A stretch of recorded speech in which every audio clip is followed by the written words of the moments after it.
Tadashi Ono sighs over the endless printing he must do despite it being 2021. Lamenting the outdated office routine, he glances at the clock and worries about catching the last train home. His thoughts drift to the slow life in the countryside. A distant dream he wonders if he'll ever reach at 40 years old. Realizing time is running out, he hurriedly prepares to leave. As he moves, a stack of boxes topples onto him, causing pain and surprise. Trapped beneath the clutter, he panics, realizing he's the only one working overtime and no one will come to help. Struggling, he groans in discomfort. He lies trapped, weak and desperate, calling out for help but hearing nothing, resigned. He admits to himself that he's going to die soon. His thoughts return to the countryside dream and farming, regretting not having chosen that life. Suddenly, Tadashi awakens to a radiant woman who introduces herself as Arya, goddess of beginnings, welcoming him to Avestor, her world. She explains he died in his world and was invited to this heavenly realm. Tadashi, still dazed, accepts the strange reality, realizing he is dead and has been given a chance to reincarnate in her world. He questions the idea of reincarnation as he takes in the peaceful new surroundings. Arya declares that Tadashi is fortunate to have a pure heart and soul, promising he will be blessed by God. She calls forth the gods, introducing them as her beloved children, the Avestors, gods of the heavens. Tadashi is told he must choose one to be his own god of faith, each with unique personalities. Tadashi nervously asks who one god is, and the old man with a straw hat introduces himself as Kronos, god of agriculture. Kronos anticipates Tadashi's hesitation, explaining that if he wants to be a hero, he should choose Herkbaritz, god of heroes, or Maya, god of wisdom, who grants magical power. Tadashi shyly declines, preferring farming instead. Kronos questions Tadashi's desire to farm, unsure if he heard correctly. Tadashi explains he hoped the god of agriculture would bless his life in the countryside. Kronos admits uncertainty about being the right god for this, suggesting Vulcan, god of blacksmithing, might be more popular. He then proudly explains agriculture encompasses all living things, including forestry, fishing, animal breeding, brewing, cooking, and more. Tadashi affirms his faith in Lord Kronos, causing the god to become overwhelmed with emotion and tears. Kronos reveals that although tens of thousands of years have passed since the world's creation and there have been 2024 reincarnations, Tadashi is the first to choose the blessings of agriculture. Tadashi asks if this is true, surprised by the honor bestowed upon him. Kronos eagerly asks Tadashi Ono for his name, expressing delight at hearing it. Tadashi introduces himself, and Kronos praises his name enthusiastically.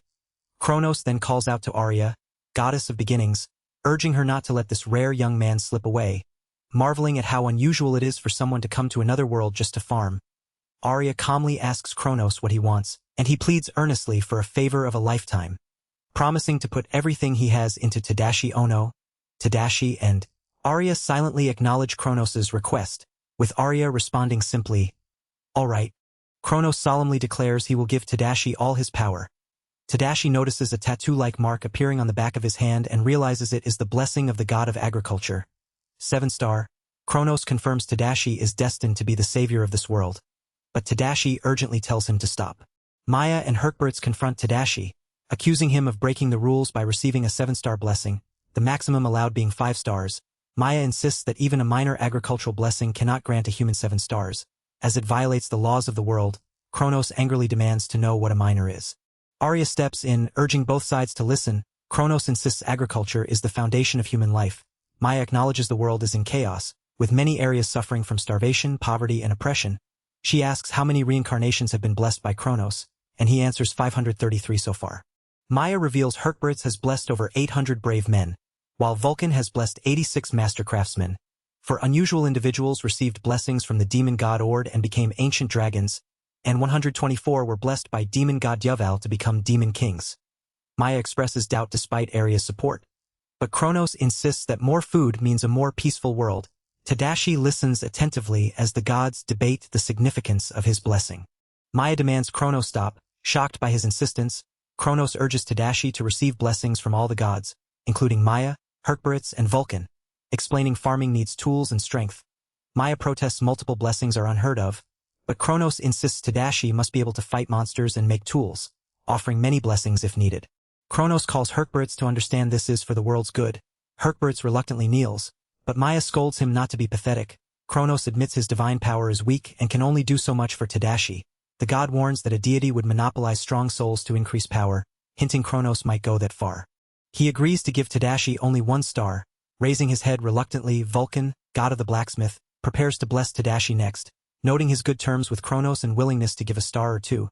Vulcan tells Tadashi the problem lies with him, emphasizing the need for strength. Tadashi responds respectfully. He laughs, calling himself funny, and explains to Tadashi that receiving a god's blessing requires faith and a contract demanding something in return. Tadashi admits he has no money, but Kronos says payback is easy. Build an altar and make offerings. Tadashi decides to offer to Herkberts as well. Kronos adds he prefers wine and snacks, welcoming Tadashi as the first reincarnation loved by the god of agriculture. The god of heroes insists he did not give Tadashi his blessing out of desire for something in return, though he admits to giving Tadashi a hero star reluctantly. He warns Tadashi to remain disciplined and not to do anything shameful in his own heart. Tadashi promises to repay the favor as soon as he can afford it. The goddess of beginnings encourages Tadashi to move forward, calling him by name and inviting him to proceed. Tadashi thanks her warmly. The goddess tells Tadashi to accept the blessing he has received and reincarnate below, wishing him a good life. Tadashi looks surprised as the blessing's power swirls around him. His hand, marked with the 7-star tattoo, glows as the goddess's words echo. Tadashi is enveloped in a radiant, swirling energy, exclaiming in awe. The energy bursts outward, illuminating the surroundings as he floats, amazed by the transformation. A figure's boots step forward steadily, signaling the beginning of Tadashi's new journey. Tadashi finds himself in a barren expanse called the frontier zone of Ave Star World, bewildered and asking what this place is. Kronos arrives, announcing they've reached their destination. Tadashi notes the emptiness, but Kronos points out the presence of mountains, rivers, and plains, affirming the land's farming potential. The old god rallies Tadashi to get to work. Tadashi questions why they start in such a desolate place again, expressing disappointment at being brought to this empty land despite his wish to farm in the countryside. Kronos explains it's the only place without people, but warns of high taxes and the harsh fate awaiting farmers, revealing the suffering of peasants and farmers who are treated poorly. Tadashi reflects on this as a test of God's goodness, unsure of the divine intent. Kronos reveals the land is called the Outskirts, forsaken by the gods due to war and suffering, with poisoned rivers and unyielding terrain where no sane person can live. Tadashi is shocked, but Kronos insists that because Tadashi carries the blessing of the god of agriculture, 7-star, this land will no longer be forsaken. The god urges Tadashi to change the fate of this harsh place. Tadashi wonders how to use the blessings on his hand. Kronos instructs him to touch the poisoned river. Hesitant, Tadashi reaches out, unsure if he should, as his hand glows with the blessing's power. The river sparkles and Tadashi tastes the water, surprised by its newfound purity and flavor. Kronos encourages him to try, signaling the start of Tadashi's challenge to restore this forsaken land. The agricultural blessing has purified the water and soil, and Tadashi feels amazed and refreshed, realizing his body has been restored to about 20 years younger. The elderly man warns him not to thank him yet, then offers a small gift, a magical bag from Maya that has vast storage and preserves items, perfect for farming. Tadashi curiously examines the bag. Tadashi asks if everything is okay after receiving the bag, and the elderly man admits he took it without permission from the treasure room. A fox-eared companion blames Maya for being stingy with blessings. Tadashi promises to make an offering to Maya to apologize. The elderly man advises Tadashi to fill the bag with water and food, and to add some clay.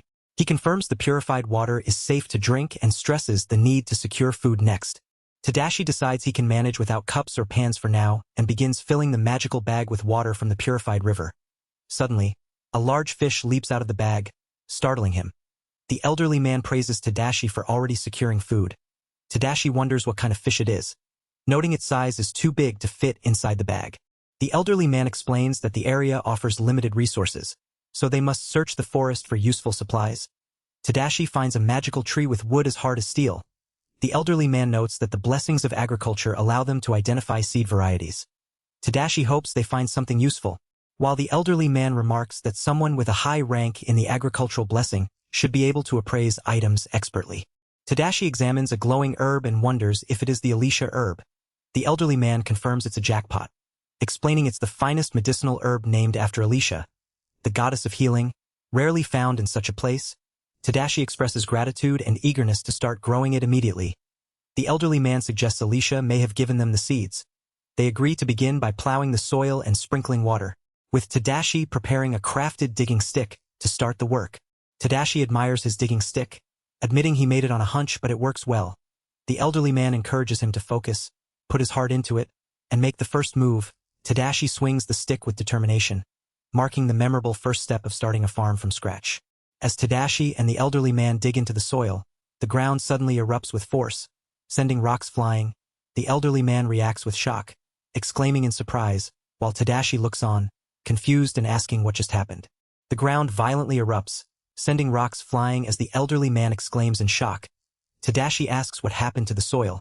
Confused, the elderly man explains the soil wasn't just plowed. It instantly transformed into fertile ground for farming. Tadashi recalls putting his heart into digging, wondering how it caused this. The elderly man questions if there's something wrong with the transformation. The elderly man admits he doesn't know how the power manifested, noting it's the first time he's seen the blessings of the agricultural god 7-star. Tadashi wonders if it's because of his own influence. The old man reflects that sometimes pure wishes can work miracles. Tadashi's wish was pure, and the elderly man concludes it wasn't in vain. Tadashi smiles, ready to sprinkle water on the soil, hopeful after wishing for this moment for a long time. Tadashi observes the soil turning a rich, earthy color as the elderly man tells him it's time to sow the Alicia seeds. He reminds Tadashi to also gather wood, praising the cypress they collected earlier. Suddenly, seedlings sprout rapidly, surprising Tadashi. The elderly man feels the divine power of the god of agriculture growing within him and says that with this power and Tadashi's blessings, any plant can be harvested in 3 days. Tadashi gratefully begins grinding animal bones to scatter as fertilizer. Tadashi marvels at the rapid growth of the seedlings, and the elderly man encourages him to apply fertilizer to stimulate further growth. The old man predicts the tree will fully grow in 2 days. Tadashi agrees enthusiastically, and the elderly man suggests planting something else next. As the sun sets, they prepare to gather firewood. Though the elderly man hesitates to cut down the thriving tree, Tadashi quietly apologizes, feeling the weight of their task. Tadashi questions if wood must be dried before using it as firewood, while the elderly man confirms this, explaining freshly cut trees hold too much water to be useful. He says natural drying takes a day or 3, but Tadashi worries about the time. The old man tells him not to worry and demonstrates how to squeeze the wood to check its dryness. Tadashi tries squeezing a piece uncertainly. Suddenly, Tadashi is shocked as water gushes from the wood when squeezed. The elderly man asks what's wrong and why he's surprised. Tadashi marvels at this, wondering if it's another divine blessing or magic. The old man insists it's no magic, but the divine power to do infinite things. He reminds Tadashi he's not alone in this gift and has the blessings of the gods. Tadashi admits he's never made a fire by himself. The elderly man encourages him to start by unraveling dead grass and lighting a fire. Tadashi asks if he's doing it right as he rubs stones and sticks to create sparks. He carefully transfers the spark to the wood, making it catch fire. The fire burns steadily, and Tadashi happily calls it the light of their accomplishment. The elderly man comments on Tadashi's interesting nature, asking if he's really content with making a fire after all the divine work shown. Tadashi says he's always wanted to make campfires. The old man smiles, saying there's nothing better than sitting around a fire with friends, and Tadashi nods in understanding. Tadashi finds comfort watching the fire flicker in the dark, nostalgic for the sparks popping like memories of his ancestors' lives. He quietly contemplates his future, hoping they can make a decent living. When asked what's wrong, he admits he needs a pot to boil water, explaining it's a bare necessity. The elderly man understands, noting that's why Tadashi picked up the clay. Tadashi brightens with renewed resolve, returning to the clay pot. He mixes a little sand to prevent cracking. Though he admits he's not skilled yet, encouraged by the blacksmith's blessing, he believes he can succeed. He shows the elderly man a pot decorated with a braided pattern, explaining it's Jaman pottery, an ancient style from his world. The elderly man praises the creative design, intrigued by the distant ancestors who made such pottery long ago. Tadashi stirs the pot over the open flame, noticing the clay turning black. The elderly man confirms this is all that's needed. He explains that normally rushing causes cracks, but the blacksmith's blessing prevents that. Covering the pots with sand to cool finishes the process. Tadashi asks if it's done, and the old man advises polishing the surface with stone to improve appearance and prevent water seepage. Tadashi reflects on how rare it is to work while enjoying himself and company, feeling it's like a dream compared to his exhausting desk job. The elderly man admires the Jaman pottery shaped like a flame. Tadashi admits he's getting hungry and asks if a strange fish he caught is edible. The old man warns it's a devil fish that attacks people, causing Tadashi to recoil in disgust. Tadashi protests, wanting to avoid danger and just be an ordinary farmer. The elderly man reassures him the fish has been purified by the blessings of agriculture and is now docile.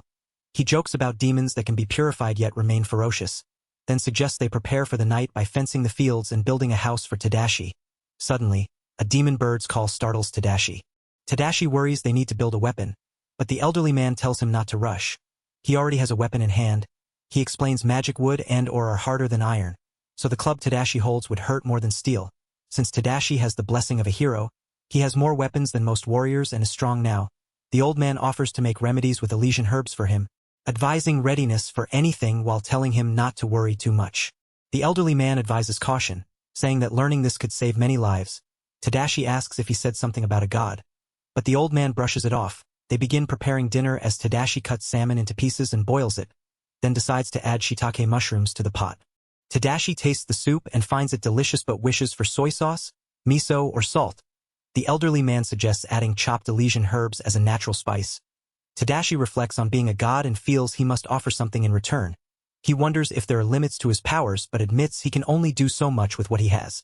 The elderly man happily declares he can eat now and praises Tadashi's offering as the best in a long time. They agree to invite the god of smiths, Vulcan, and make a statue for him. Tadashi drinks from a bowl as they prepare to welcome Vulcan.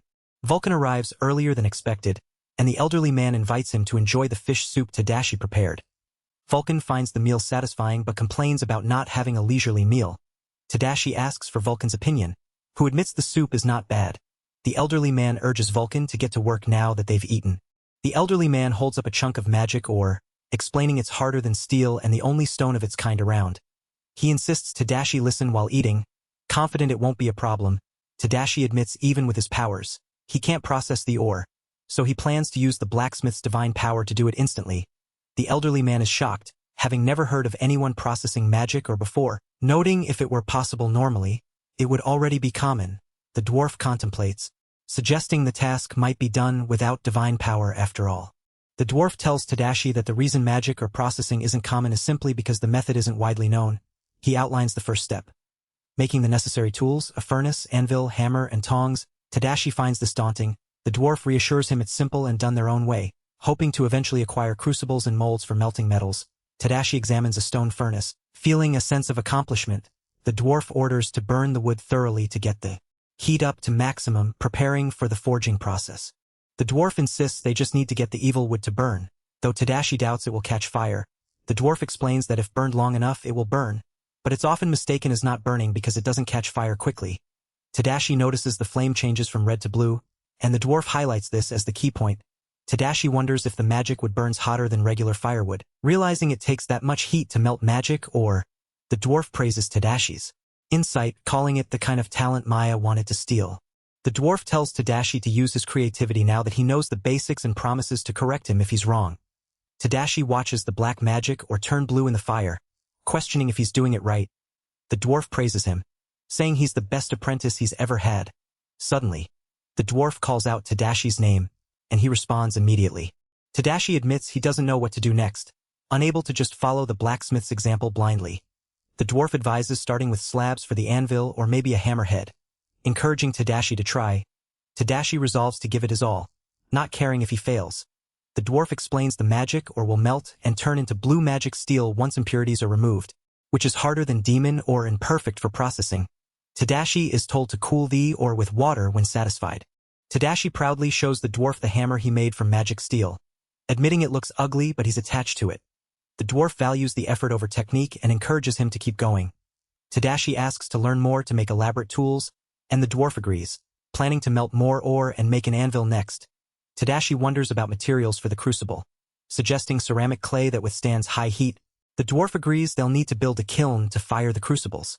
Tadashi vows to be thorough, and Vulcan promises to stay by his side until he's satisfied. At superhuman speed, they repeat trial and error, finally completing the ceramic crucible and mold.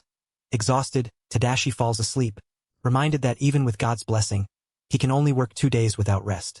The seeds have been planted successfully, and the elderly man explains that if sown in rich soil, sprouts will grow, flowers will bloom, and eventually bear fruit many times over. Tadashi reflects on his time here, realizing he's a good man who cares about life. The dwarf believes Tadashi will make good use of the blessings given, hoping this will help the miserable world a little. The elderly man contemplates the god-forsaken frontier, a distorted, deserted island in Aveastur's world. Tadashi stands looking out over the land as the gods muse that it makes sense he landed here. But even they don't know what will come next. They agree to inspire those living in this world today, leaving the future fruits and flowers up to Tadashi. Vulcan asks if that is all right, and the elderly man smiles in approval. Tadashi greets them with a sleepy good morning. The training ends, and Tadashi is told he is free to explore the land in his own way. He thanks them sincerely. Vulcan offers further help anytime, asking Tadashi to call if needed and promising assistance if he has something tasty to offer. Tadashi agrees to bring wine one day.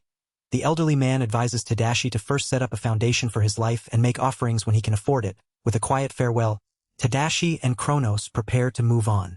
The elderly man apologizes for leaving, warning Tadashi it's unwise to be absent from heaven too long and urges him to take care. Tadashi thanks him sincerely, gripping his hand tightly. As the elderly man departs in a swirl of wind, Tadashi waves goodbye. Turning toward the fields, he grips his tool and declares it's time for their first harvest. Weeks pass, and the fields of cypress and suchai trees have thickened into a forest. Tadashi reflects on his new life in this other world, noting the third harvest has come and gone and the fields have expanded.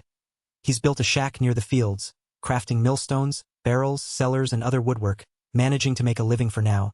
Yet he admits feeling lonely, wishing for livestock or a pet to ease his solitude. He recalls hearing about hexenbeasts in the woods, pondering his isolation, and the desire for companionship beyond mere survival. Tadashi panics as a giant bird attacks a small puppy, fearing for its life. He reminds himself he has a weapon and summons the blessing of agriculture. The elderly man reassures him he's strong now and there's nothing to worry about. Tadashi grips his tool tightly, ready to defend. He strikes the bird with a powerful blow, shouting he'll use his power. He thinks about plowing through the threat but realizes scaring the bird isn't enough. The bird screeches angrily, but the damage from Tadashi's hit won't harm the puppy directly. Tadashi decides to send the dirt he's dug up flying at the bird, calling it a dig-up shot. He hits the bird again, and when it keeps attacking, he warns it to go away or he'll have to plow it up. He offers to continue the dig-up shots if needed. The bird finally retreats, and Tadashi checks on the injured puppy. Relieved it worked out, he notices a nasty cut and gently tends to it, telling the puppy to hold still and praising it for being a good boy. Tadashi questions the small dog, asking where it came from and where its parents are, wondering if it's lost or alone. The dog eagerly eats boiled taro nuts despite Tadashi warning it might cause a stomach ache. He smiles, calling the dog cute and suspects it's no ordinary dog to be here. He offers the dog to come with him, and the dog responds happily. Tadashi comforts the dog, deciding they'll go home together. He wonders if the dog has a name, then names it Kururu after the dog's reaction. He declares they are a new family, greeting Kururu warmly. Relaxing inside, Tadashi reflects on how the lumber forests and fields have grown, and they've built a large but limited stockpile of food. He notes they still lack many seasonings needed for a healthy life. Looking out the window at the landscape, he agrees they should start exploring the area. Tadashi praises Kururu for growing up so fast, acknowledging the dog's special nature from another world. He explains they must always be ready for anything, preparing for a trip. He tells Kururu they're going away to the other side of the island to gather salt and seasoning, asking if Kururu will come along. The dog eagerly calls out Kuru Kuru, and the young man asks if it wants him to ride, but the dog insists it can walk. Suddenly, the dog bursts forward with the man on its back, surprising him. Amazed, he praises Kururu's speed and strength, telling it to carry him and run. Kururu happily responds, dashing ahead as they race off together. They arrive at a vast, open landscape much faster than expected. The man smiles, relieved and grateful, praising Kururu for bringing him here so quickly. They share a warm moment, the man hugging Kururu affectionately as they take in the view. He wonders what it would be like to be in an ocean of another world, but now that he's here, it looks pretty normal. The water appears black and murky, yet he guesses it's the same as the river. He tastes it and finds it similar to the Japanese sea, concluding the environment here is almost the same as his previous world. Anything that can produce salt must be possible here. He talks to Kururu, expressing a desire to build a salt field someday. He explains that seawater can be boiled in a pot to evaporate the water and leave salt behind.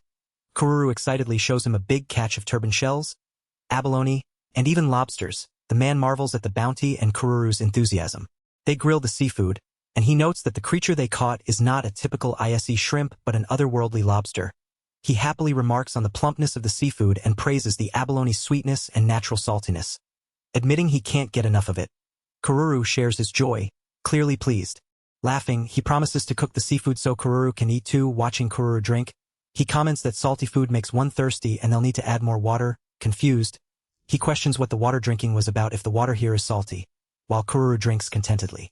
The girl with fox ears and a tail frantically drinks from a bowl, shouting there's no more water.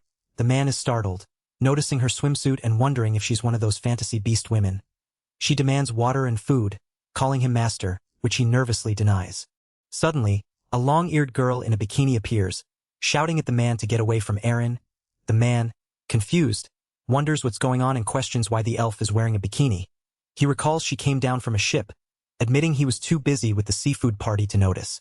The elf yells again for the man to stay away from Aaron, accusing him of approaching despite her warning. She reveals that elves despise humans, calling the man one of those hated beings. The fox girl pleads to be called master, but the man insists otherwise. The fox girl defends him as a good man, while the elf angrily protests. The elf accuses the man of being a human who might poison their food, questioning how a human could be good. The man insists the seafood is caught locally and questions the elf's suspicion. She asks if he's from the Frontline Kingdom, but he doesn't know. The elf reveals the area is called Hell, shocking everyone around. The group is shocked to realize they've drifted far into dangerous waters, where poison should make the area inaccessible. The man calmly explains he purified the poison. Though the fox girl accuses him of being suspicious, he insists it's true and urges others to get food and water from nearby allies. The fox girl warns there's no more food or water on the boat, and they will all die without begging him for supplies. The elf girl looks worried but hesitant. The man offers to share the food and water he found, though the elf remains distrustful of humans. When asked if Kururu is a hexenbeast, the man denies it, calling Kururu just a dog. Maybe a wolf. The elf is shocked by Kururu's size, exclaiming dogs and wolves can't be that big. The legendary magical beast Fenrir roars fiercely, its ferocious fangs and claws capable of slicing through dragon scales. The elf, Isolina, struggles in pain, gasping Fenrir's name as the fox girl urges caution. The man smiles gently, relieved to see her awake. Isolina calls the man human defensively, but he assures her he did nothing wrong and that everyone else is present. She listens as he explains they drifted far from their home island while fishing. He offers her a drink soaked in rare Elysian herb, noting how drained she looks and urging her to regain strength before leaving. Isolina questions the rarity of the Elysian herb, and the man reveals he is a medicine man blessed by Alicia, goddess of healing, confirming the herb's authenticity. Though a stranger, he gives her the precious herb, and she hesitantly drinks it, beginning to reconsider her distrust of him. Isolina notices the grass growing where there should be sand, surprised by the miracle. The man explains he grew it himself, believing it better than lying on the beach. She reflects on her earlier doubts, realizing he has a legendary beast Fenrir and performs miracles, making her question if he truly is a bad person. Isolina notices the 9 stars of blessings glowing on his hand and realizes he might truly be blessed with a higher power. She apologizes for her earlier attitude after he helped her. She introduces herself as Isolina Ariadne, chief of the Sea Elves and representative of the Cambal Islands. The man confirms he has also heard she is the queen of the Cambal Isles. The man clarifies that being queen was long ago and now she leads a dying tribe of Sea Elves. He introduces himself as Tadashi Ono. She is surprised by his family name and wonders if he is a king, but he denies it and says he is just a farmer. She considers if her last name would make her Ariadne. Kururu praises Tadashi as a master with the blessing of agriculture 7-star, able to make anything grow abundantly. Isolina is confused by the strange situation where everyone is just sitting and eating. Kururu urges Isolina to eat too. Promising to be prepared for anything, Isolina hesitates but agrees to have some. Tadashi reassures her there is no poison in the food and explains the local saying, "Eat my poison and you will die," is the same as in Japan. Isolina eats the food, feeling numb but safe. She thanks Tadashi for the meal, and he looks on with a curious expression. The elf woman kneels with a serious expression, quietly asking to be taken and made into a slave. The man reacts with shock and confusion, struggling to process her sudden request. Nearby, Kururu watches the scene with wide eyes, surprised. The woman remains calm, her hands resting on the grass as she waits. The man stammers, unable to find words, staring out toward the sea as the moment hangs heavy between them. The man is shocked as he realizes the elf woman wants to become his slave. He questions her meaning, denying any interest in making slaves out of girls. The elf woman insists that if someone must be sacrificed, it should be her. A beast woman with fox ears quickly volunteers to be the man's slave instead, declaring Isolina their representative. The man protests, confused why they make such a big deal over a meal he gave. The elf woman insists he is their last hope and accuses him of wanting to enslave them despite his kind act. She calls him a scumbag trying to enslave elves and beast women. The beast woman angrily rejects the idea that all men are vicious and want to enslave them, shocked by such crazy thinking. The man explains he lives alone and doesn't care if slaves exist, but he helps anyone in need. The two women question why he helps them if he doesn't want slaves. He shrugs, confused and frustrated by their distrust. The man wonders what is wrong with people in this world. The scene shifts to the Cambal Islands, home to the sea elves, Aaron, and other beast women. A map shows the Cambal Islands and surrounding regions, explaining the human military state called the Frontline Duchy invaded from the East Sea. Before the invasion, the islands were plundered by demons from the North Sea who devoured their people. Isolina's country has been attacked by both demons and humans, now in ruins. Only young girls remain because the powerful elders died in battle. The sea elves and island beastmen were originally a weak race who fled to the frontier to escape war. The beast woman cries out that they are threatened with slavery if they don't pay for food until the 7 warehouses are full, refusing to become slaves. The elf explains that demons see them as bait, while the duchy's taxes are too high despite being better off. The man recalls Master Kronos mentioning heavy taxation. He clenches his fist, lamenting the terrible world and mankind's worst reputation. They were gathering food offshore to prevent enslavement of their people. The man asks Isolina if he can put something edible in the warehouse. She hesitates but agrees, as he empties a bag spilling mushrooms everywhere.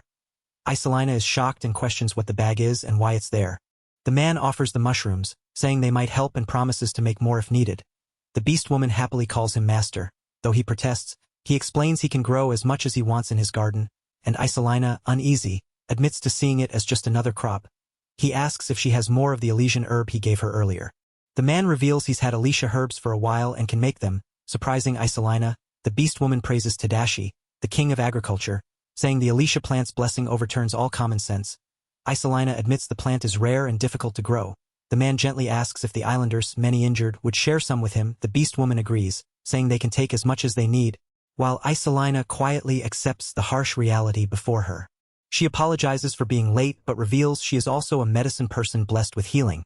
She confidently promises to show her skills, explaining that with the Elysian herb, she can make the highest cure, an elixir. As she begins preparing it, the ingredients start to simmer and steam. She calls upon Elysia, the goddess of healing, to grant the elixir its healing power, pouring the glowing liquid into a bottle. She presents the universal cure to him as a small token of gratitude for his help, vowing to continue making the elixir for Master Tadashi for the rest of his life. He marvels at the elixir, clearly amazed. He admires the stunning glass bottle, amazed by its beauty.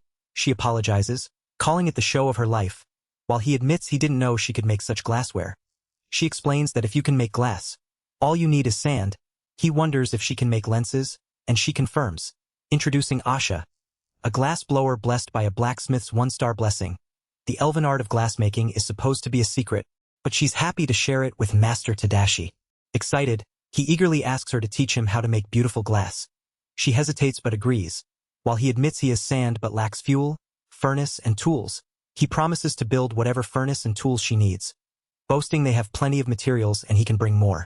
She questions how quickly bricks are being made, suspecting that Master Tadashi's blessing of the smith speeds up manufacturing. He admits he built a blacksmithing furnace and brick kiln but wishes to have more around for convenience. She's puzzled how he could have blessings from multiple gods, especially since Asha is the expert in this craft. He examines the sand and asks about adding seaweed or shell ash. She suggests mixing those in depending on the sand quality. He notes they have a boatload of seaweed and tons of shells. Deciding to take some with him, she shows him kelps and wakame seaweed, and he recognizes them from the oceans of this world, praising the seaweed as splendid and perfect for soup. He wonders if Mr. Tadashi eats kelp, noting he thought only sea elves ate seaweed since others seemed indifferent. She confirms that people not living near coasts don't see seaweed as food, implying Mr. Tadashi is a sea person like the Japanese. She concludes he is also a sea person. He examines sea cotton and sea rubber, clarifying these aren't the same as those used for bungee sponges. She explains sea cotton and sea rubber are useful materials for their swimsuits. He blushes and asks to grow those too, requesting guidance on harvesting and sewing. She agrees but warns it takes at least a year to harvest sea cotton and several years for sea rubber. He smiles, telling her they'll just have to wait and see. They begin with sea rubber, but she's surprised by his choice. He reveals he plans to use shell dust as fertilizer, which the sea people spread to enrich soil. She acknowledges his insight, and he confidently says this should work. They stand on the beach, amazed by the surroundings. He tells her they'll stay here to gather plant ashes, yarn, and fabric for glassmaking. She nervously offers to help with anything she can. He reminds her she wanted to thank him for the food earlier, and she confirms, placing a hand over her chest, touched and earnest. He reflects that what the world needs now isn't a medicine man or a fierce warrior, but those who grow food for the hungry. Tadashi-sama is the hope to save the world. He declares if he can help, he's in the right place. He proposes a deal, admitting he's just a farmer unfamiliar with this world. He offers to provide food and Elysian plants in exchange for seeds and knowledge of new plants, asking for something useful from the island. The elf woman reacts with surprise but acknowledges the deal. She promises they will fulfill all his requests and will take the gift back to their home island the next morning.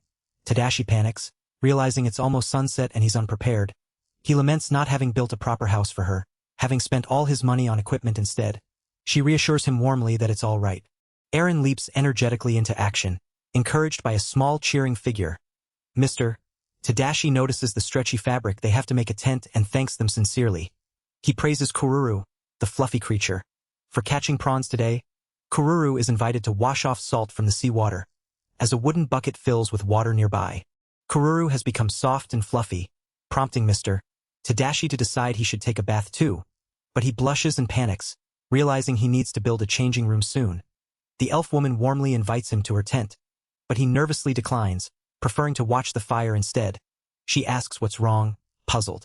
Inside the tent, the group insists that Master Tadashi cannot sleep outside while they sleep in the tent. The fox-eared girl happily welcomes him, but he blushes and protests when called Master Tadashi. They argue playfully about sleeping arrangements, with Mr.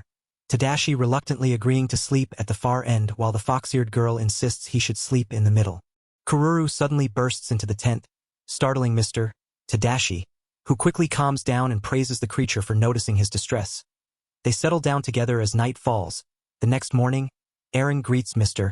Tadashi cheerfully, noting he is up early, and he returns the greeting with a smile. The fox-eared girl asks if Tadashi-sama is really okay with the salacious situation, then urges him to take a look. Tadashi nervously questions what's wrong as the elf woman, Isolina, sleeps roughly, explaining that's why she wanted Tadashi to sleep in the middle.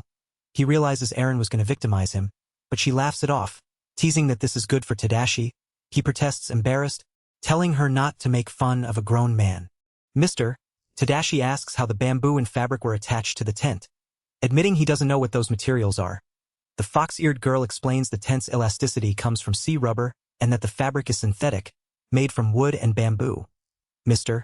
Tadashi greets the woman politely and asks if she knows how to make a tent.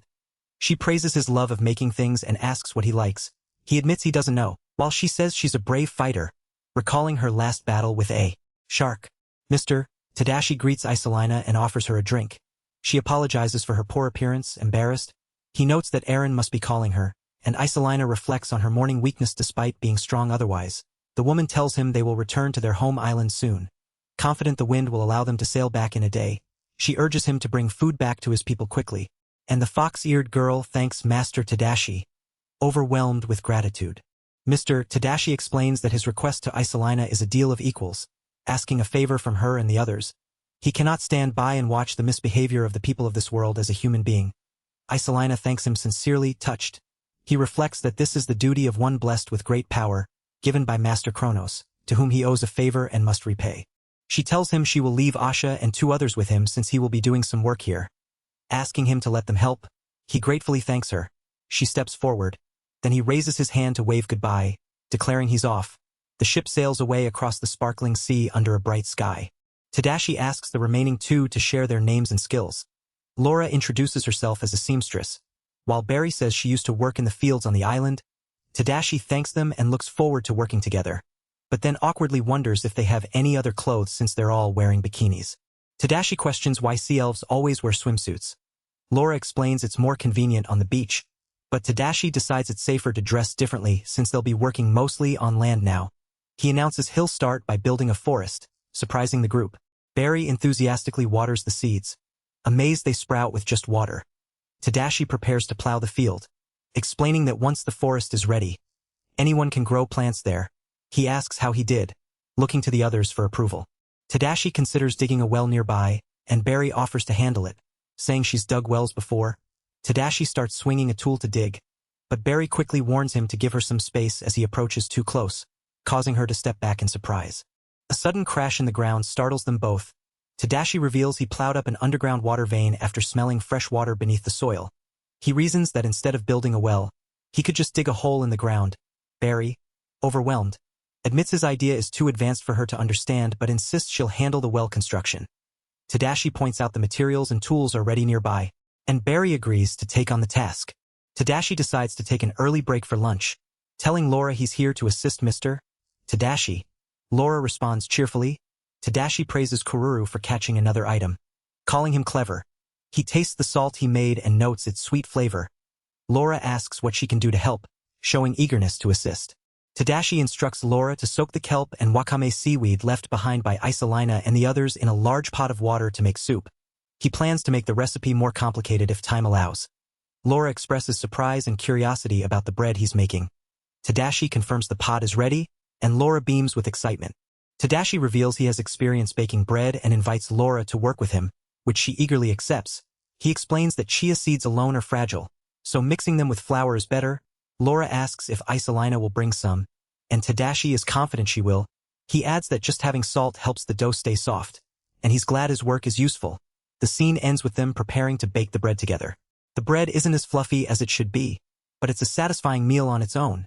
Tadashi announces seafood soup is next, explaining he'll remove the kelp before boiling to prevent rancidity. He plans to add the ingredients Kururu caught, delighting the group gathered around the steaming dishes. The sea elves praise Tadashi for making soup from kelp and wakame, saying he's just like them. Tadashi expresses surprise at their appreciation. Kururu happily accepts the praise, and Tadashi thanks all three for their hard work. He offers a cup of dandelion seed coffee, a drink unknown on their island, inviting them to try it. The sea elves react to the coffee with mixed feelings. One finds it bitter. Another prefers water, but Asha loves it and calls it delicious. Tadashi admits he modeled it after Old World coffee. He offers help as their teacher, promising support if needed. He reminds Asha that she'll teach him glass-making in the afternoon, teasing her not to make him teach her instead. Tadashi finishes shaping the glass, earning praise from Asha for his skill. She marvels at how he crafted pipes for blowing glass and hid them, calling him a talented blacksmith. She holds magical wood that will boost their firepower. Tadashi reflects on Vulcan and his friends, hoping they're well and vowing to someday offer them seafood as thanks. Asha notes the sand is perfect for making glass. Tadashi instructs Asha to make many potion jars to increase elixir production. Adding he'll also craft potion bottles. He asks for plates and mentions the need for grapeseed oil for cooking and lighting. He plans to expand the Elysian herb garden and make as many remedies as possible. Tadashi asks Barry for help, urging her to act before dark. She agrees eagerly, while he notes they'll need to build and expand a field. Tadashi reflects on preparing tools and food with what he could find, feeling he has finally achieved the life he always wanted. Outside, someone calls to him, announcing they will harvest sea cotton and sea rubber today. Laura runs off to get supplies immediately. Tadashi explains to Barry that making yarn and cloth from sea cotton requires a spinning wheel and loom, which is complicated and time-consuming. He offers to make sewing needles while Barry and he work together, recalling they've done it before. He notes the cotton fibers are spun into thread, which is then woven into cloth. He admits he hadn't considered how much work making cloth involves and jokes that maybe everyone wears swimsuits to save on cloth. Suddenly, Barry warns Tadashi to watch out. He turns just in time to see a distant group approaching through the dust. Tadashi recognizes Isolina and the others arriving, surprised and calling out to them. Shadows of many figures appear on the horizon, prompting a startled question about their number. The scene shifts to a lively port area bustling with elf-like figures. Suddenly, a fox-eared girl lunges at a young man, calling him master. He protests, begging her to stop using that title. The fox-eared girl apologizes repeatedly as the young man turns away. Embarrassed, a tall elf woman greets him warmly, announcing their safe return. She reveals they brought a large variety of crops to show him. The young man expresses gratitude and delight at seeing familiar produce, admitting he would have been happy with just seeds. The young man enthusiastically describes the crops. Barley with hops ready for beer, sugarcane, coconuts for juice or brown sugar, wheat and soybeans. The elf woman explains these plants were introduced by the Dutch because the island originally lacked much cultivation. She admits they don't have all useful plants from the archipelago yet. The young man marvels at the perfect quality of the crops, unsure how they managed it. The elf woman explains they mobilized about 150 people to help with farming and brought many tools for cloth production. She mentions her own experience running a country and vows not to let anything go to waste. The young man contemplates how to cultivate such a large field with all these resources, while the elf woman stands confidently beside him, ready to face the challenge. A man wonders if one of the three women had an affair with Mr. Tadashi. The elf woman, Lady Isolina, quickly denies it, insisting Tadashi-sama would never do such a thing and hopes the Sea Elves and Master Tadashi can be united. The man nervously reacts, thinking it's a good thing. Another voice warns Isolina that he can hear her, while the man questions if the number of people gathered is too many. The elf woman replies that this is more than enough for an advanced team to build a village. The man asks about building a village, and the elf woman confirms it will be with Tadashi's permission. She explains they came to the beach for food but plan to build a settlement, starting with cutting timber and building structures. The man is surprised and asks her to wait, while she expresses gratitude for the forests Tadashi created, but insists on starting the settlement. The man explains that wood must be dried before use, which takes time. He reveals he can dry wood in 3 days by squeezing out moisture instantly, hoping Tadashi-sama found a way through the god of agriculture, Kronos. He also mentions preparing carpentry tools, noting they assumed a forest for materials would be ready by their return due to Tadashi's past actions. The man questions if Isolina is thinking too far ahead, but she calmly states that there is no such thing as being too clever or crafty. She then declares that they should create a kingdom here for Master Tadashi, her expression resolute as she looks forward. The elf woman declares that Tadashi-sama, as king of this land, will have a new kingdom built. The young man reacts in shock at the word, kingdom. She explains that although Lord Kronos gave her this place, it doesn't mean it's hers alone. He nervously insists that's an exaggeration. She acknowledges the blessings of the gods and credits Tadashi-sama for cultivating the land into fertile soil. He humbly denies being great, calling the idea of a kingdom absurd. She asks if he thinks the outside world is so unknown to him. She points out that if the land becomes habitable, anyone can freely come and live there. She then calls for Lisa. Lisa appears, her right arm missing and bandaged. The elf woman explains Lisa is a soldier who has served her family for a long time. Lisa lost her dominant arm fighting the frontline dukedom and her parents were eaten by demons. The woman hands Lisa an elixir to drink. Lisa obediently drinks it. The young man watches in amazement as Lisa's right arm begins to regenerate. The elf woman says she wanted Tadashi-sama to understand the situation by showing Lisa's treatment. Lisa thanks Tadashi-sama, saying she can now wield her sword again for Isolina-sama. The young man reflects on how, despite being a high-ranking doctor with blessings, the island lacked medical ingredients and even food to feed starving people. The elf woman confesses she stopped wearing the title of queen due to her lack of power to protect the island. She admits she has no healing abilities but offers to supply food and medical herbs if Isolina-san becomes queen again. She insists it's not just Lisa who has been healed, but all those who received the Elysian herb. The elf woman passionately declares that many have been saved thanks to the herb Tadashi-sama makes. She presents a crown, explaining it was worn by past queens and made from a special tree tied to the elf king. She crowns Tadashi as king of the land.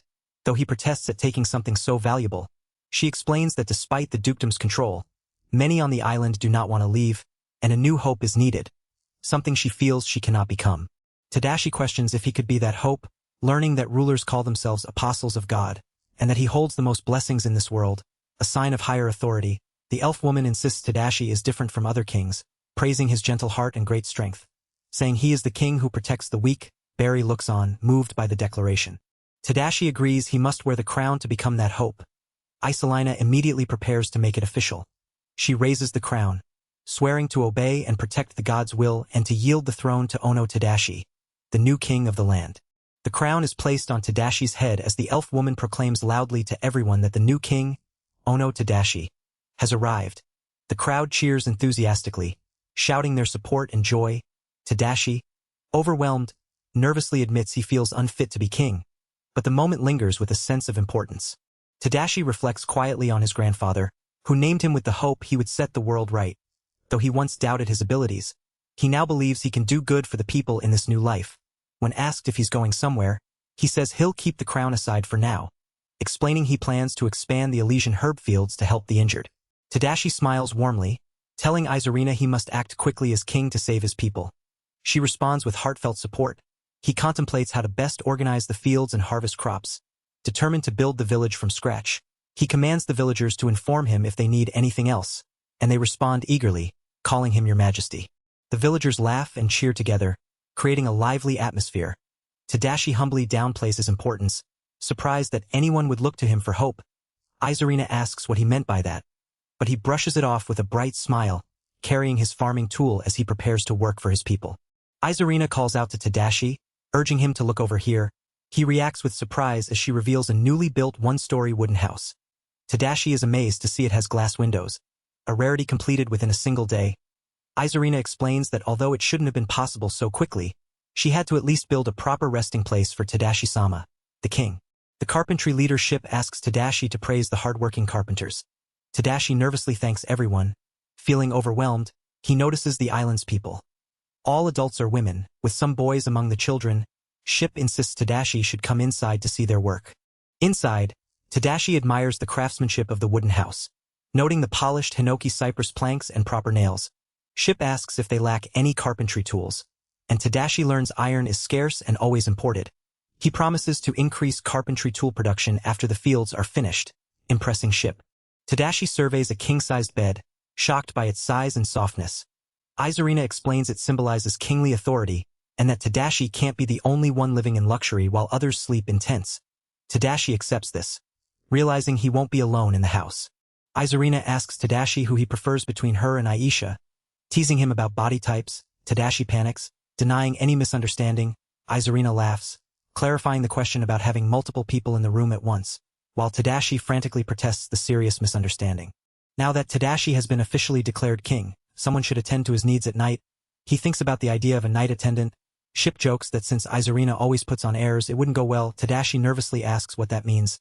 Izurina seriously tells Tadashi she has put a lot of thought into this. Izurina explains that elves and beastmen value lineage, and that there is a severe lack of men to be partners. Tadashi stammers over the word partners. She acknowledges the food problem was solved thanks to Tadashi, allowing the population to increase. Tadashi wonders if the elves hate humans, but Izurina says she has learned Tadashi is different from other humans. She adds that elves are strong in reproduction, and even with a different species as a male partner, the offspring are usually elves. Tadashi feels the elves here are different from what he imagined. Izurina stresses the importance of rebuilding homes and increasing allies quickly due to population loss in wars. She proposes Eren, the chief of the island's beastmen, or Lisa to guard Tadashi.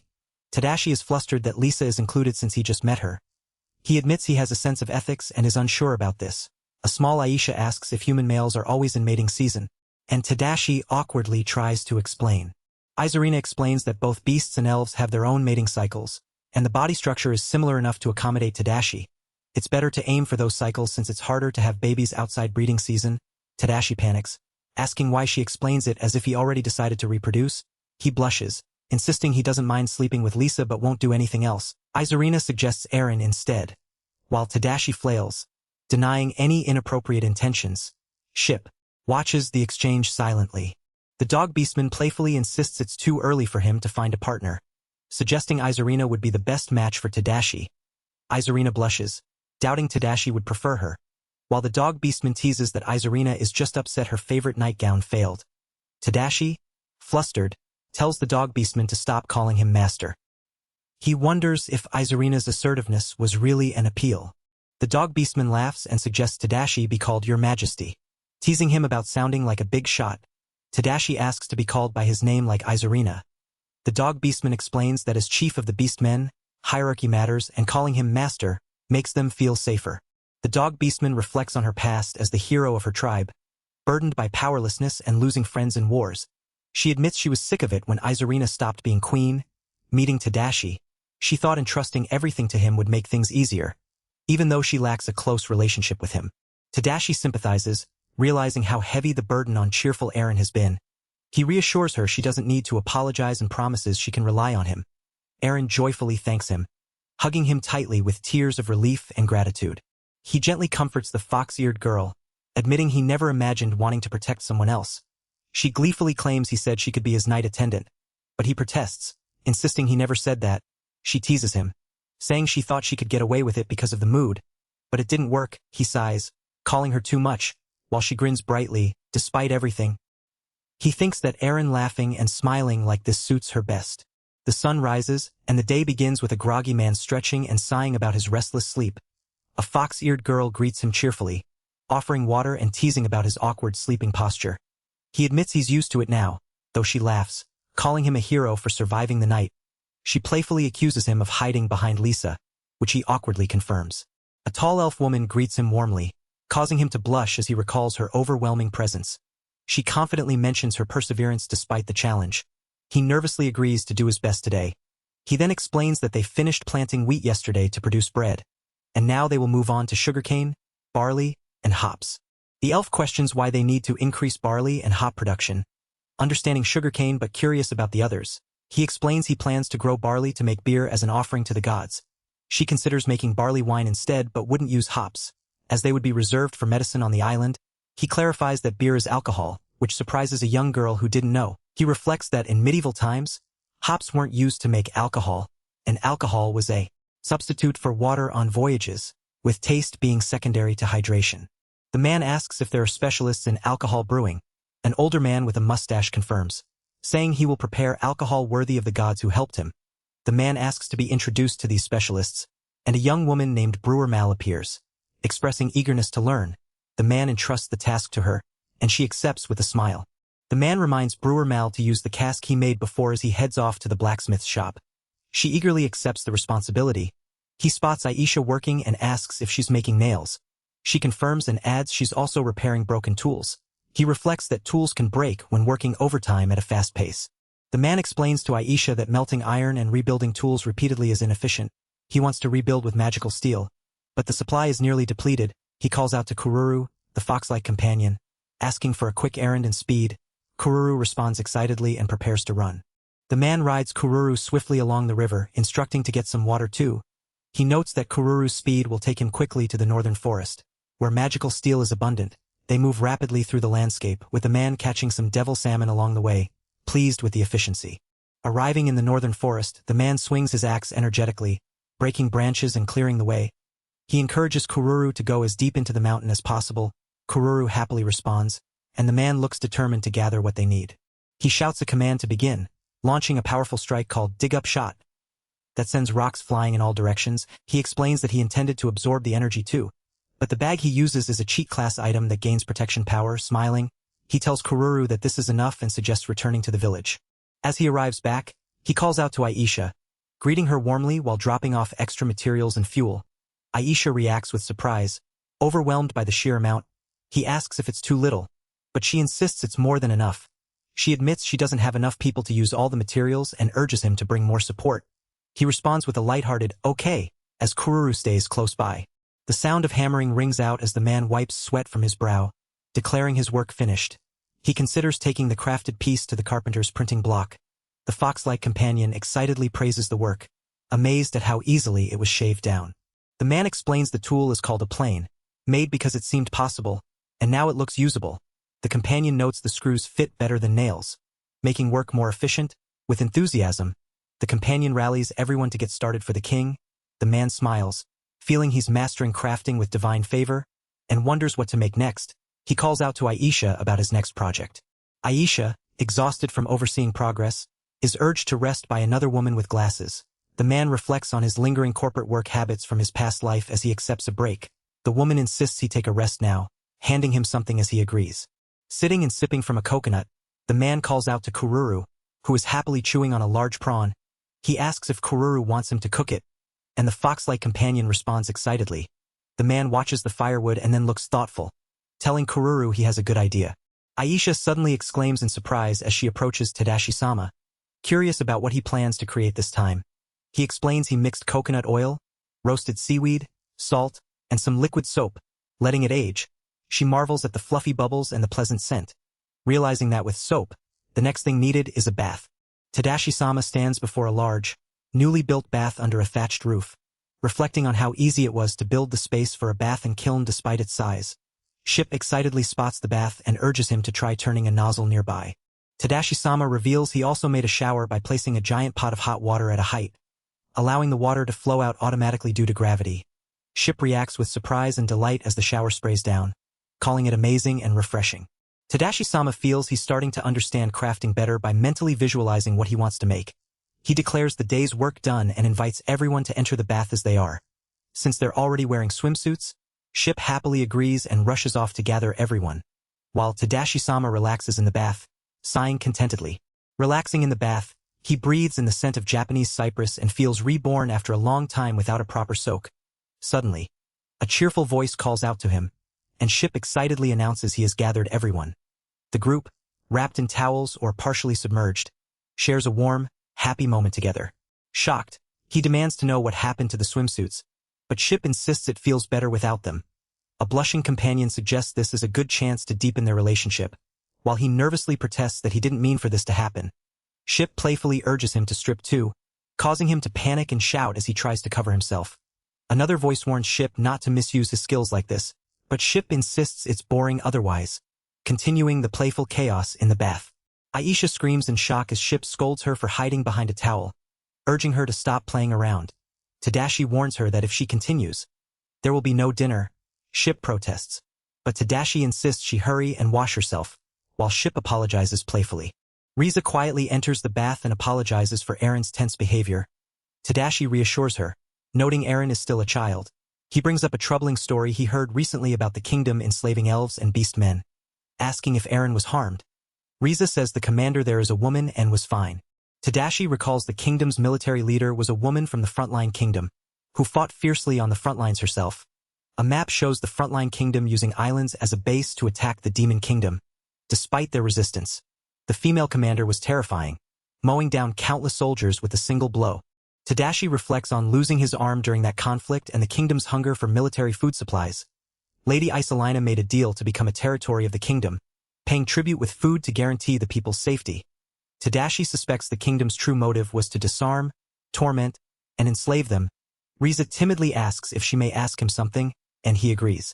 Riza quietly touches Tadashi's shoulder, noting his great self-control. He nervously asks if she means that kind of thing too. She apologizes if she offended him. Tadashi admits he was surprised she restrained herself from sharing a bed with Lady Isolina. He insists it's not like that and tells her she is a dignified and charming individual. She thanks him sincerely, saying it's the first time a man has praised her like that, and she feels very happy. Tadashi nods thoughtfully and says he understands her circumstances better now and is willing to accept them if asked. She then says she must set some rules, prompting Tadashi to ask what kind. She explains that when the alcohol is ready, she plans to hold an offering ceremony to the gods, followed by a wedding ceremony. Tadashi recognizes it as the first flower ritual, an elven custom where island girls come of age by giving flowers to the man they fancy during the spring festival. Accepting the flowers completes the marriage. She notes the island custom is for the woman to propose, which explains their aggressive behavior. Tadashi listens intently. Tadashi asks what kind of wedding ceremony she means. Riza describes making a wedding cake, wearing gorgeous outfits and exchanging wedding rings, calling it a grand celebration. Tadashi realizes there's much to prepare, including bridal outfits and cake ingredients. Suddenly, another elf girl calls out to Riza for sneaking off to talk alone with the king, teasing that Tadashi said he'll marry all of them, causing a light-hearted moment. The girls erupt in shocked, loud protests at the idea of marrying the king, their voices overlapping in disbelief. The king quickly clarifies he never said everyone would marry him, but no one seems to be listening. He rubs the back of his head awkwardly, resigned to the chaos. Surrounded by blushing, excited girls, he sighs, realizing he'll be busy once again managing their affections and the ensuing commotion. Tadashi resolves to start preparing for his wedding, thinking about entrusting brewing sake to brewer Mal and the bridal outfit to seamstress Laura. He worries about how to obtain a gem and cake ingredients for the ceremony. Suddenly, an elf girl bursts in, panting and shouting that there is bad news. She urgently shows Tadashi a handful of sparkling gems, diamonds, rubies, and sapphires, mixed in with the magic he brought. Tadashi had been worried about the wedding ring, and now he realizes these gems can be used. He thanks her for the discovery, though he had suspected there might be other materials mixed in. The girl offers to take on the task of making the wedding ring herself. Tadashi expresses his belief in her skills, and she gratefully promises not to disappoint him, swearing on her pride as a craftswoman. Tadashi contemplates the next step, gathering eggs and milk for the wedding cake, which means he needs livestock. As he mutters to himself about chickens and cows, his large wolf companion, Kururu, suddenly rushes up to him, causing him to stumble in surprise. Kururu dashes through the forest with Tadashi clinging tightly, who shouts in alarm. Asking where he's being taken, Kururu barks energetically, ignoring Tadashi's warning that it's dangerous to go too deep into the woods.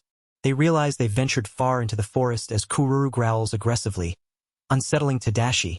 He wonders if something nearby is causing the sudden hostility, his eyes widening in concern.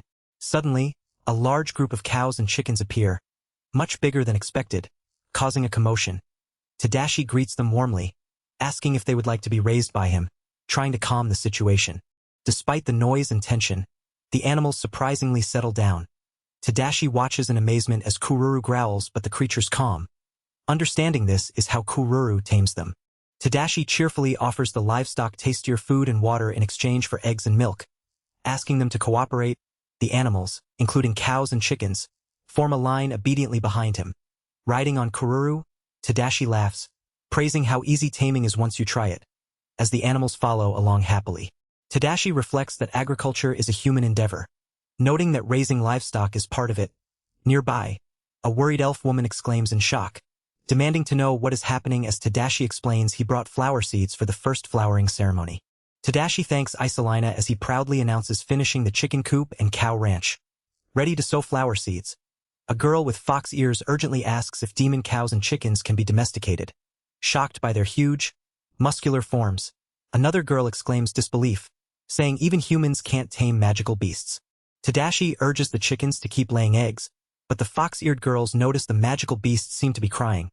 Tadashi explains it's because the legendary mythical beast Fenrir is watching them. The elf questions if they mean fighting power, and the fox-eared girls wonder if the beasts could become their fighting force. The fox-eared girl points out they have over 34 magical beasts and suggests using them if the duchy's army attacks. Tadashi happily shows the milk and eggs the beasts gave him immediately. The elf and fox-eared girl warn that what happened isn't taming but forced submission. Tadashi laughs, saying taming was surprisingly easy, while the elf protests. Suddenly, two women appear, calling out to Tadashi. A smiling woman in a bikini holds up a wedding dress she made, asking if this is what he meant by a wedding dress. Tadashi praises her skill, saying she replicated it perfectly from his description and introduces her as Laura. Another woman presents a wedding ring sample, which Tadashi admires, glad he left the cutting to her. The young man tells the two women they should try some bread before leaving. He mentions starting mass production and making the ring in the correct size now. The woman with animal ears happily presents a basket of freshly baked bread, explaining she ended up making various things like a bread oven while trying to bake a cake. The bread looks warm and delicious, impressing the others. The young man reveals new types of alcohol, inviting everyone to drink. The woman in a bikini notes the lager beer is cold and tasty, different from lukewarm ale. The woman with glasses says her drink has a rich flavor and was cooled using livelihood magic. Both women enjoy the drinks with bread, while the young man reflects that blessings and magic are everyday occurrences in this world.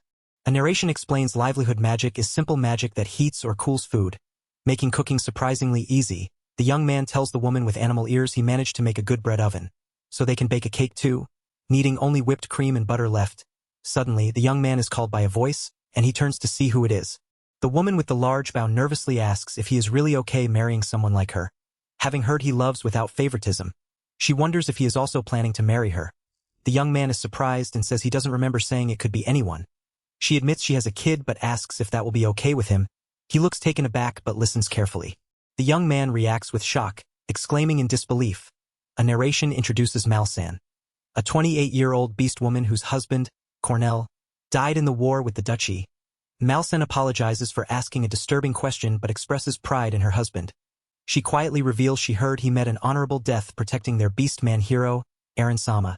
A small girl peeks around a door, catching the young man's glance. The young man asks if the girl is Malsan's child. She confirms, introducing her daughter Petty. He reflects on the husband's death, leaving a mother and daughter behind. Malsan questions if it's okay for him to marry so soon. Despite having had a great husband, she believes her late husband would be happy if her new partner were the young man, the person destined to protect their island. She states her duties are raising the child left behind and bearing many new children. The young man clenches his fist, absorbing the weight of her words. The young man gulps down his drink and declares with determination that he understands and agrees to get married. He tells Petty she can call him Dad too, prompting her joyful shout of, "Daddy!" He smiles warmly, telling Malsan to just call him Tadashi since they're already getting married. The two girls happily respond, and he reflects that this is truly what it means to be a king. Preparations for the wedding are complete, with a festive gathering of villagers enjoying food and conversation. The young man notes the village population has grown from about 100 to the size of a small town. A dazzling spread of wedding dishes is presented, including baked bread, vegetable salad, spicy seafood soup, sirloin steak, and a peach wedding cake. The young man cheerfully announces the great selection of food, but then hears someone calling his name. Turning around, he is surprised to see the bride approaching with a bouquet, accompanied by a group of smiling women. She announces that they have also gathered, leaving him wide-eyed and overwhelmed by the sight. The young man wonders how many people will come at the last moment, questioning if he is really going to marry 7 women at once. One of the women nervously asks if they look weird, but he quickly denies it, though conflicted about the ethics of marrying so many at once. he decides to accept it as the island's custom. One woman cheerfully remarks on the king's generosity, saying he would marry anyone who deepens their friendship with him. The young man sharply denies spreading such false rumors, insisting he never said he'd marry just anyone. He reflects that despite this, they all helped each other get here, and he feels it's nice to be wanted. The young man enthusiastically suggests making offerings to the gods, starting with a warm meal. A table is set with various dishes as he and a woman smile, basking in the sunlight. Two older men greet the young man warmly, praising his success in brewing alcohol. The young man happily admits he made some friends thanks to them. They present a selection of drinks, hoping it suits his palate, while the women behind him look surprised and excited, eagerly awaiting his arrival. The dwarves eagerly raise their mugs, one declaring the drink excellent as he takes a hearty swig. Another warns a companion not to be rude, but the first laughs off the caution, saying there's no need to sweat the small stuff at a drinking party. The older dwarf with a hat smiles warmly, noting the food also tastes good. While the other dwarf questions who these people are, a woman calls out to the young man, who turns with a curious smile. The young man explains that they are gods, prompting a surprised woman to exclaim that it's not obvious at all. He clarifies they made an offering at a shrine, so the gods naturally came down to eat it. The woman reacts with disbelief and frustration, while the narration reflects that there was another misunderstanding. The group gasps in shock as they realize the gods have truly descended. The young man awkwardly explains that when an offering is made, the gods come down themselves to accept it. Though this doesn't clarify much, an older man with a large hat reminds Mia and Herkabarts that the young man went out of his way to cook food for them, so it would be rude not to show up. The gods of heroes Herkabarts and Wisdom Mia appear, with Herkabarts angrily stating that the rules forbid favoring specific reincarnated individuals, while Mia asserts their choice to come or not. The older man chides Herkabarts for being rigid and obstinate due to his armor, prompting a tense exchange. The young man tries to ease the tension by inviting them to eat since they are already present. The god of heroes tastes the seafood soup and marvels at its deliciousness, surprised by the rich broth made with kelp. The older man praises the young man's offering as impressive, noting how rare such elaborate offerings have become among their followers. A woman confirms the other dish is beef tail soup, further impressing the gods. The goddess of healing, Alicia, gracefully arrives, inviting the young man to join her for food. She modestly claims she hasn't done anything special. The young man calls out to her respectfully, acknowledging her presence with surprise and reverence. The goddess of healing, Alicia, thanks the young man for providing the rare Elysian herb, though she coyly suggests he acquired it through luck. She decides to join the meal, surprising him with her straightforward taste for meat. As she begins to eat, another woman timidly interrupts, expressing gratitude for everything. The young woman who interrupted, clearly nervous, asks Alicia if something is on her mind. Alicia admits she's touched by the young man's faith, hoping he continues to believe in her, though she feels unworthy of such praise. The older god Herkabarts reminds the young man Tadashi about the monster god Ord, who guided Kururu's arrival. Tadashi apologizes for forgetting and acknowledges Ord's role. Ord, a large, fluffy magical beast, greets Tadashi warmly. Suddenly, a fierce dragon-like creature appears, growling ominously. Tadashi asks the older god Kronos what Ord eats, and Kronos replies he eats everything. Ord demands the entire pot of food, and Tadashi watches in amazement as the monster god devours the meal in one gulp, finishing it instantly. A burly man with a thick beard announces to Tadashi that they've run out of booze and will need a whole barrel of the delicious stuff. A young woman named Mal, looking surprised but eager, is asked to help gather more food. She quickly agrees. Tadashi confirms the drink is rum and rushes off with Mal to prepare more, while the bearded man laughs heartily. Amid cheerful chatter, Tadashi addresses Lord Kronos, explaining they are planning to hold a wedding that day. Kronos warmly responds that it is a joyous occasion. Tadashi then asks if Kronos and the other gods who have helped so far can be witnesses. Kronos, stroking his mustache thoughtfully, explains that as the god of agriculture overseeing the harvest and prosperity, he is indeed a suitable god to witness a marriage. Tadashi feels relieved that Lord Kronos is the only one not drunk among the gods. A crowd gathers under a floral arch, and the narration explains that while the island has a custom called the First Blossom Ceremony, this is everyone's first time witnessing a wedding. Tadashi announces to Lord Kronos that they will exchange vows, lily flowers, and wedding rings. Kronos admits he's never seen this kind of ceremony before. Though multiple wives are common in this world, Tadashi reacts with surprise but agrees as Kronos asks them to state their vows in the presence of a god. The crowd eagerly offers flowers to the couple, who exchange rings and hold hands. The guests cheer and celebrate as Kronos declares them man and wives, blessing their bloodline to live on through many generations. Tadashi thanks everyone warmly. A burly man and a dark-haired man urge the others to give Tadashi their blessings during the auspicious wedding ceremony. The older god suggests giving Tadashi a new star, but the burly man protests amid the chaos. Mia is scolded for being petty, but she insists that giving more blessings would disrupt the world's order. A serene woman smiles and agrees to proceed with the ceremony. The older god suggests blessing each of the wives with a star, prompting tears of joy from Lady Alicia. A woman protests recklessly giving blessings, pointing out the lack of return for the food offered. Another declares she will send a divine message to the wisest merchant believer. Inviting them here, the merchant happily accepts, surprised to be called to this remote frontier. The conversation shifts as Tadashi asks Eren if she also received a blessing. Eren excitedly confirms she got one from the god of heroes, Herkabaritz. She teasingly suggests Tadashi wanted to marry her too, but quickly laughs it off, saying it's too early to pair up. Tadashi nervously denies it, overwhelmed by the thought of having 7 wives already. Tadashi is warmly thanked by the wives, who express their happiness to be married to him. He admits he never considered marriage in his previous life but vows to do his best to keep everyone happy. Reflecting quietly, he recalls wondering what would happen to him when left alone here, never expecting to be so blessed with human connections in this new world. The wives excitedly praise Tadashi, calling him amazing for making gods descend upon their home. They insist he is a legend for blessing all his wives. Tadashi humbly accepts their praise, smiling as he declares the food is excellent and that moving here was the right decision. The village eventually became famous as God Visit Village, marking the start of cultivating not only the frontier but the entire world of Avestor, alongside the legend of Tadashi, the production king. Late at night, after the wedding ceremony concluded smoothly, the wives argue playfully over who should spend the night with Tadashi, debating whether the order should be decided by the size of their breasts. Tadashi, overwhelmed, suggests everyone just quietly go to sleep since they must all be tired after the day's events. Mal asks if Tadashi has done it before, causing him to nervously laugh and hesitate. She explains that no one else but her has experience, warning that inexperience on both sides can cause problems. The wives react with surprise and amusement, while Tadashi leaves the decision to Mal, who blushes at the responsibility. Tadashi nervously suggests Mal start with him so the others can learn by watching, but admits it would be difficult and prefers to keep it to just 2 people at first. Mal agrees and offers to pair with Shippu, a beast man of her age, promising to lead first so she won't be around when it's Shippu's turn.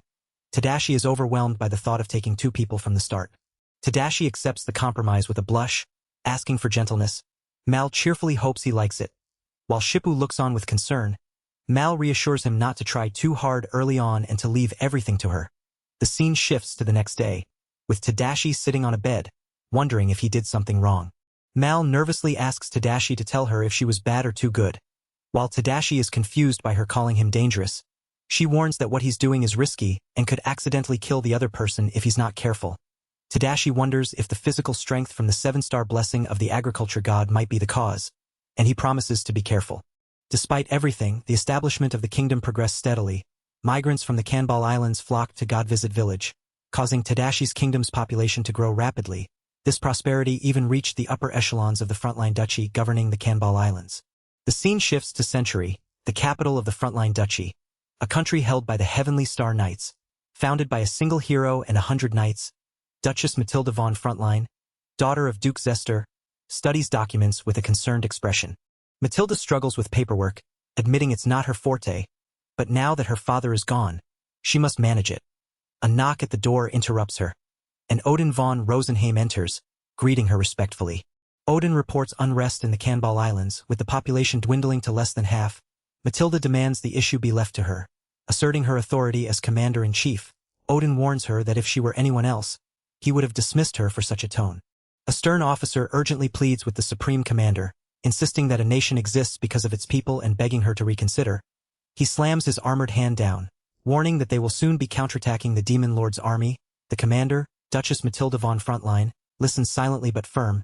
The officer insists this is not the time to investigate the island. She quietly replies with a hesitant, yes. After he leaves, she leans out the window, exhaling deeply and questioning if she has become too stubborn, apologizing to Odin. Matilda stands by the open window, feeling a gentle breeze as she reflects on the dire situation. She acknowledges that their priority must be to win the battle against the Demon Lord's army. She reminds herself that if they lose this battle, the entire country will eventually fall. Resolute, she concludes that they must continue to fight and win, knowing there is no other path to take. Tadashi swings his axe with a fierce yell, cutting through the crops as the fields stretch wide behind him. He wipes sweat from his brow, noting that over 5,000 people have migrated from the island, and the number keeps growing daily. Tadashi reflects that despite having plenty of land, expanding the fields won't be enough. Suddenly, a voice calls out his name. Isolina arrives riding Kururu, urgently shouting that there's bad news. Tadashi wonders if it's an emergency. Isolina explains that new prospective migrants have arrived, but it's really bad news. She reports that groups of dwarves and Kate Siths have come one after another. Tadashi, puzzled, listens as Isolina urges him to meet them first. A figure quietly approaches behind them. A confident Kate Sith woman steps forward, asking if Tadashi is the king of this land. Tadashi, surprised, asks who she is. Isolina explains she is a wise merchant who led the Kate Sith caravan here. A confident Kate Sith woman introduces herself as Shinku, president of the Cat Ears Trading Company, explaining their trademark cat ears and tails help customers remember them instantly. Tadashi and Isolina note Kate Sith are a species of cat fairy. Tadashi asks if Matilda was reincarnated. Surprised by the question, Shinku confirms only a reincarnated being can purify and build a village in the frontier zone. She explains Lady Mia, the god of wisdom, sent her as a follower to assist. Tadashi agrees to let her investigate the area but must first attend to the dwarves. Matilda suggests splitting up, offering to guide Shinku while Tadashi handles the dwarves. Shinku happily agrees, and Tadashi mounts Kururu. Ready to move quickly, he urges not to keep their guests waiting. Tadashi encounters a group of dwarves, confirming their identity with awe. An elder dwarf approaches and asks if Tadashi Ono is the king of this land, addressing him formally and directly. Tadashi asks if the dwarf before him is the representative of his group. The dwarf confirms, introducing himself as Oberon, leader of the group from the Great Mine of the Frontline Duchy. Tadashi remarks that Oberon looks quite similar to Lord Vulcan. Oberon is surprised and admits that despite his 5-star blessing in smithing and reputation as a master craftsman among dwarves, he has never been taught directly by Lord Vulcan, who had taught him some things himself. Oberon explains there is plenty of land available here, so the dwarves are free to live as they like. He suggests they could build a mining village in the mountains, where he can provide as much wood and food as needed. Tadashi is shocked to hear that digging through the mountain yields magic stones and questions if it is really okay to share such an important secret. Oberon responds that he thinks Tadashi is a trustworthy person. Tadashi adds that he thought Oberon was guided here by Lord Vulcan and begins to say more. Oberon kneels, overwhelmed with gratitude, pledging his full allegiance and dedication to King Tadashi. Tadashi gently tells him he's overreacting but extends his hand to seal their agreement. Oberon grasps it firmly, vowing to count on Tadashi as well. A narration explains that in the north, Oberon established a dwarven mining village alongside a human village supplying food. To the south, migrants from Kanbal Island have surpassed 10,000, and the Kate Sith prepare to build an international trade harbor. A fortress will be built along the river to serve as the kingdom's base. Shinku sips tea calmly, mentioning future trade plans. Tadashi and the group discuss prohibiting magic steel exports, preparing for potential wars with the duchies. The elf woman explains magic steel weapons will be their greatest advantage. Shinku notes that allowing so many migrants is essentially a declaration of war. Tadashi asks why, showing concern. The elf woman reveals they left the island after paying taxes, assuming the duchy wouldn't notice since the frontier was uninhabitable. Shinku dismisses this as naive, pointing out residents have vanished and citizens are leaving in droves.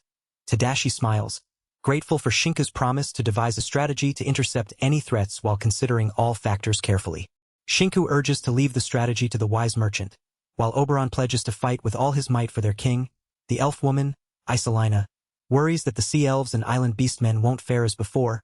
Shinku reassures her, saying if attacked first, it would likely be the elf fishing village near the sea.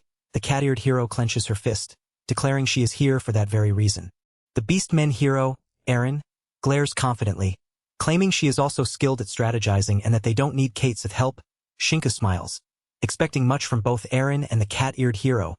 The merchant tries to calm the rising tension, reminding them to cooperate.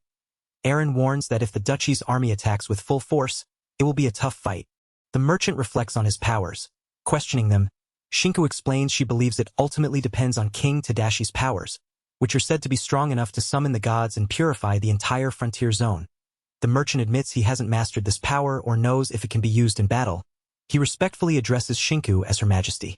Shinku asks the merchant to keep an open mind, assuring him that his power to enrich the land will become a powerful weapon. The merchant clenches his fist, promising to think about it seriously. He resolves that as king, He must protect his citizens and will give everything he has to safeguard everyone. At Century Castle in the frontline duchy, a noblewoman reacts with shock as she learns the large mine, the country's lifeline, has stopped operating. She demands an explanation, alarmed that without new weapons, the duchy's army will collapse. A man reports that all the miners have disappeared one after another. As the noblewoman processes this, someone interrupts, entering the room. Odin von Rosenheim appears, casually grilling mushrooms and presenting them to the noblewoman. She questions the timing and purpose, while he explains the mushrooms were found in food from Kanbal Island, though such mushrooms don't grow there. He reveals this means the miners are fleeing to a country that generously shares abundant food supplies. The noblewoman, chewing thoughtfully, struggles to understand his point until he concludes there is no such dreamland, implying the miners' hope is misplaced. A noblewoman learns from a man that their investigation uncovered a new kingdom established in the frontier. She questions how this is possible given the frontier's hellish environment. The man explains the disappeared people abandoned their country to seek asylum in this fertile land. Transformed by the so-called production king, the noblewoman slams the door, demanding if there is any way to deal with this, while the man grimly notes a counterattack looms ahead. A muscular knight with a 4-star blessing from the god of heroes offers to crush the new kingdom himself, but the noblewoman finds this ridiculous. He reminds her of his brutal attack on Kanbal Island, where his 100-man squad wiped out an entire Beastman village, despite his confidence. He admits he is busy with preparations and asks if others could take over. The noblewoman is glad he understands the situation quickly. The noblewoman tells Odin von Rosenheim she has decided to leave the matter to the knight. Odin protests, but she insists. The knight pledges not to let them down and to live up to their expectations, showing determination. On a boat, the knight and a soldier discuss the frontier, noting rumors that the place is ripe for picking. The knight observes elves and beastmen moving from the island to the frontier. He warns that if they think they can run away, they are gravely mistaken. The knight grins, confident they will make loads again. The leader rallies his troops, telling them to loot freely but to focus on gathering intelligence about the enemy land. The soldiers cheer enthusiastically. He reminds them that the real fun begins only after the mission is complete, as the village below lies quiet and still. The group arrives at a seemingly deserted location. The leader notes no one is present on either side and wonders where the elves and beastmen from the island have gone. Suddenly, a massive stampede of demon cows and giant chickens charges toward them, shocking the soldiers. The soldiers panic as the oversized demon chickens attack, pecking aggressively. The leader orders them to spread out and warns not to be fooled by the creatures' appearances. He explains these are vicious A-rank beasts that hunt in groups of 5 and are far more dangerous than ordinary animals. The leader admits he should have been more cautious about the frontier and acknowledges his carelessness. Meanwhile, hidden in the bushes, the group discusses using magical beasts to thin the enemy numbers. One praises Erin's strategy as quite effective, signaling a plan to counter the overwhelming beasts. Erin has been silent for a while, prompting her master to speak to her. She urgently asks if he can leave the battle to the beastmen, revealing her burning desire for revenge as she clenches her fists. Her village was wiped out and her friends killed, fueling her refusal to forgive the enemy. She pleads for this to be their only chance to strike, demanding orders from her master. He tries to calm her down, grabbing her to hold her back. She pushes him urgently, insisting they hurry, though he reluctantly agrees. He warns he can't allow her to attack recklessly. Erin rallies her fellow beastmen with a fierce shout of thanks and determination. They charge forward together, running into battle with fierce resolve. The man clenches his teeth, shocked that the young girl is standing toe-to-toe against his magic sword. She shouts accusingly that he killed Cornell. He realizes she's changed, like a different beast than before, and reluctantly decides to use his trump card. The girl fiercely declares she's not the same as before, revealing a 4-star blessing given by her master. The man grips his sword tightly, stunned, but scoffs that such a change won't affect the fight. She lunges at him with a powerful strike, but he blocks, mocking her as too slow. Suddenly, his sword breaks from the impact. He gasps in pain, blood spurting from his mouth. The man, sweating and shaken, mutters insults under his breath. The girl stands firm, sword in hand, as another voice calls out her name urgently. The young beast woman, battered and tearful, struggles to rise as her companion urgently asks if she is okay. She gasps that she did it, her voice trembling with relief and disbelief. He smiles warmly, praising her effort and declaring that they have won the battle. At Century Castle in the frontline duchy, a noblewoman anxiously questions whether the magic sword-wielder Graham truly died despite his squad being wiped out. A man with a monocle confirms the grim news, explaining that soldiers who barely escaped reported a pincer attack by demonic beasts and beastmen. Shock ripples through the room as the word, demonic beasts, echoes in alarm. The young noblewoman declares she will personally speak with the captors, insisting as captain of the knights she cannot abandon the soldiers taken captive. A subordinate questions if she will go herself, but she insists this matter requires her involvement. The subordinate firmly replies she is not to go, and he will prepare the necessary arrangements instead. She laments the celestial star knights' crushing defeat by beasts and beastmen, admitting it was a mistake to leave the situation to her subordinates. The subordinate urges her to avoid rash actions and not repeat the same mistake. She retorts that she is no longer a child to be scolded, though she acknowledges his praise and the need for rulers to sometimes pause and reassess. She insists there is no time for hesitation and announces she will lead 1,000 celestial star knights to the frontier. The preparations for deployment are ready, with 2,000 knights and 20,000 soldiers set to proceed to the Cambal Islands. The subordinate pledges to accompany her for negotiations, and she tells him to do as he wishes. At the port, she surveys the impressive construction and questions aloud where the Tadashi kingdom obtained the funds for such a project. The subordinate stands beside her as guards hold their spears behind them, emphasizing the scale and readiness of the kingdom's military presence. She notes the absence of warships or soldiers, questioning the Tadashi kingdom's military strength despite its wealth. The possibility of deliberately hiding military information is raised. She sighs, tired of hearing the same warnings about the Tadashi kingdom's alliance with formidable demonic beasts. She insists she already knows this well and abruptly greets someone. A man steps forward, nervously asking if they are representatives of the duchy. He introduces himself as Ono Tadashi, formerly a farmer but now acting as king. The group reacts with shock and disbelief, questioning how a mere human could cause the current crisis. Whispers mention Lady Matilda's involvement. A close-up reveals a patch on a sleeve showing 9 stars, surprising everyone. Ono explains that he has 7 stars of blessing from the agriculture god and 1 star, each from the gods of smithing and heroes. Lady Matilda angrily demands respect as the duchy's representative and accuses him of mockery. Others debate whether to believe him, with some shocked at the improbability of such blessings. The scene shifts to a prosperous farm, unusual for the god-forsaken frontier. The blessing of the agriculture god is suggested as the reason. Ono asks about the peace negotiation plan, and the cat-eared merchant confidently states their demands. They will return the captured knights and not seek retribution if their nation is recognized and interference ceases.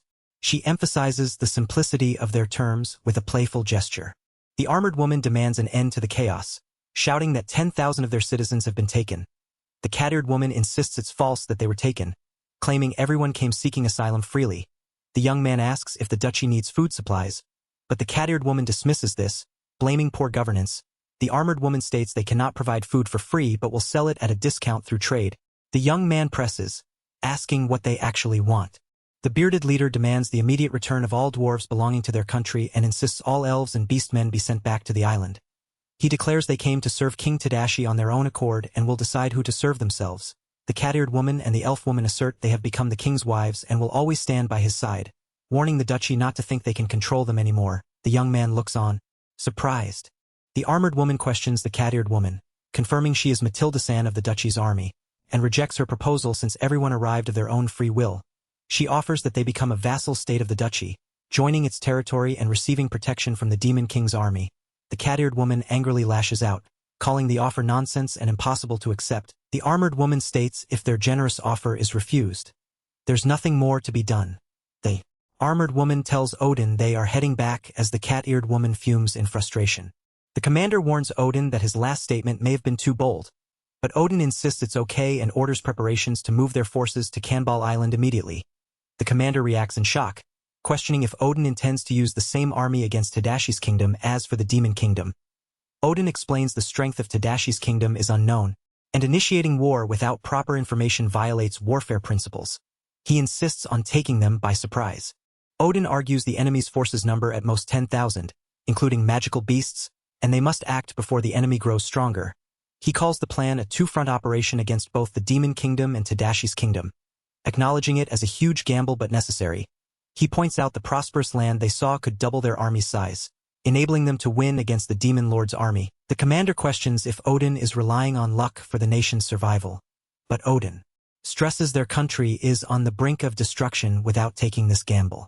She, as commander-in-chief of the duchy's army and representative of the duchy, commands the chief of staff to carry out the surprise attack on Tadashi's kingdom. He threatens to strip the chief of staff of his title if he disobeys. The chief of staff humbly accepts and promises to obey Odin's orders. At Kanbal Islands, Odin is informed they have repelled the horde of magical beasts, emphasizing that war is about numbers despite the beast's power. A knight reports that Lady Matilda's invasion of the port should be over by now and orders boats to be prepared to join her. Odin responds with determination, ready to proceed with the plan. The villages along the coastline are fully occupied, securing abundant food supplies and provisions. The commander reflects on their success repelling the magical beasts during the takeover, hoping Lady Matilda avoids any tactical mistakes. Lady Matilda and the commander exchange praise for the victory, but she questions why they should stop now. She suspects the enemy anticipated her surprise attack, noting the villagers likely evacuated inland and resistance was minimal except from magical beasts. The commander warns of possible traps and a castle built at the midpoint of the River of Sorrow, where the enemy's main army awaits. Lady Matilda insists they must immediately attack, targeting Tadashi Ono, whom she calls the greatest treasure of the land. The commander stresses capturing him alive is crucial due to his immense power and blessings. The commander argues that Tadashi's blessings mostly benefit agriculture and that his single star from the god of heroes makes him less threatening. Lady Matilda refuses to lower her guard and vows to proceed with full military force. The commander declares their current victory and the strategic advantage of the rich land they now hold, questioning if that isn't enough. The commander insists that no matter what traps the enemy sets, their numbers will overwhelm them, dismissing the possibility of traps as mere optimistic speculation. Lady Matilda slams her sword down, fiercely reminding him that she taught him not to employ troops selfishly. She warns that if the main force suffers a devastating blow, the duchy will be destroyed. The commander argues there may not even be traps, but she refuses to let him go alone, accusing him of suddenly acting like the teacher. The commander calls out her name in shock. Lady Matilda declares her final decision. They will leave a small number of troops to maintain the occupied territories and mobilize the entire army to swiftly capture the castle along the river. The commander reaches out, pleading for her to wait, but she turns away, resolute and unyielding. The chaotic invasion by the Duke's army unfolds with beastmen warriors attacking fiercely, casting acid blasts and overwhelming the defenders. The only ones left in the port are those who can quickly retreat. A young man reflects on his prediction that their situation would become rough, hoping it wouldn't come true. A tearful beastman warrior gasps in relief, realizing she survived the battle. A large ship sails on rough waters as the young man and a beastman companion observe the enemy forces from afar. The beastman reports the enemy numbers exceed 20,000, with around 3,000 knights. The young man confirms he can see them too. Despite the fortress being called royal, it is only protected by a wall of magic steel, and victory is not guaranteed. The merchant sage Shinku has studied the enemy's army and devised a strategy. The young man asks the beastman, now addressed as Majesty, what she will do next. She confidently replies that she still has things she can do and believes their Majesty Tadashi will definitely reign victorious. She has long thought about how to protect everyone and has resolved to defeat their enemies. Her determined fist clenches, signaling her resolve. The narration recounts how the town, village, and kingdom grew together, with migrants from Kanbal Island and various villages contributing to the population and resources. A fortress along the river was decided upon as a base for the kingdom. The young man declares he will now show what he can do, but a woman gently pulls him back, asking him to wait, addressing him respectfully as Majesty. The cat-eared woman leans in close and kisses the young man, her eyes closed with a confident smile. He looks surprised, his face flushing as she playfully declares that if he wins this battle, she will become one of his wives. He chuckles, asking if that was his goal all along, smiling warmly. She teases him about the timing and order of the kiss and confession, claiming she just wanted to show it off now. He laughs and admits he feels more relaxed because of her, suspecting she's just fooling around. He clenches his fist with determination, promising to do his best, while she stretches and laughs playfully. The young man reflects on how far he has come thanks to the bonds he's forged with his comrades. He recalls each of them. Kururu the Fenrir, Shinku the Kate, Oberon the Dwarf, Aaron the Island Beastman, and Isolina the Sea Elf. An older man with a wide-brimmed hat explains the land they stand on, Frontier, a giant peninsula abandoned by the gods' blessings. Though the River of Lament is poisoned, the blessing of agriculture can purify its soil and water.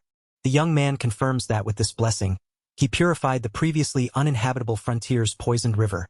He reaches out, dripping water from his gloved hand, and resolves that he should be able to do the opposite now. He kneels, focusing his energy as a powerful light bursts from his hands, signaling the start of a new effort. Inside the Duke's military ship cabin, a sudden scream pierces the air. Lady Matilda shouts in alarm as the bottom of the ship is being devoured by a monstrous fish. A knight panics, calling out to Odin, bewildered by the strange, terrifying fish attacking them. Odin explains these creatures are vicious devil salmon from the River of Lament. Lady Matilda and the commander watch in shock as the river's dark waters churn violently. The commander grasps the reality. The River of Lament has returned to its legendary, dangerous form. He realizes this must be the power of Tadashi Ono, and fears the devastating impact it could have on their army. The commander urgently warns not to inhale the foul odor from the murky river, fearing it will cause illness. Lady Matilda commands all forces to retreat to the riverbank, allowing any shore position. Reports flood in. The 1st Battalion of Spearmen has fallen, many are injured and sick, and the 3rd Battalion of Archers is half wiped out, desperately requesting further orders. The commander solemnly informs Lady Matilda they must halt their advance here, but she refuses, insisting they cannot show their backs to the enemy. She leaps into action, rallying the troops to press onward despite the danger. The commander shouts after her, demanding to know where she's going. Lady Matilda charges forward on horseback, shouting Tadashi Ono's name and declaring she will make him regret provoking her. She calls upon a powerful spell, invoking the heavens to rain destruction upon their foes. Her sword glows as she unleashes the incantation. Shooting Star! Meteors begin to fall from the sky, causing alarm among the troops. The cat-eared warrior prays to the god of wisdom for strength, casting a protective barrier called Absolute Field, as the ground shatters beneath the impact of the falling stones. The cat-eared warrior struggles, overwhelmed by the sheer number of falling meteors.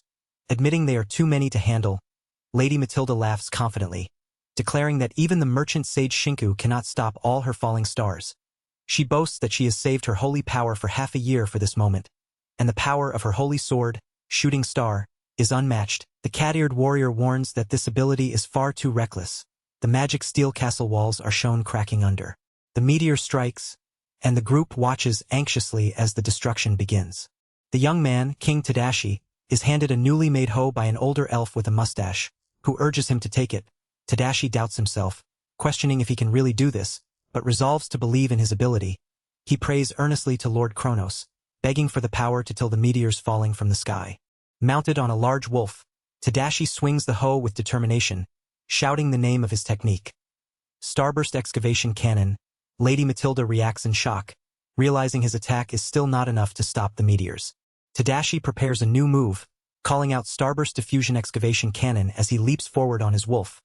The attack strikes the meteors, shattering and crushing them, but the battle against the relentless falling stones continues. Rocks crumble and fall from the sky, startling Lady Matilda as she crashes to the ground.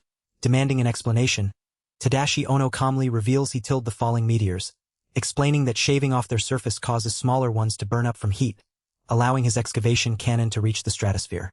Lady Matilda demands to know Tadashi's identity and profession. He proudly declares himself a farmer, raising his hoe with determination as his large wolf companion cheers his name. Odin steps forward, urgently pleading for surrender and accepting all conditions, even offering his head. Lady Matilda protests, accusing Odin of impudence and warning that the battle is far from over. She scolds him for the disastrous scene, insisting they have already lost the fight. The commander shouts in desperation, demanding if Lady Matilda still fails to understand the dire situation as half their troops have died and many are falling ill. She accuses him of selfishly aiming only for merit. Tadashi calmly offers a solution. If they promise to stop fighting, he will restore the river to normal. A woman pleads that it's not too late to save the poisoned soldiers with treatment, while another questions if elixirs will be used on the fallen. Tadashi insists there's no need to kill anymore if the enemy promises not to attack, expressing a desire to save people even if they were foes. The commander calls him a merciful king. The cat-eared merchant sage Shinku is introduced, and the opposing commander swears to disarm and surrender, accepting all conditions and pledging to the god of wisdom. Shinku explains the magical contract that binds him, putting his life at stake to guarantee the agreement. He warns that if anyone breaks the promise, he will kill the Commander Matilda von Frontline and take his own life. Tadashi acknowledges the seriousness and vows to purify the river immediately. He urges everyone to stop fighting and treat the sick soldiers with elixirs. The commander raises his sword, declaring he was appointed by the Duke to kill anyone leading the duchy to ruin. Lady Matilda screams in shock and disbelief, begging Odin not to kill her. She cries out that she has done everything for the kingdom, apologizing as she recalls being raised like a daughter and that her failure was his mistake.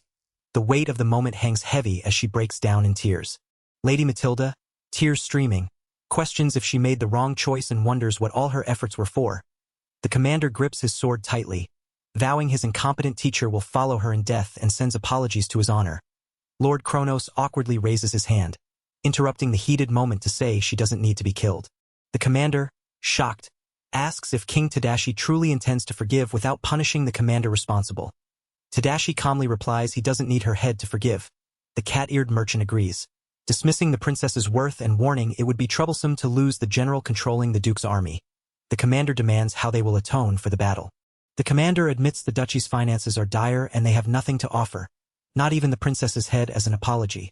Tadashi asks if returning the Kanbal Islands, the hometown of Isolina and others, would be acceptable. The commander reacts with surprise and urgency. The merchant proposes that if the duchy recognizes them as a kingdom and forges a peace treaty, they would also like a trade agreement. Tadashi respectfully accepts these conditions. Bowing deeply, he urges Odin to raise his head, warning Matilda not to overdo it or he'll feel bad for her. Odin pledges to offer his head to Tadashi anytime he desires. The commander expresses deep gratitude to King Tadashi, hoping their nations will now coexist peacefully as neighbors. He announces the immediate withdrawal of their troops and apologizes for the temporary intrusion. Lady Matilda, overwhelmed, slumps beside him as the young man wonders aloud if the withdrawal will truly be safe. He calls out to Tadashi with hopeful concern. Surrounded by smiling allies, the young man declares the conflict with the frontline duchy resolved. He thanks everyone for their efforts, while the peaceful scenery hints at a long-awaited return to tranquility. The conflict with the frontline duchy has finally ended. The young man wipes sweat from his brow, announcing the day's work is done as peace returns to the Tadashi kingdom. Odin, the duchy's representative, sought to compensate the Tadashi kingdom with much-needed iron and copper, also offering engineers and craftsmen to build ships. This generosity quickly boosted their reputation, attracting merchants from other kingdoms and filling their days with bustling activity. Suddenly, a cheerful cat-eared girl named Erin dashes in, calling out to her master. Erin playfully stares and asks when the young man will do it. Revealing she means a wedding, he gulps in surprise, questioning what she means. While she insists she wasn't joking and can do it any time, he shouts that Erin definitely timed that deliberately. The young man reminds Erin that it's still too early to find a mate, but she claims Mal said otherwise, explaining Mal feared Tadashi-sama might die from her nighttime powers and asked Erin to save her. He's shocked, wondering if Mal really said that, but Erin admits she lied. He breathes a sigh of relief, realizing he was worried for nothing. He reflects that Mal was actually happy, and that they properly avenged Cornell together, even visiting his grave to tell him. He nods quietly, understanding now why he can also be his master's wife.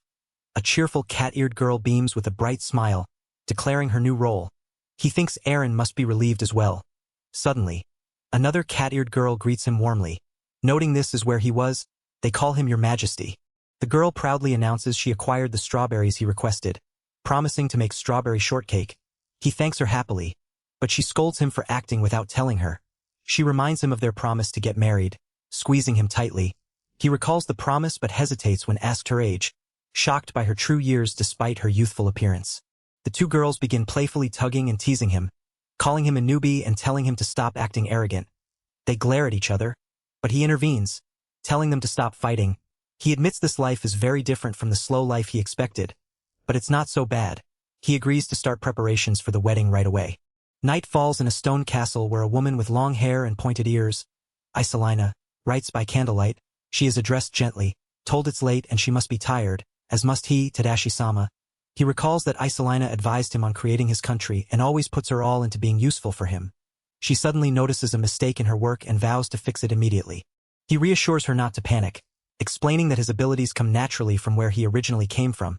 She praises him, amazed at how capable he is. He awkwardly admits he mentioned Japan before, and that he was always told he was useless, hired only out of mercy. She listens, surprised and concerned. He reflects that his powers are merely borrowed from the gods and that he himself is not impressive. Suddenly, he recalls something unpleasant and wonders if the unfinished work he left behind caused trouble for others. She suddenly grabs him, demanding to know why he's still worrying about cruel words said to him, tearfully. She insists those words aren't true and reminds him that his kindness and these hands saved her. He is left speechless as she clings to him, calling him by name. She recalls how he offered his hands when she struggled under the weight of everyone's hopes, asking if he knows how happy that made her. He replies that helping someone in trouble is only natural, but she shouts that it's not natural at all. She explains this world has many transmigrators from other worlds, all blessed by the gods. She points out that merchant sage Shinku and beastmen hero Eren are likely descendants of those transmigrators. She admits none of the transmigrators had as kind a heart as he does, She explains others freely brandish their powers without care, causing the world to be as it is. She confesses she is drawn not to his power, but to his kindness. She affirms he is someone she can trust, something she has believed since then. Memories flash of her acknowledging the elixir grass is real and thinking he might not be a bad human. She kisses him, saying even without powers or his king status, she was just a lone girl drawn to him.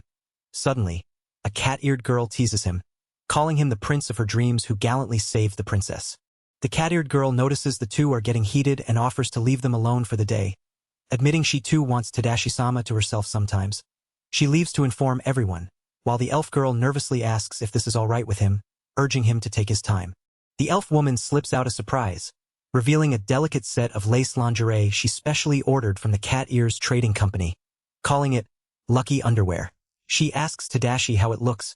Beaming with pride, he blushes, awkwardly admitting it's beautiful but hesitates, realizing something is off. Tadashi notices the colors of the top and bottom don't match at all, which makes him laugh nervously. He apologizes, saying it made him happy but admits he should have told her the lucky underwear should have matching colors. The elf looks a bit concerned, acknowledging she might be rushing things. The mood softens as the elf confesses she wants Tadashi's children and hopes he will take care of her as his wife, even if she might fall short at times. Tadashi warmly agrees, expressing his love for her.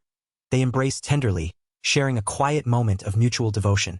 As Isolina peacefully falls asleep beside him, Tadashi smiles softly, wishing her rest. He reflects on the kingdom they built together and the bright future ahead, filled with many things to look forward to. A few weeks later, birds chirp softly as a worried woman calls out to Tadashi-sama. Inside, two exhausted figures lie sprawled in bed. One praises Tadashi for his impressive efforts, while he sheepishly apologizes. Both panting and flushed, they admit that even a hero like him was no match, and if they hadn't been together, they might have died. Tadashi, overwhelmed, wonders if a strange friendship has blossomed. Nearby, two women in elegant dresses celebrate the second wedding's smooth success and the festival's peaceful end, crediting Mal and everyone's help. Tadashi cheerfully declares it's time to work, but the woman urges him to rest. He insists on finishing digging a well for the new village first, then agrees to let the two others rest well. As they sleep soundly, she notes Tadashi's energy and promises to bring him a light meal and coffee once he's done. He thanks her, praising her cooking and saying he looks forward to it. She bows politely, wishing him a safe trip and calling him husband. He cheerfully announces he's leaving now. He sprays water on the fields, impressing the gathered villagers who cheer and call him the king of production. A woman offers to handle the rest. While he decides to check the fields himself, the villagers express their gratitude, glad he came. An elder asks the king how they should pay the kingdom's tax. The king, holding his farming tool, hesitates and wonders if he can just not tax them. The villagers look on quietly, waiting for his answer. Suddenly, the elf woman runs up, exclaiming his name in surprise. She insists that having no tax is out of the question and explains that each village grows specialties as their tax. Like strawberries in this village, the villagers are shocked, questioning if they can really do that since it means practically no taxes. He invites the villagers to try half of the strawberries they harvested, promising it will be a good reference for their quality. He offers to help anyone who doesn't understand how to grow them. The villagers praise his kindness, grateful to have someone with the god's benevolence among them. They affirm their commitment to raise a good harvest quickly, proud of their farming skills. The elf woman quietly admires him, touched by his sincerity. A panting Oberon rushes in with urgent news for the king. He reports that new immigrants have arrived, but they are demons. The king is confused, and the elf woman reacts with shock and disbelief. The narration explains that the new immigrants are demons from the demon kingdom of Unbrosum, a distant neighbor beyond a giant mountain range. Despite not being on bad terms with that kingdom, reaching it is difficult. The king and elf woman resolve to chase the demons away. The king admits he can't comment on what he hasn't seen. Meanwhile, a large creature named Kururu happily accepts a pat. As they prepare to keep the demons confined in a warehouse, the scene shifts to reveal a group of women with red eyes. Identified as vampires, the elf woman and king react with alarm. The explanation follows that these vampires are terrifying high-level demons, underlings of the demon king Nosferat. They suck humans and elves dry of their blood and kill them, highlighting the grave threat they pose. A woman with long hair and a revealing outfit nervously insists they may be underlings of demon king Nosferat, but denies killing humans. She asks if the black-haired man is King Tadashi. He is startled and confused by her question. She introduces herself as Fujika, the demon king's grand chamberlain, and reveals they are the last remnants of the demon kingdom of Unbrosum. The man repeats in shock that they are the last remnants. Fujika explains that Demon King Nosferat was killed by Demon Duke Violen, causing the collapse of the demon kingdom of Unbrosum. She and another woman behind her are the only ones who managed to escape their pursuers and reach this place. The man reacts with disbelief and alarm, realizing the neighboring demon kingdom fell without their knowledge. Fujika pleads with King Tadashi, reminding him that he forgave the frontline duchy for invading their land and was known as a merciful king. She begs him to save their princess, though he hesitates, noting no kingdom would accept demons, even if asked to save her. The king contemplates the fate of the injured demon girls, torn between abandoning them or saving everyone. He orders Isolina to let them use the elixir despite her protests that they are demons who eat humans. The Elven Queen protests, but the king insists on healing their wounds for now. The Elven Queen angrily refutes the claim that vampires kill, insisting that even frequent blood consumption wouldn't be enough to kill. She demands King Tadashi not believe such lies, revealing her comrades were attacked and eaten alive by demons allied with Demon Duke Violen. She admits she won't force him to believe her. Fujika offers herself to the Elven Queen, asking for forgiveness with her life and requesting the queen use her sword to slay her. The queen is shocked and cries out, but Fujika stabs herself, swearing allegiance to the demon god Yahello as she bleeds. Tadashi notices a glowing jewel on Isolina's chest and asks what it is. She explains it's a magic stone, the very essence of demons. Despite the elixir healing Fujika's wounds, it isn't enough. She needs blood to survive. Tears stream down Isolina's face as she pleads for blood. Fujika has overused her blood's power and will die soon. Tadashi urgently declares Fujika can drink his blood, and Isolina warns him not to let her do it. The Elven Queen worries that helping them risks involvement in the Demon Kingdom's war and fears a trap. She clenches her fist, questioning if a vampire would control her if she lets them suck her blood. Tadashi reassures her vampires only convert fresh blood into mana, so trusting them is safe. The queen hesitates but apologizes, admitting she can't abandon those who asked for help. Tadashi recalls how they once asked him for aid, and the queen responds she has stationed soldiers to secure the area. She insists she'll personally help the exiled, as Fujika can no longer drink blood. Isolina resolves to suck Tadashi's blood and give it to Fujika. Tadashi urges haste, worried Fujika will die at this rate. Isolina bites Tadashi's arm to draw blood. Tadashi commands to heal the other's wounds as the former queen watches silently. She questions why Tadashi stopped, and he explains he understands her feelings but must follow his kingly decree to save them. The former queen quietly accepts this, addressing Tadashi with respect as he commits to saving the demon exiles. She reflects on Tadashi-sama's words, realizing he sees no difference between humans of the duchy and demons. Though she still harbors a grudge, she insists they must save everyone now to uphold the kingdom's pride. She smiles gently and urges to aid the wounded, prompting everyone to rally to Tadashi-sama's side with determination. Concerned, she asks how many people Tadashi gave his blood to, warning him not to push himself. He assures her he's durable thanks to his blessings and won't run out even if he gives all his blood. He smiles, telling Isolina he was given these powers for moments like this and will do whatever it takes to save them. Resolute, Isolina declares she will let them drink her blood too. Others quickly volunteer to do the same if the king and Isolina are doing it. Apologizing for pushing themselves, Fujika expresses deep gratitude for everyone's help but advises Tadashi to keep resting. She presents the Demon King's sword, Crimson Lotus, symbolizing the power of the undying Demon King Nosferat and his last successor, Princess Lena Vlad Unbrosum. She calls it their last hope, the very thing they have sworn their lives to protect. The princess witnessed her father, the Demon King, die before her eyes. She apologizes quietly. The Elven Queen confirms she is leaving with the princess. Tadashi reassures them this is a safe place and promises to protect them all, explaining he established his own kingdom for that reason. He asks for more information about the Demon Kingdom, admitting he doesn't know the extent of Demon Duke Violen's power.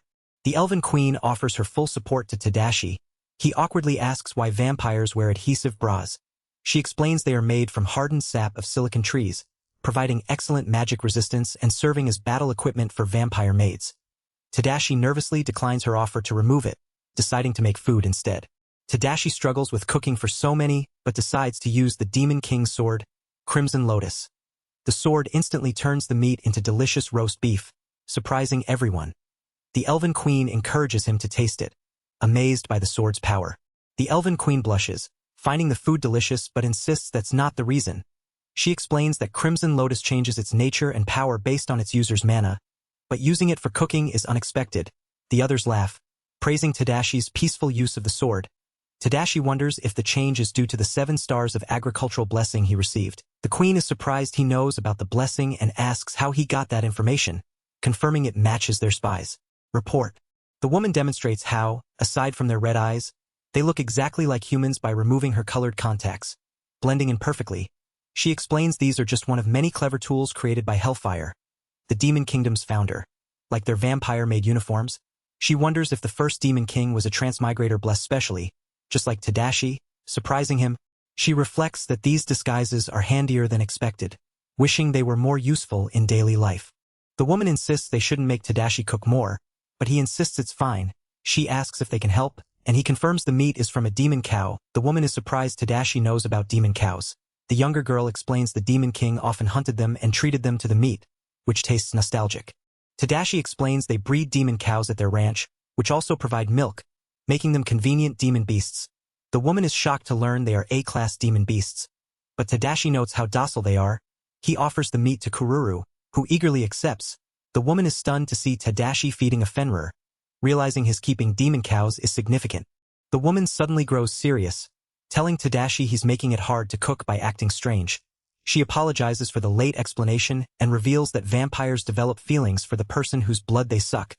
Tadashi listens intently as she leans on him, and he realizes their regrets will also be tied to him if this is true. The woman laughs nervously as she explains that vampires only suck blood to replenish their own stores and when they have children, which causes them to imprint on those they feed from. The man, overwhelmed, asks how long this imprinting lasts. She says it will calm down after some time, maybe a few days. He glances away, trying to accept it, while a crowd of couples happily forms around them. He wonders aloud if there are 100 people in his situation, surprised that couples are being made everywhere. The man awkwardly mentions he heard the king has many wives, prompting the woman to slap him and ask if even that information reached the Demon Kingdom. He quickly clarifies he only acts that way toward those he's married to. She looks disappointed but then invites him to call everyone over since she's finished making food. The man proudly presents medicinal soup made from elixir grass for those who don't like meat, holding a plate of meat as well. The woman praises his cooking skills, and the man nervously insists he won't do anything harmful despite what she says. A crowd eagerly lines up to be served, with one girl calling out for his help, clearly smitten. In the Tadashi Kingdom, next to the royal castle, buildings serve as baths for the mining village, rewarding hard labor with various bathhouses. The scene shifts to a close-up of a man smiling with a sparkle in his eye, quietly amused. He proudly reveals an iris petal bath infused with elixir water and scented with added fruit, inviting everyone to enjoy and relax. 2 girls with animal ears eagerly anticipate the bath, their expressions bright with excitement. Several characters soak in the warm water, calling it paradise and one of the kingdom's unique luxuries. The man explains he secured a bathhouse specifically for the vampires to help them heal by soaking in elixir grass steeped in warm water after seeing their wounds. He addresses the queen respectfully, confident in his plan. A group of cheerful girls arrive at the bath, shouting their arrival with enthusiasm. The man questions why they aren't wearing the adhesive bras from earlier, prompting a teasing reply about peeling them off right in front of him. Flustered, he denies any ill intent, insisting he wasn't asking to take advantage. She questions if baths must be entered naked, and he admits it's true but seems fine with it. He reflects that this development aligns with his expectations, recalling how they imprint on those they feed from and only suck blood to replenish their own stores. She stands in the steam, pondering this quietly. He reveals a secret weapon in the bath, pulling a lever to activate a mysterious steam generator. The sudden steam startles her and another girl as the bath fills with thick mist. The steam hisses as it fills the bath and she happily remarks how comfortable it feels. Comparing it to a sauna, another girl agrees, and he explains it was originally made for a sauna but repurposed here as a secret weapon. He calls her name, but she looks surprised as he tells her to stop the farce. He asks if she came to share the Demon Kingdom's internal affairs, noting the convenience of secret talks in the bath. She confirms and praises his insight despite his youth. He explains his skill for reading faces is an occupational habit from his past life as a corporate slave, revealing his awareness of her impatience to speak with him.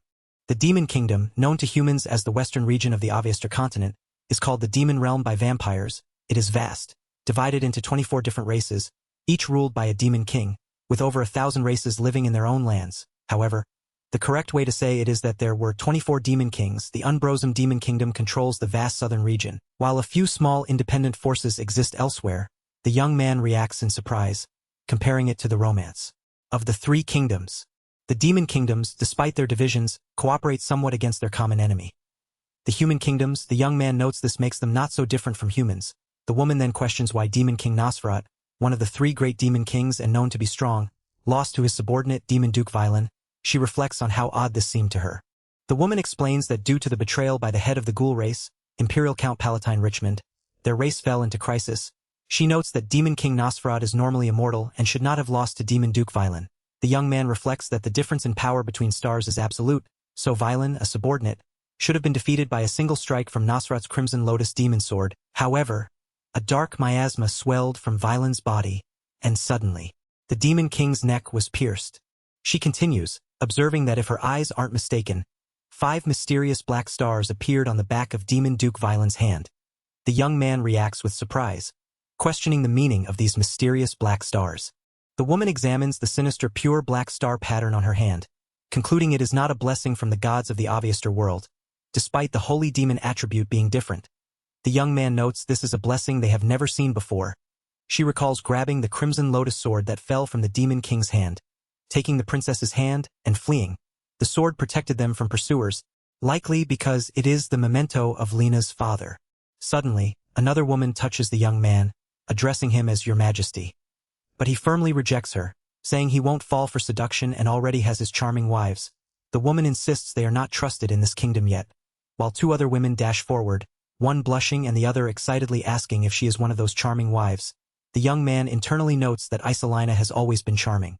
A woman boldly asks the young king if she may become his concubine. Apologizing to his wives, he firmly refuses, insisting he won't do anything without a proper marriage. Smiling, he tells the women to enjoy soaking in the elixir water as he prepares to leave. One woman blushes and shouts that she has told him countless times she's not interested in him that way. The young king praises Isolina for her hard work, mentioning he was almost dragged into her tent. He gathers everyone to discuss future plans. He assigns Lisa to oversee defenses, suggesting they secretly station soldiers in a nearby mining village close to the demons for observation and as a defense base. Shinku is tasked with gathering information, confidently explaining that counterattacking demons after they tire crossing the mountains will be easy. Lena reports that the information from Fujika was valuable but warns that their kingdom's secrets were leaked by the duchy's army, calling the duchy full of rats. A commander suggests confiding only in Odin, trusting his decisions. The young king asks Shinku to talk to Odin while delivering goods, concerned about the duchy's army growing weak. He urges everyone to rest after discussing all concerns. Suddenly, Lena is pushed and grabbed by a woman, startling the group as the king calls out her name in surprise. A tearful woman quietly calls out "Father," apologizing to the young king. Another woman, watching from behind a curtain, reflects on how she never expected the princess to come here after disappearing. The young king explains that Princess Lena is the youngest child and the demon king always doted on her. He smiles gently, admitting he was a little surprised but doesn't mind her presence. Flames engulf the Demon King castle as a fierce demon with sharp features commands to take down all the Crimson Lotus flags of the previous Demon King Nosferat, declaring it for the glory of the new demon kingdom, Ashtaroth. A stern demon general responds with a sharp, "As you wish." But the Demon King insists that this is not enough. A dark figure commands to dye the entire Demon King's castle black, matching the throne's color. He orders the kingdom's name to change from Unbrosum Demon Kingdom to Ashtaroth Demon Kingdom, and declares himself the Demon King of Darkness, Violin. The surrounding demons respond with a fearful salute, shouting glory to their new king. The leader of the Lich Lords, General Richmond, reports that the remnants of the vampires vanished at the mountain range's edge. The Demon King listens as Richmond explains the skeleton soldiers are monitoring the borders but have seen no sign of the vampires, who likely crossed into the dangerous frontier zone filled with vicious demon beasts and a poisonous river. The Demon King angrily reprimands Earl Richmond for returning without eliminating the vampires or bringing back their heads and the Demon King's sword, despite Richmond's claim that the vampires' deaths are practically confirmed. The king slams his hand down and demands to know the meaning of this failure, silencing Richmond harshly. Richmond protests, reminding the Demon King that the Lich Lords were the ones who opened the castle gates and enabled him to become Demon King. The Demon King calls him a despicable traitor for failing to carry out orders despite being made a general. Richmond pleads for another chance to prove himself, but the Demon King glares at him with cold disdain. The Demon King Nosferat coldly declares he has already given a chance and commands the trembling skeleton, Ravena's, to perish joyfully as an offering to the great god of darkness, Yaldabaoth. Ravena's screams in terror, begging not to disappear, as his bones crack and shatter. An elf-like figure responds with a firm yes, as he accepts the command to serve as a perfect sacrifice to Yaldabaoth. The Demon King orders the cleansing of their new world by annihilating all useless undead and asks if the Crimson Lotus Demon Sword should be searched for. The elf replies that the Demon King may have the sword if he wishes, as he no longer needs it as a proxy of the god of darkness. The Demon King reflects with a sinister smile on the fate of the newly orphaned child of the immortal king who fled to the frontier zone. The elf contemplates that although the frontier zone will eventually become part of his territory, it is still too early. He believes it is time to reorganize their kingdom structure.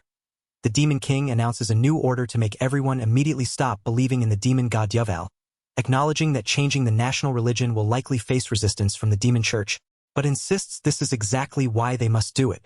The Demon King commands more sacrifices to amplify Yaldabaoth Sama's divine power, ordering that those who defy his command be offered up. A subordinate kneels and agrees to the order.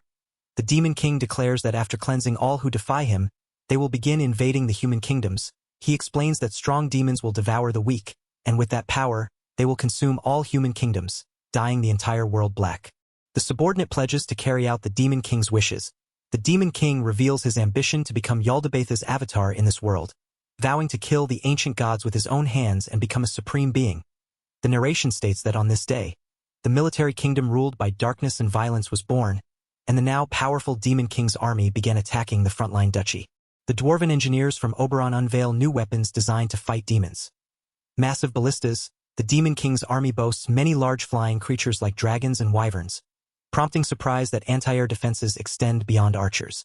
Tadashi expresses a wish to produce cannons. Though they lack gunpowder, learning they are beginning to make saltpeter, he eagerly urges quick cannon production and improvement of blueprints, sparking excitement among the engineers. The group prepares to depart, with an elf instructing Lisa to contact her immediately if anything happens and to rely on Kururu in emergencies. The elf and a cheerful girl ready themselves as the cart rumbles to life. Riding comfortably in the cart, Tadashi notes the pleasant scenery and invites Princess Lina to look outside. Lina insists she is fine but admits she might be scared. The former Grand Chamberlain confesses even she feels her feet tremble, amazed that fierce demon cows allow themselves to be ridden, though they obey only when she or Kururu are nearby. The woman with cat ears confidently claims her trading company can obtain anything, asking what kind of book is needed. The other woman explains she wants to gather as many books as possible because Princess Lina can't fall asleep without them. The young girl shyly admits she likes books, prompting a surprised but gentle response. The cat-eared woman explains that as merchants, they can't give books for free. She says she can gather enough to build a library at the castle but warns books are expensive. When asked if she has something to offer, the woman produces a large magic stone, explaining these stones store powerful mana and are more precious than jewels. The man is stunned by how many items she hides between her breasts. The scene shifts to the Tadashi Kingdom's royal castle. The man and the woman admire the castle, noting it has all daily necessities and feels warm despite its plain appearance. The woman laughs happily, glad the man has taken a liking to it. The man announces he plans to head to the coast next. Interested in the political upheaval of the Demon Kingdom, he intends to summon Kronos, the god of agriculture, to inquire about the situation. The woman is shocked that he has manifested gods so often, but he explains it is an emergency this time. She solemnly calls it the manifestation of miraculous gods. The man eagerly insists on coming along, determined to see it with his own eyes. He explains he traveled all the way here thinking of offering seafood-themed dishes, wanting to continue with meat dishes. Suddenly, someone calls out to him, catching his attention. The woman excitedly suggests having a wedding here at the same time. Sparkling with enthusiasm, the man protests, saying he doesn't want to get married so suddenly.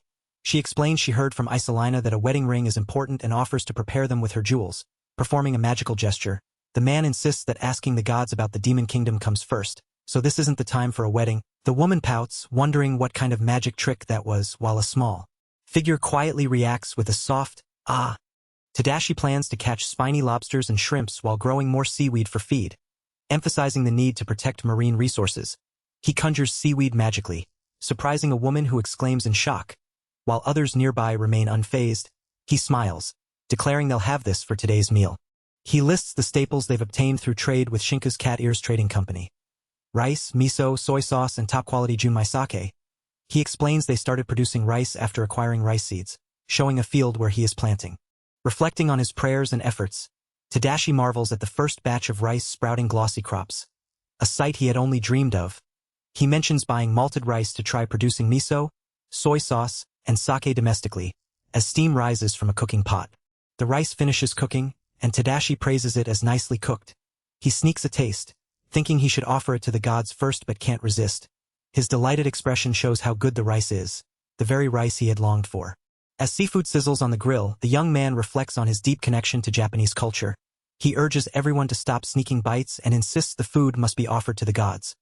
A lavish altar is prepared with steaming dishes, calling for Chrono-sama to appear before them.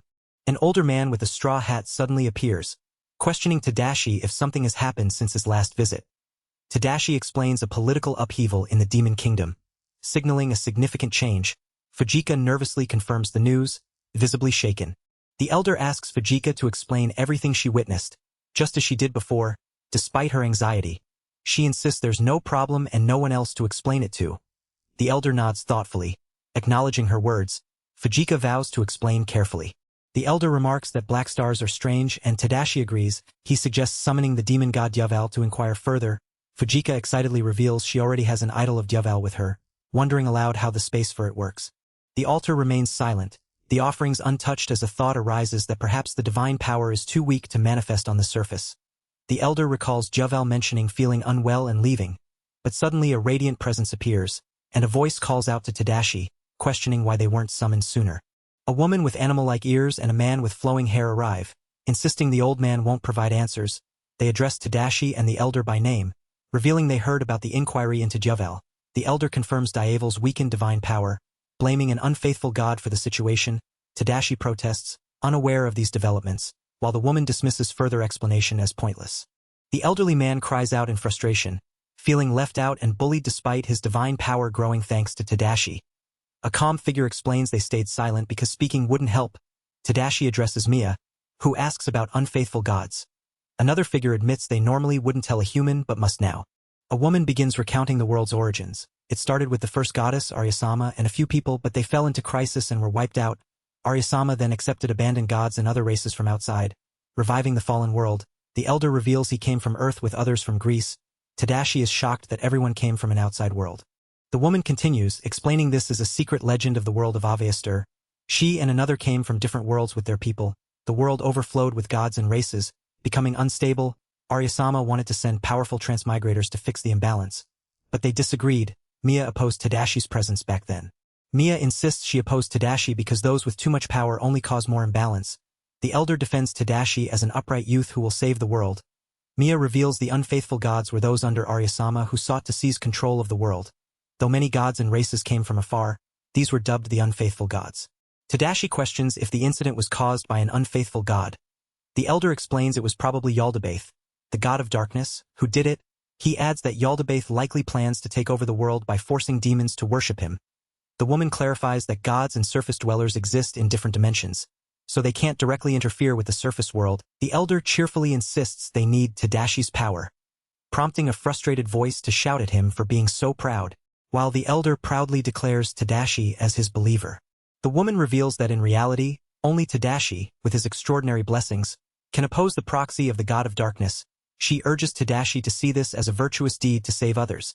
The elder apologizes and entrusts the task to Tadashi. Tadashi accepts, promising to do what he can. The group explains that Demon Duke Violin, who spreads the black blessing stars in the Demon Kingdom, is connected to the god of darkness. They warn that the proxy of the god of darkness will likely harm Yahello's believers. Tadashi, addressing the Elven Queen, says he doesn't mind since this is happening in the Demon Kingdom. The Queen asks if the vampires can handle the duty of protecting those persecuted for believing in the demon god. She emphasizes that covert operations and intelligence wars are their strength and pledges to save as many people as possible from Duke Violent's persecution. She firmly asks Tadashi to leave this responsibility to them. Tadashi acknowledges their resolve, promising to assist them to the best of his abilities. The Elven Queen enthusiastically agrees. The elder, Kronos, happily suggests they help themselves to the prepared food and alcohol. The woman sighs, commenting that this is why no one would consult with Kronos, who is so laid back. Suddenly, she exclaims the food is delicious. The god of blacksmithing, Vulcan, arrives cheerfully, holding a cup of wine, surprised. Someone asks when he came, but Vulcan laughs, saying he couldn't resist new wine. Another admits to reluctantly giving Tadashi a blessing, explaining it would be rude to refuse the wine offered. They confirm Tadashi was bestowed blessings anyway. A woman invites everyone to enjoy delicious shrimp tempura, while one person wonders what everyone is doing. Another comments on the light and delicious rice wine. A stubborn Mia refuses to eat, but is urged to try the food, which she reluctantly does. The god of blacksmithing laughs heartily, telling Mia she should grant Tadashi a blessing too. Mia pouts but listens. The group shares a moment of camaraderie, though one insists it's dangerous to give a single transmigrator too much power. Laughter breaks out as they tease Mia for her stubbornness. The Aldo Monastery stands quietly, surrounded by fields tended by laborers. This is the place where the royal family is imprisoned for their crimes. A man in armor walks through the fields, his footsteps echoing as he senses something and gasps in surprise. A cheerful woman named Matilda greets him, holding a hoe. She is seen from behind as she works the fields. The man questions her, astonished that she is personally tilling the soil. Matilda smiles warmly, saying mixing with farmers and tilling the dirt is exactly what she wanted. She assures him she will finish soon. Matilda explains to the armored man, Odin, why she, the strongest knight in the duchy, has taken up farming. She declares that the strongest are farmers, pounding her fist with conviction. Odin is left speechless by her determination. Matilda reveals she tilled the fields herself and learned much in the process. Odin asks what she did with her sword. Matilda shows him the shooting star sword, explaining she fills it daily with prayers and holy power. She says it might be the only thing of value she has left, because of her lapse in judgment. Many soldiers lost their lives. She vows not to return to the army but promises to come back and die for her motherland if the sword's power is ever needed. The man reassures the Duchess that she need not worry about the duchy's army, still holding firm to his resolve. The Duchess, surprised, asks what he means. He explains that due to political upheaval in the Demon Kingdom, their invasion has paused, and they have reclaimed stolen granaries. He reveals that the Unbrosum Demon Kingdom has fallen due to a coup d'état, shocking the Duchess as she realizes their enemy nation has collapsed. The man continues, explaining that since Demon King Nosferat's defeat, the Demon Kingdom is embroiled in a civil war between moderates and extremists regarding their policies toward humans. King Tadashi is accepting orphans and moderates from the Demon Kingdom and has gained control of the old Demon Kingdom's government in exile. The Duchess reacts with disbelief. The man adds that King Tadashi has sent elixirs and rations, and preparations are underway to keep enemies in check. She admits concern over the lack of information until now and notes there is still one more piece of information. The man reveals that His Royal Highness has consumed an elixir and recovered enough to get out of bed, bringing relief to the Duchess, who tears up. She kneels and expresses her gratitude. The man gently pats her shoulder and suggests visiting the front lines for a moment. The Duchess, still emotional, asks what he means. The Duchess admits she is too ashamed to meet King Tadashi but acknowledges it is only polite for a royal family member to thank him. The man encourages her to apologize properly and thank King Tadashi. Confident that with his generosity, forgiveness will come, the Duchess resolves to apologize and thank him for saving her father as well. The man smiles warmly, accepting her decision. At the frontline duchy's forward base, a cheerful cat-eared woman greets the arriving king with a lively salute, proudly reporting that all the sorting has been perfectly handled under her command. The king thanks her warmly and apologizes for making her manage everything alone. She responds with a respectful "Your Majesty," as the king steps inside the castle. Inside, the king is welcomed by a man with a monocle and a woman with long hair. The king happily acknowledges their greetings. The woman nervously asks who the king is with, and the man explains it is Duchess Matilda, who wishes to apologize and thank the king. The king recalls her as the girl from before. Suddenly, the Duchess kneels deeply, expressing sincere regret for her past actions. The king quickly urges her not to prostrate herself, while the Duchess admits she could not think of any other way to apologize. The king urges the Duchess to put the past behind them and stand up, forgiving her despite everything. She hesitates but agrees, and then clings tightly to his arm, tearfully thanking him for saving her father. The king smiles, noting the elixir's effectiveness on severe illnesses. The Duchess, moved, expresses surprise and gratitude that the king cares so much for the people of the duchy, explaining they produce elixirs in bulk to heal wounds and illnesses. The king cheerfully affirms their friendship with the duchy. She admits she was foolish before and laments their inability to repay the king for all his support. The king reassures her that fighting alongside them against the Demon King's army is enough. The king suddenly remembers and offers to introduce someone, thinking it's a rare chance to show the duchy's executives that some demons are friendly. Princess Lena is quietly watching nearby as the king and duchess prepare for the introduction. Suddenly, a loud interruption arrives. A stern man bursts in, demanding an audience with King Tadashi. He introduces himself as the Diamond Knight Ortis, captain of the Celestial Star Knights and commander of the front lines. The king calmly agrees to listen, while another man warns Ortis to restrain himself and not be rude to a foreign king. The king internally notes the sudden appearance feels like something out of a period drama. Ordis boldly declares he will speak first, accusing King Tadashi's kingdom of stealing their people despite the king's friendly reputation. The Duchess angrily demands if Ordis is trying to humiliate her, listing how dwarves and blacksmiths are fleeing, mines have shut down, and supplies are no longer produced. She insists the people leave due to poor governance. The king calmly urges Matilda to hear Ordis's excuses before judging. He questions if King Tadashi aims to usurp their country, while the Duchess fiercely defends her honor and loyalty. Shocked at the accusation, the king firmly states he will not usurp the duchy and explains he brought supplies to cooperate with their knight order. Matilda reluctantly agrees to let him speak. The king, refusing to engage in roundabout quarrels, proposes settling the matter with swords. Aaron, eager to fight, challenges Ordis. But the king warns that if Aaron, a 4-star hero, fights Ordis, he will lose face. The king admits this will be a duel between himself and Ordis. Ordis excitedly accepts the duel, demanding a personal match with King Tadashi under equal conditions using practice swords. The king reassures everyone it's a friendly match and reveals he has an idea.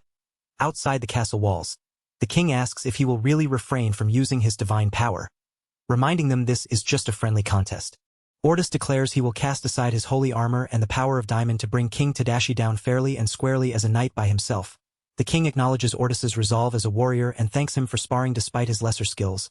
Ordis enthusiastically accepts, stating as a warrior he could ask for no less. He charges forward, shouting for the king to get ready. The duel begins with a clash of swords. Ordis demands to know why King Tadashi hesitates without counterattacking.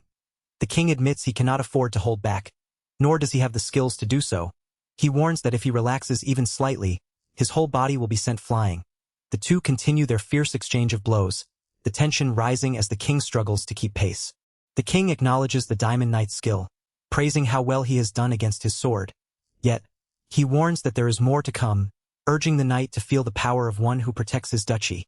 The knight braces himself, determined to fend off the next attack. The knight struggles under the fierce assault, gritting his teeth as he blocks a powerful slash. He recalls the strength granted by the body he received from Chrono-sama. The king, seeing the knight still standing, declares he will now show his full power and launches a devastating move called Storm Rush. The knight falls to the ground, panting heavily, while the king stands over him, declaring victory. The knight admits it was a good match, and the king praises him as the Diamond Knight who protects the duchy. Nearby soldiers cheer loudly, celebrating the duel's end. The knight questions why the king did not use his divine power, the same power that defeated Captain Matilda. The king explains he promised to fight as a warrior, not relying on divine abilities. He humbly states he is a farmer, no match for a duchy knight in combat, and that his role is to cultivate fields. His true purpose was to bring food supplies and elixirs, providing a place for people to work. He reminds the knight that the duchy's knights are strong, and that their mutual enemy is the newly founded demon kingdom seeking humanity's downfall. The bearded man raises his fist, rallying the knights to repay their debt and support King Tadashi with their pride on the line. The king nods, allowing the man to speak further.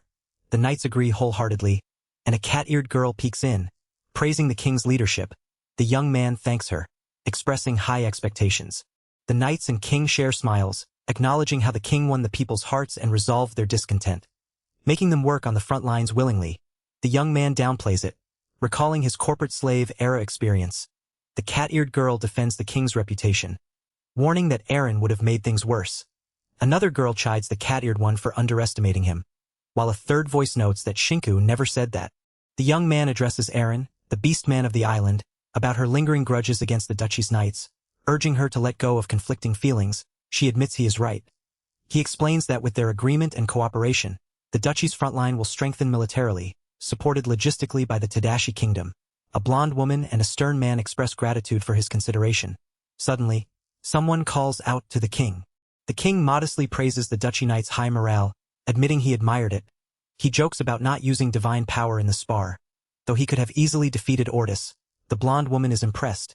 Recognizing this as the mark of a true king, she thanks him sincerely. The king reflects on his restraint, noting he encouraged Ordis instead of overwhelming him, showing his growth and maturity. The young man cautiously praises the king, acknowledging the importance of the blessings from the god of heroes in battle. He asks Matilda, a swordswoman who wields a holy sword, if she shares this belief. Matilda is taken aback, touched that he would say such a thing to her. She then confesses that the king is the only man she can entrust the duchy to. Suddenly, she grabs his hand, staring intently, leaving him shocked and speechless. Matilda urgently pleads with the young man, asking him to marry her and become the successor to the duchy. The king reels in surprise, overwhelmed by her sudden and bold proposal. Matilda urgently grabs the young man's hand, demanding he marry her and become the successor to the duchy. Shocked, he struggles to understand her sudden proposal. A knight rushes forward, shouting for them to wait. The young man reveals he has considered King Tadashi marrying into the family, but doubts it's possible. Matilda, 25 years old, lashes out, accusing him of implying she's too old to marry. She glares fiercely, warning Odin to choose his words carefully. She explains that if the king marries into the family, he would become the next duke. Permission from her father is required, but first, she must ask the young man himself. The knight protests the suddenness of the idea, but the young man calmly states he doesn't mind. Suddenly, an elderly man with a crown appears, called Duke Zester by the others. Concerned, they ask if he is feeling well. The duke insists his illness is healed and that he must not rest while King Tadashi remains. The young man, Matilda, and the knight watch him closely as he steadies himself. The elderly duke gently calls Matilda by name and takes her hand, assuring her that if she has strayed from the path, he shares the same fate. He reminds her there are always chances to recover as long as one is alive. Matilda listens intently, moved by his words. The duke turns his gaze toward King Tadashi, prompting a response from his attendant who affirms the king's presence. Duke Zester formally introduces himself and apologizes for any discourtesy, expressing gratitude toward the young man for his role in the duke's recovery. Diamond Knight Ortis loudly affirms the duke's statement. The young man humbly replies that he can only speak thanks to the duke's support and expresses his belief that King Tadashi is a hero worthy of entrusting the duchy's future. The duke then asks for their thoughts. Ortis passionately defends King Tadashi, recalling how they clash swords and how the king respects knights' pride and listens to his subjects. He recounts the king's victory over Lady Matilda, asserting no knight would object to him. The duke reflects on how Tadashi brought down a god, lives peacefully with demons, and saved starving people. The celestial star knights stand behind Ortis, ready to support the king's supremacy. The duke expresses confidence that Tadashi will stabilize the chaotic world as a monarch.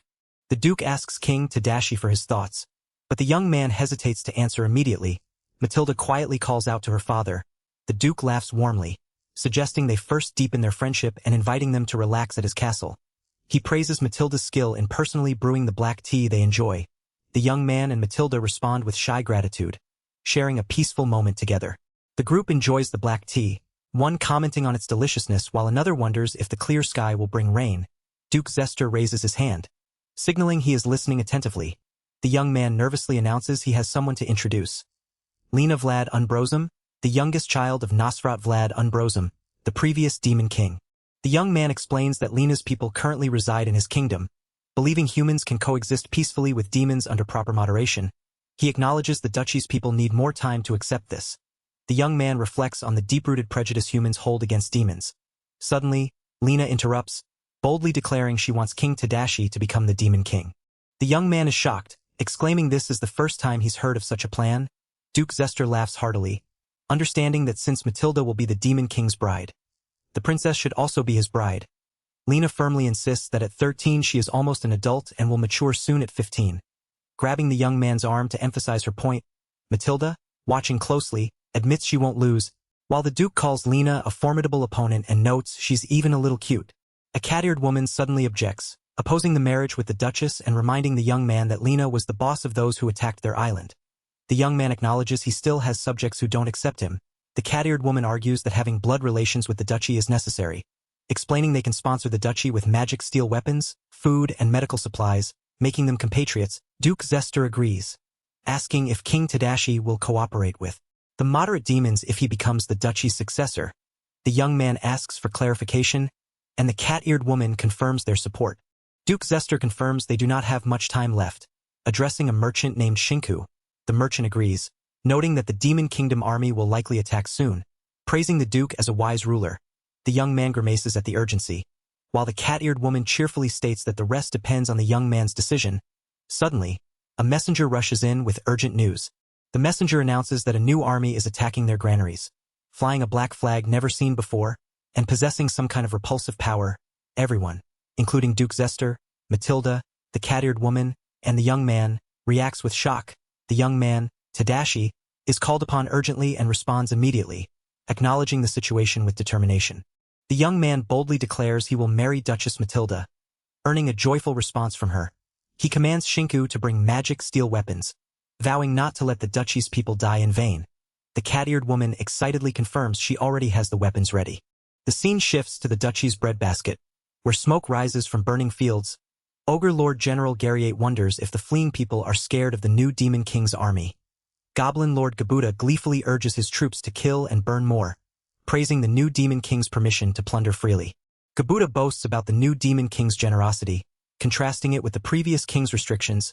Orc Lord Org proudly claims the new power makes them unbeatable. As Org challenges with a roar, the battle intensifies with a fierce clash. The Orc strikes the fortress walls with a massive blow, shouting a fierce battle cry. The Ogre encourages the rampage, envying those who freely praise the new Demon Lord. A narration reflects that the blessing of the God of Darkness has significantly strengthened them, as if they received their power through a bargain. The soldier reflects that common troops are destined to be used and discarded. Despite their superiority in battle, they fear the duchy's army wields the holy sword, Shooting Star, capable of annihilating them with a single blow. He orders gargoyles to scout for the Princess Knight who wields this weapon, cautioning not to get too far ahead. The gargoyles take flight, acknowledging the command. A few hours later, the battlefield shows the enemy advancing through a town. The orc commander panics, realizing their army, though 3 times larger, is being pushed back.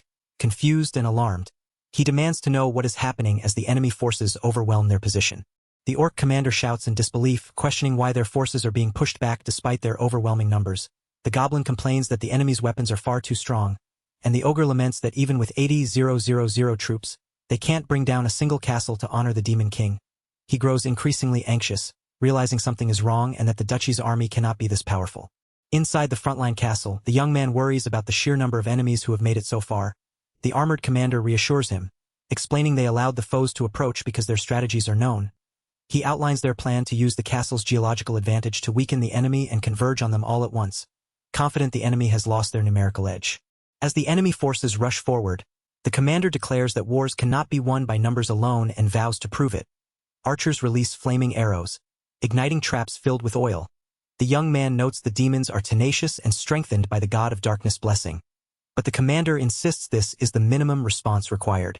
The commander rallies his troops, urging them to focus on the defensive battle the kingdom is famed for.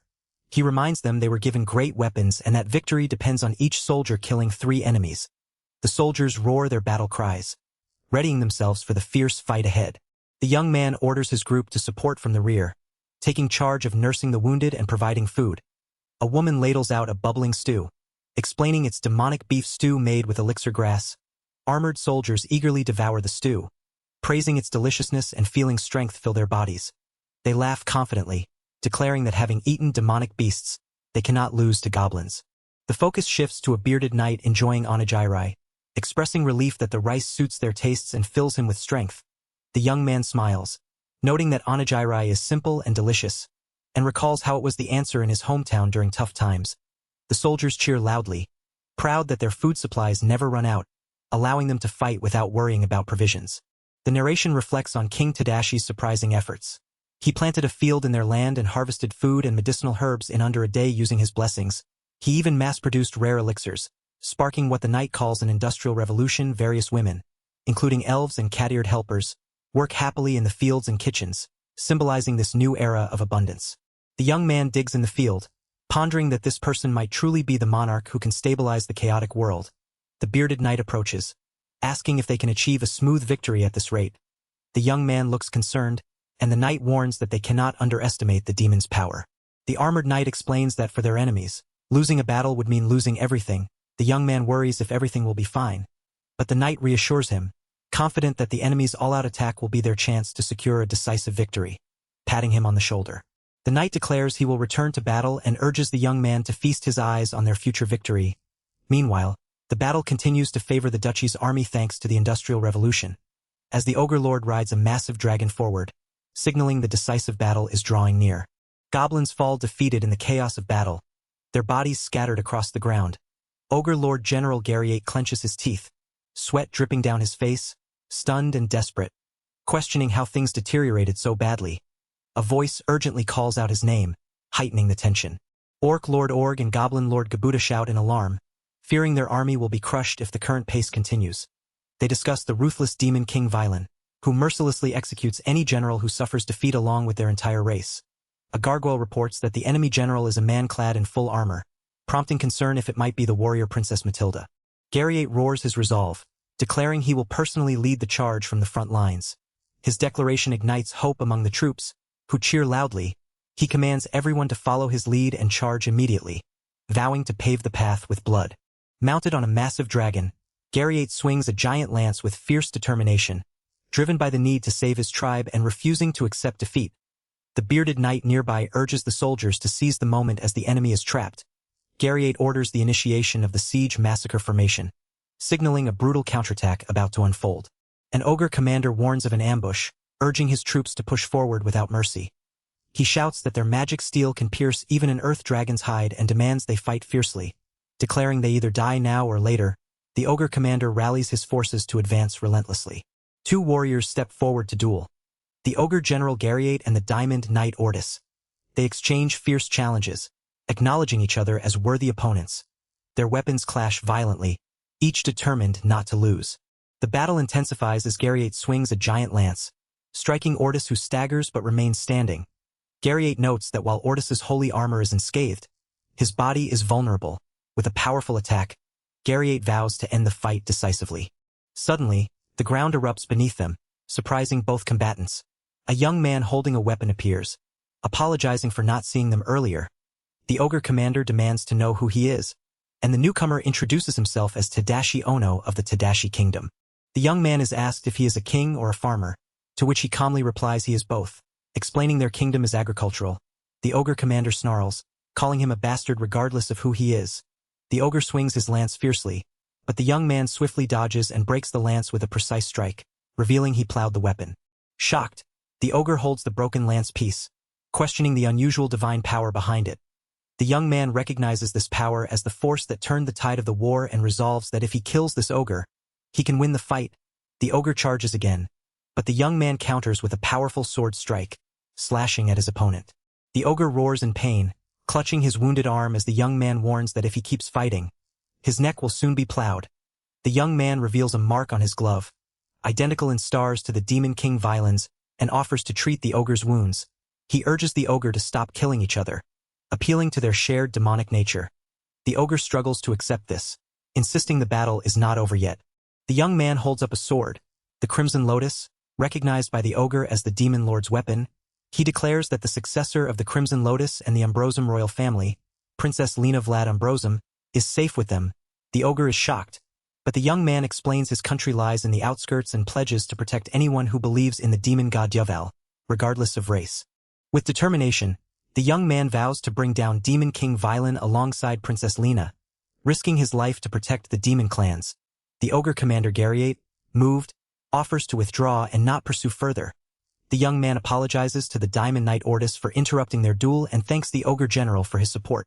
The ogre commander swallows hard and agrees to the ceasefire, acknowledging that continued fighting would lead to the ogre race's destruction. The young man accepts the ceasefire, prepared for the consequences. The ogre asks if he knows that his words will reach Demon King Violin, to which the young man calmly replies he is ready. The demon lord turns away, bidding Tadashi Ono farewell, declaring they will never meet again unless the new Demon King is a man like him. The war against the Demon King's army ends decisively, and the crowd calls out to Tadashi with respect and awe. Matilda appears, removing her helmet with relief, explaining she fought as an ordinary soldier under Miss Shinka's unit.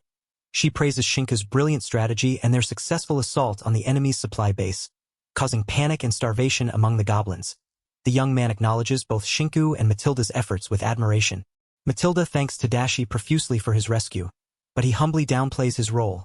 Another soldier echoes her gratitude, declaring Tadashi saved many lives, including his own. Tadashi modestly deflects the praise, but the others insist he has shown great gallantry. In a formal meeting, a nobleman praises Tadashi's talents to the sovereign king. The nobleman offers a gift on behalf of the Duchy Kingdom to Odin-san, noting that all workers have left to support Tadashi's kingdom, suspending mining operations. The Cat Ears Trading Company requests to manage the mines, acknowledging the duchy's shortage of normal minerals despite having magical steel. The king is asked for his opinion on this arrangement. A cat-eared woman cheerfully pledges to allow the Cat Ears Trading Company to utilize their possessed asset, praising the wise Dew King. A hand explains that Miss Shinku is one of King Tadashi's wives. making them kin by marriage. The cat-eared woman confidently promises nothing will go wrong if left to them. The young man, startled, is asked by the king if he may request one more favor. The king expresses his wish for Matilda to bear the young man's children for the future era. The young man protests, calling the talk premature and expressing a desire for a slow life rather than kingship. The king insists that when Matilda is ready to rule a kingdom, it would be acceptable for her to become the next duke. The king declares that Matilda's duty surpasses leading a country, surprising the young man who asks what he means. The king insists Matilda must win King Tadashi's affection and bear many children, hoping one will become the future king of the world. The young man, embarrassed, calls the king's words nonsense but admits he can't help but dream about the future. A woman informs Tadashi that food preparations are ready, and he thanks everyone. Tadashi announces a celebration of victory and his upcoming marriage to the king's daughter, inviting everyone to enjoy the meals and drinks prepared. The king and others cheer, while Tadashi introduces lager beer from Mal, noting it tastes great chilled. Unlike the local ale, the king, surprised, is urged to try the lager. The king is warned not to consume alcohol as it might harm his recovery, but he insists one glass should be fine. Another man grabs the mug and drinks it enthusiastically, feeling it seep into every fiber of his being. The king protests playfully, demanding at least one sip, while Tadashi and the others laugh, enjoying the moment. In a dark chamber, a man addresses the demon king of darkness, Violin, presenting his second-in-command, Goblin Lord Gabuda, alongside Orc Lord Orgborg and Ogre Lord General Garriade Escobar. The orc pledges to do his best despite his injuries. Snapping his fingers in determination, the man invites Violin to hear what they have to say, signaling a serious council among the allied forces. A bound and gagged General Garriade faces the Demon King as a subordinate desperately pleads for mercy, claiming they were close to victory but Garriade selfishly reconciled with the enemy king. The Demon King questions if this is true, and Garriade admits it, revealing he was appointed by the Demon King himself. The subordinate insists their forces did not side with Garriade, blaming only the general for the defeat. The Demon King contemplates responsibility, acknowledging he appointed Garriade as general. The Demon King commands the eradication of all orcs and goblins. Using the gargoyle's eyes, he observes everything happening, including the presence of King Tadashi's kingdom in the frontier zone and the survival of the previous Demon King's vampire bloodline. He praises Commander Garriade's testimony as truthful and admires his conduct, then asks if there is any reward he desires. The Demon King acknowledges the troubles endured and demands assurance for the safety of the Ogre clan.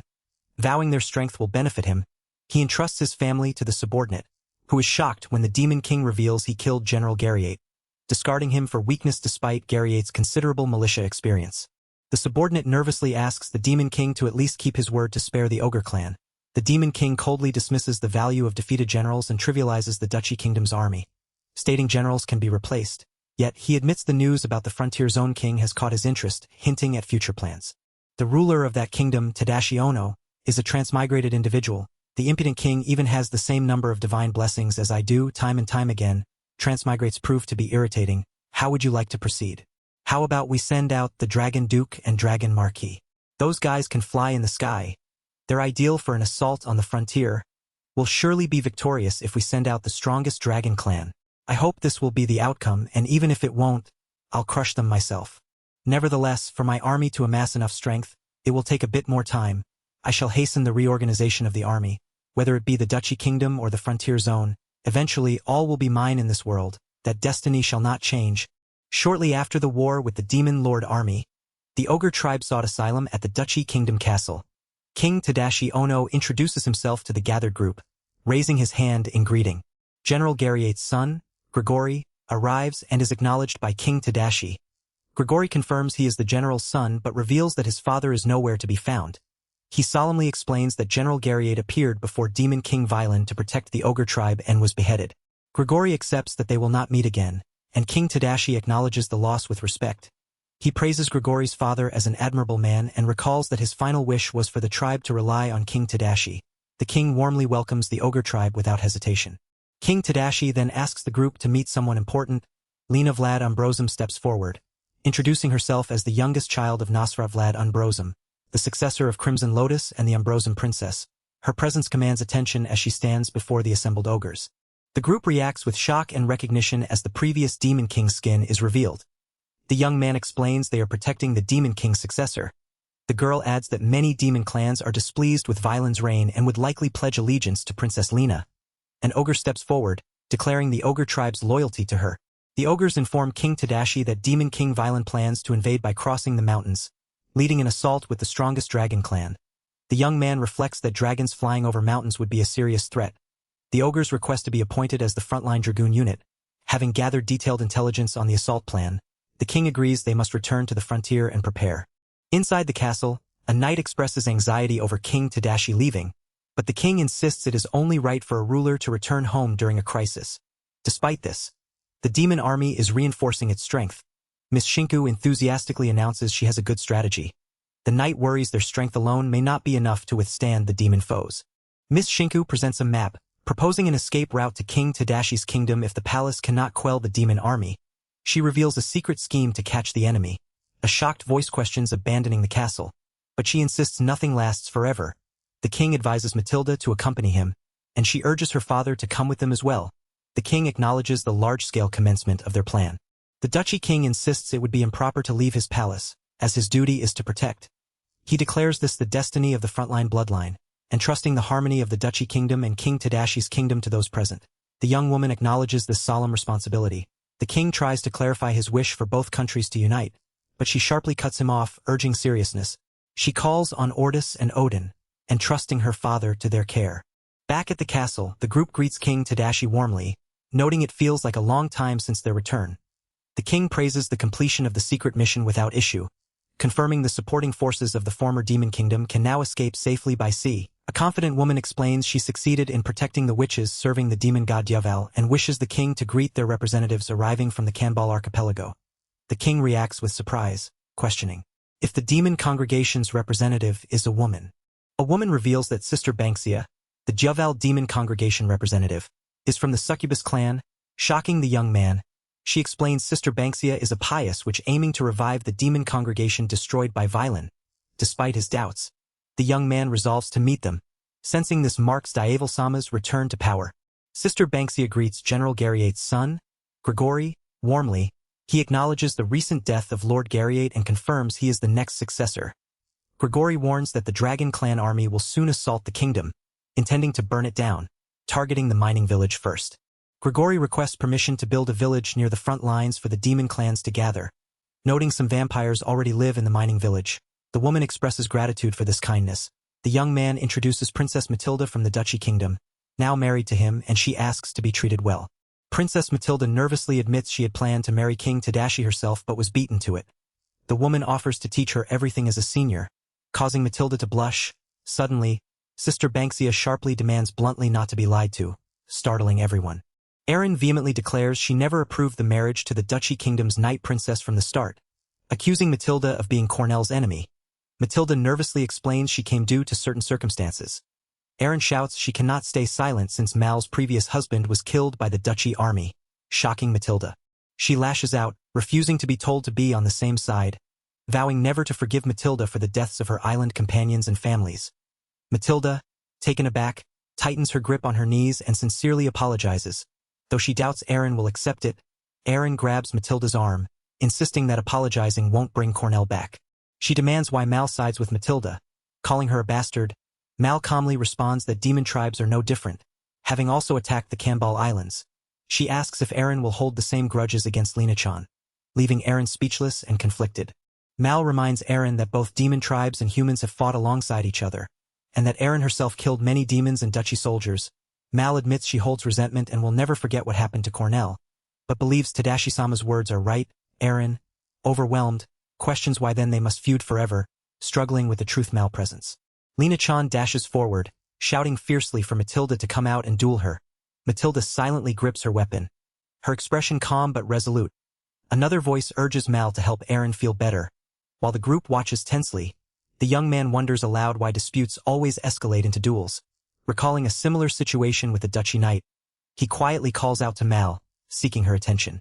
Mal explains that warriors can only feel satisfied by clashing swords, comparing it to a spoiled child throwing a tantrum. Lina-chan raises her weapon with a fierce yell, and Matilda meets her challenge head-on, their weapons clashing loudly as the duel begins. Matilda warns Erin not to rely on her eyes alone, explaining that even with a sharp sword, a dull soul cannot win. Erin, frustrated and confused, lashes out, struggling to keep up as their blades clash fiercely. The young man wonders if the difference in skill comes from divine blessings or swordsmanship experience. Matilda counters that relying on eyes won't let Eren slice through, but sensing the aura the blade transmits will, Eren grits her teeth, overwhelmed by Matilda's talent, who mocks her annoyance. Lina-chan watches silently, puzzled. Lina-chan reflects that when she cuts meat, she feels the knife sensation more than relying on her eyes, wondering if it's similar to the duel. The young man is surprised she understands their discussion. Lina-chan adds that using a kitchen knife isn't all that different. The duel resumes with a powerful clash. Matilda calling out to Eren, asking her age. Eren shouts that she is 15, panting and determined despite Matilda's teasing about her years of practice. Matilda admits she trained for 20 years just honing her sword. Eren vows to get stronger and defeat her soon. Collapsing on the ground exhausted but resolute, Matilda reacts with a mix of surprise and respect. Matilda is reassured that she no longer needs to worry about Eren, as the current state shows Eren understands Matilda's importance to Tadashi. Mal apologizes sincerely for not understanding Mal's feelings, but Mal asks her to stop apologizing. Mal vows to prevent any conflict as long as she is present, which causes Mal to shiver nervously in response. Two winged figures fly above a vast kingdom, laughing as they note the frontier zone's strange smell has vanished, confirming rumors of purification and the formation of a human kingdom. One reveals that the new demon lord, Tadashi Ono, possesses 9 divine protection stars, calling him a monster. The other counters that they have 8 and 7 stars respectively, confident that together they can defeat him. Dragon Lord Glade and Wyvern Lord Decibel introduce themselves, boasting their divine blessings and military strength. Glade claims their dragon tribe is the strongest, with his army of 100 soldiers and Decibel's Wyvern army of 1,000 capable of toppling empires. Decibel expresses doubt about this claim, showing some hesitation. Glade urges Decibel to treat their encounter as preliminary, despite orders to burn the kingdom after Tadashi Ono's defeat. He proposes allying with Princess Lina, the previous Demon King's offspring, to seize the kingdom and slay the current usurper, Demon King Violin. Lina protests disobeying the Demon King is unwise, but Glade insists they must take advantage of the former Ambrosum Kingdom's power once the God of Darkness's divine blessings are received. Shocked, Decibel yells in disbelief at Glade's bold claim. He confidently insists they are stronger and the most fitting candidates for the Demon King. She hesitates, questioning if they can truly achieve it. Glade smiles slyly, telling her not to worry. Glade encourages her, declaring that together there's nothing they can't accomplish. Decibel nervously admits maybe. Still uncertain, they take flight side by side, Glade assuring her that working together will make their attack an instant kill. Explosions erupt violently in the sky, sending shockwaves through the air as a dragon recoils in pain. The horned figure gasps in alarm, caught completely off guard by the sudden attack. Flames and magic bullets rain down, striking the flying wyverns and dragons relentlessly. The horned figure shouts in disbelief, calling out to Glade as their forces are shot down. Decibel realizes the bullets must be forged from magic steel, piercing their normally impenetrable scales. Panic spreads as they acknowledge the deadly new threat. The horned figure struggles to comprehend the situation, admitting ignorance of any weapons capable of such damage. Frustrated, he asks Decibel for a plan, confessing that using his head isn't his strength. Decibel's expression hardens as she spots their enemy's stronghold in the distance, urging swift action. Determined, the horned figure rallies Decibel, declaring that defeating the commander guarantees their victory. They dash toward the enemy fortress with renewed resolve. Below, a man and 2 companions notice the approaching threat, bracing for the impending confrontation. Princess Lina and her companions confront the Dragon Lord, boldly declaring themselves his opponents. The Dragon Lord is shocked to see the Duchy Kingdom's warrior here and questions her presence. They note her powerful 4-star blessing from the God of Heroes, even surpassing the Beastman warrior's strength. The Dragon Lord lashes out, swinging his sword with a fierce shout, invoking the radiating dragon lightning sword. Princess Lina warns not to underestimate the Duchy Knights as they charge forward to engage him. The man holding a hoe, identified as Tadashi, reacts in surprise at Decibel's presence, questioning if she's still a child. Decibel steels herself, determined to defeat the commander, her resolve firm despite the tension. Suddenly, a massive wolf-like beast, Fenrir, appears with a menacing glare. Growling fiercely, Decibel recoils in terror, screaming Fenrir's name as the beast looms threateningly over her. Glade shouts in shock as a massive wolf dashes forward. The wolf lunges, gobbling up Decibel, who screams desperately for him to stop and not eat her. Princess Lina and the man beside her plead in horror, begging Glade not to devour her. The wolf growls as Decibel cries out, promising surrender if Glade is spared. The man awkwardly offers to surrender, trying to defuse the situation. He commands the wolf to spit her out, and the beast reluctantly releases Decibel, who collapses in relief while everyone calls out Glade's name. Decibel clings tightly to Glade, who gasps that he's saved. A man interrupts their reunion, asking if she can order her dragons to stop the raid. Decibel quickly agrees, shouting to halt the attack as dragons roar overhead. The dragon army begins retreating, and the man praises his wolf, Kururu, rewarding it. Glade recalls that dragons are vulnerable to Fenrir's, while an ancient tale shows a mighty dragon felled by a Fenrir's bite. The man realizes dragons are no match for Fenrir's, but Glade and Decibel reveal they have one. The Fenrir growls nearby, causing the dragons to tremble and apologize in fear. Glade sighs, admitting defeating such a foe is impossible and that keeping a Fenrir as a pet is unheard of. Decibel urges switching focus to Tadashi Kingdom. They introduce themselves as the 15-year-old Dragon Lord Glade Star Dragon Dra Croy and Wyvern Lord Decibel Wyvern Wiseman, both determined despite the danger. A man politely confirms their identities as Dragon Lord Glade and Wyvern Lord Decibel, expressing surprise that such young girls are on the battlefield. He notes that in this world, 15-year-olds are often considered adults, but he thinks the situation is more complicated. Meanwhile, Aaron, who is much younger, is also fighting. The man clears his throat to get their attention. Decibel nervously reveals that she is actually a boy, causing a dramatic reaction. Glade quickly clarifies that he is a girl, explaining there's been a misunderstanding. The man reacts with surprise, trying to process the confusion. The man laughs awkwardly, admitting he was mistaken. He warmly says he looks forward to working with Glade and Decibel, addressing them with the wrong honorifics. Both Glade and Decibel are shocked and flustered by his casual use of Kuin.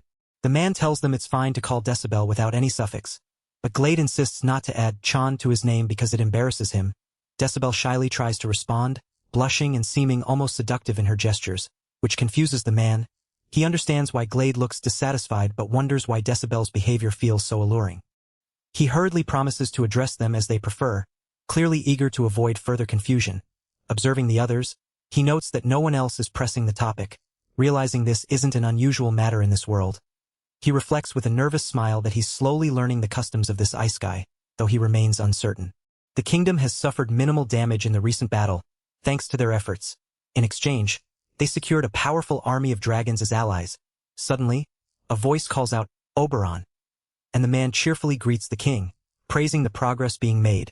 The king acknowledges their great efforts with a hearty laugh, pleased by the results. The young man proudly admits he loves the magical steel cannons, crediting guns and cannons for preventing defeat against the dragons. An older craftsman praises the rapid progress in building weaponry. Revealing he had blueprints from the Empire and personally built prototypes before, the young man wonders if another reincarnated person introduced these weapons, while the craftsman humbly calls manufacturing a simple task. The young man credits Oberon's powerful craftsmanship for assembling so much artillery so quickly. Doubting the craftsman had any rest during the demanding task, the older man insists it wasn't difficult at all. The young man offers his gratitude to the king, while soldiers operate the cannons, noting the magic steel gun barrels withstand explosive gunpowder without damage. The craftsman reminds the young man that he mass-produced saltpeter for gunpowder, which is rare and difficult to obtain in this world. The young man acknowledges this, explaining that thanks to his 7-star blessing of agriculture, they have a stockpile of saltpeter despite the scarcity of guns. The craftsman boasts about having the world's best arms, crediting their combined efforts for the achievements. The young man is astonished by the magical steel cannon's power, deployed in combat before he could even test it. He contemplates transforming the cannon into a tank using demonic cows as carriages, sparking the craftsman's interest. The idea of using demonic cow carriages sparks excitement, promising to eliminate mobility constraints. The older man praises the brilliance of the plan, while others eagerly agree to start the layout immediately. The young man, Tadashi, is addressed respectfully as he returns to work. A muscular armored man thanks Tadashi for allowing them to fight on the front lines against the dragons, prompting Tadashi to call out to Captain Grigori. Grigori explains that thanks to Tadashi's dragoon army, their forces suffered minimal damage, as the dragons underestimated them. Tadashi reassures that there's no need to worry now that the dragons are allies. Grigori expresses surprise at Tadashi having employed a Fenrir, a legendary demonic beast, as a pet. Tadashi clarifies Fenrir is not exactly employed but is his pet, leaving Grigori puzzled. He admits he now understands his father's dying wish for Tadashi to stay by his side.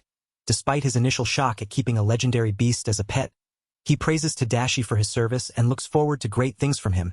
Tadashi responds with a laugh, While Grigori excuses himself to attend to unfinished business, Tadashi turns to Fenrir, preparing to move on. With the war settled, Tadashi rides Fenrir back to the imperial castle. A group of women greet him warmly, congratulating him on his safe return. Tadashi humbly thanks them, acknowledging his victory. One woman expresses uncertainty about how their news will be received during wartime, but her smile shows hope and trust in Tadashi's leadership. A woman gently encourages another to share her news sooner rather than later. The man asks if anything happened while he was away. Puzzled by the atmosphere, the woman apologizes for the timing, but then reveals she is pregnant with his child, her expression softening warmly. The man reacts with shock and disbelief, urgently asking if she is serious. She confirms with a smile, and he realizes with wide eyes and a flushed face that he is going to become a father. The man asks Isolina if she is serious, his voice filled with disbelief. She smiles warmly, confirming it, while he imagines holding their child, overwhelmed by the reality of becoming a father. Suddenly, another woman apologizes awkwardly for the timing, causing him to shout in shock, demanding to know what she means. The man insists that such a moment should always be celebrated, praising Isolina for being the first to get pregnant. She responds shyly, while another woman explains their relief comes from the man's affection granted to Isolina first. The man nervously wonders if it's really because of him, while a third woman suggests inviting Fujika and others into the inner palace. He reacts with exasperation, asking if this is happening again. The man, surprised, asks what is meant by others. As a woman points out, he already has 9 wives and cannot marry more due to an upcoming wedding with Matilda. Another woman explains that once someone tastes his blood, they cannot marry another man, and they prefer that everyone who is fed on his blood be made ladies-in-waiting. The man panics, trying to stop the conversation as the woman insists on their request to enter his inner palace. A woman declares that including herself, there will be 104 maidens who have sucked his blood, questioning if that means around 100 people. Another woman warns that the man is too overpowered and needs substantial manpower to support him, but the idea of 104 people makes no sense. A smaller version of a woman calmly asserts that the man can handle 104 girls in one night. While the man desperately asks if it's too much to expect him to think logically, the woman then eagerly asks how about this, intensifying the situation. A woman proposes that the man temporarily marry 104 girls, asking if marriage can be done temporarily. She bows deeply, urging him to consider the proposal. The man, overwhelmed, nervously agrees if everyone else is okay with it. Another woman confidently claims that 104 maidens is nothing for their king.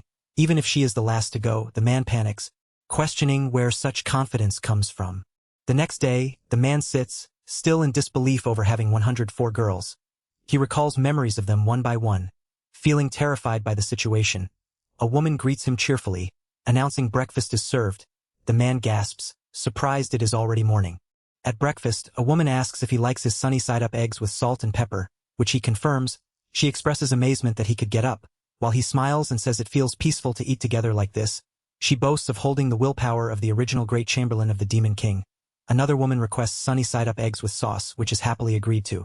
The woman informs the man that the exiled demon clans are arriving successively, and the sister of the demon congregation will arrive soon. The man acknowledges, asking to greet them courteously. He is described as an important person holding the key to reviving Yahello-sama. The woman asks how he restrains his uncontrollable engine, and the man thanks her for the help. She admits feeling uneasy because everyone is still young, but the pleasure is hers. A woman laughs softly, explaining she requested to go last because if she takes pregnancy leave, only one person can be trusted to manage the inner palace. Another woman agrees to check things out slowly. A young man nervously wonders if he is even allowed to listen to their conversation. Outside, a ship docks as the narration reveals the sister has arrived just as Fujika reported. The young man asks if she is the representative of the demon church worshipping Yahello-sama.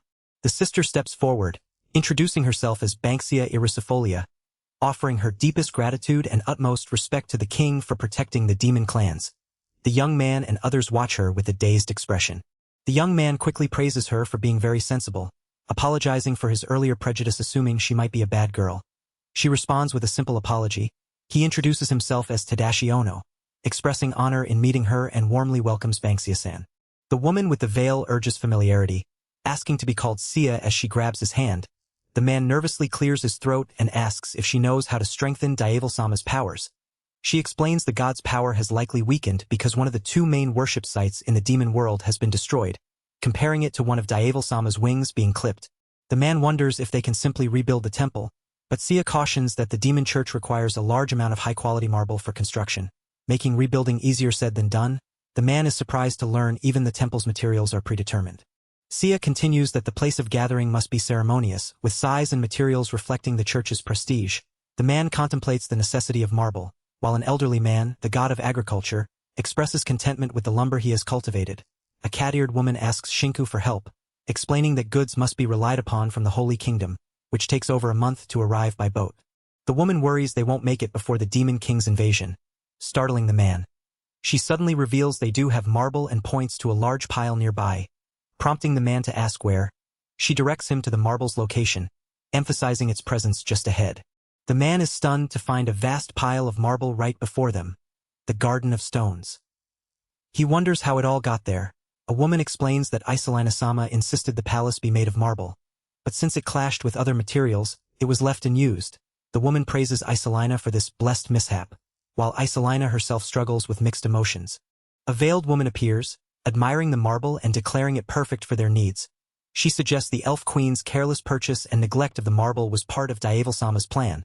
The man asks Shippu to handle the temple's construction, and Shippu confidently promises it will surpass anything they've seen. The man feels assured the construction team will create a splendid temple and declares the matter settled as the veiled woman grips his arm. She requests a private conversation, surprising him.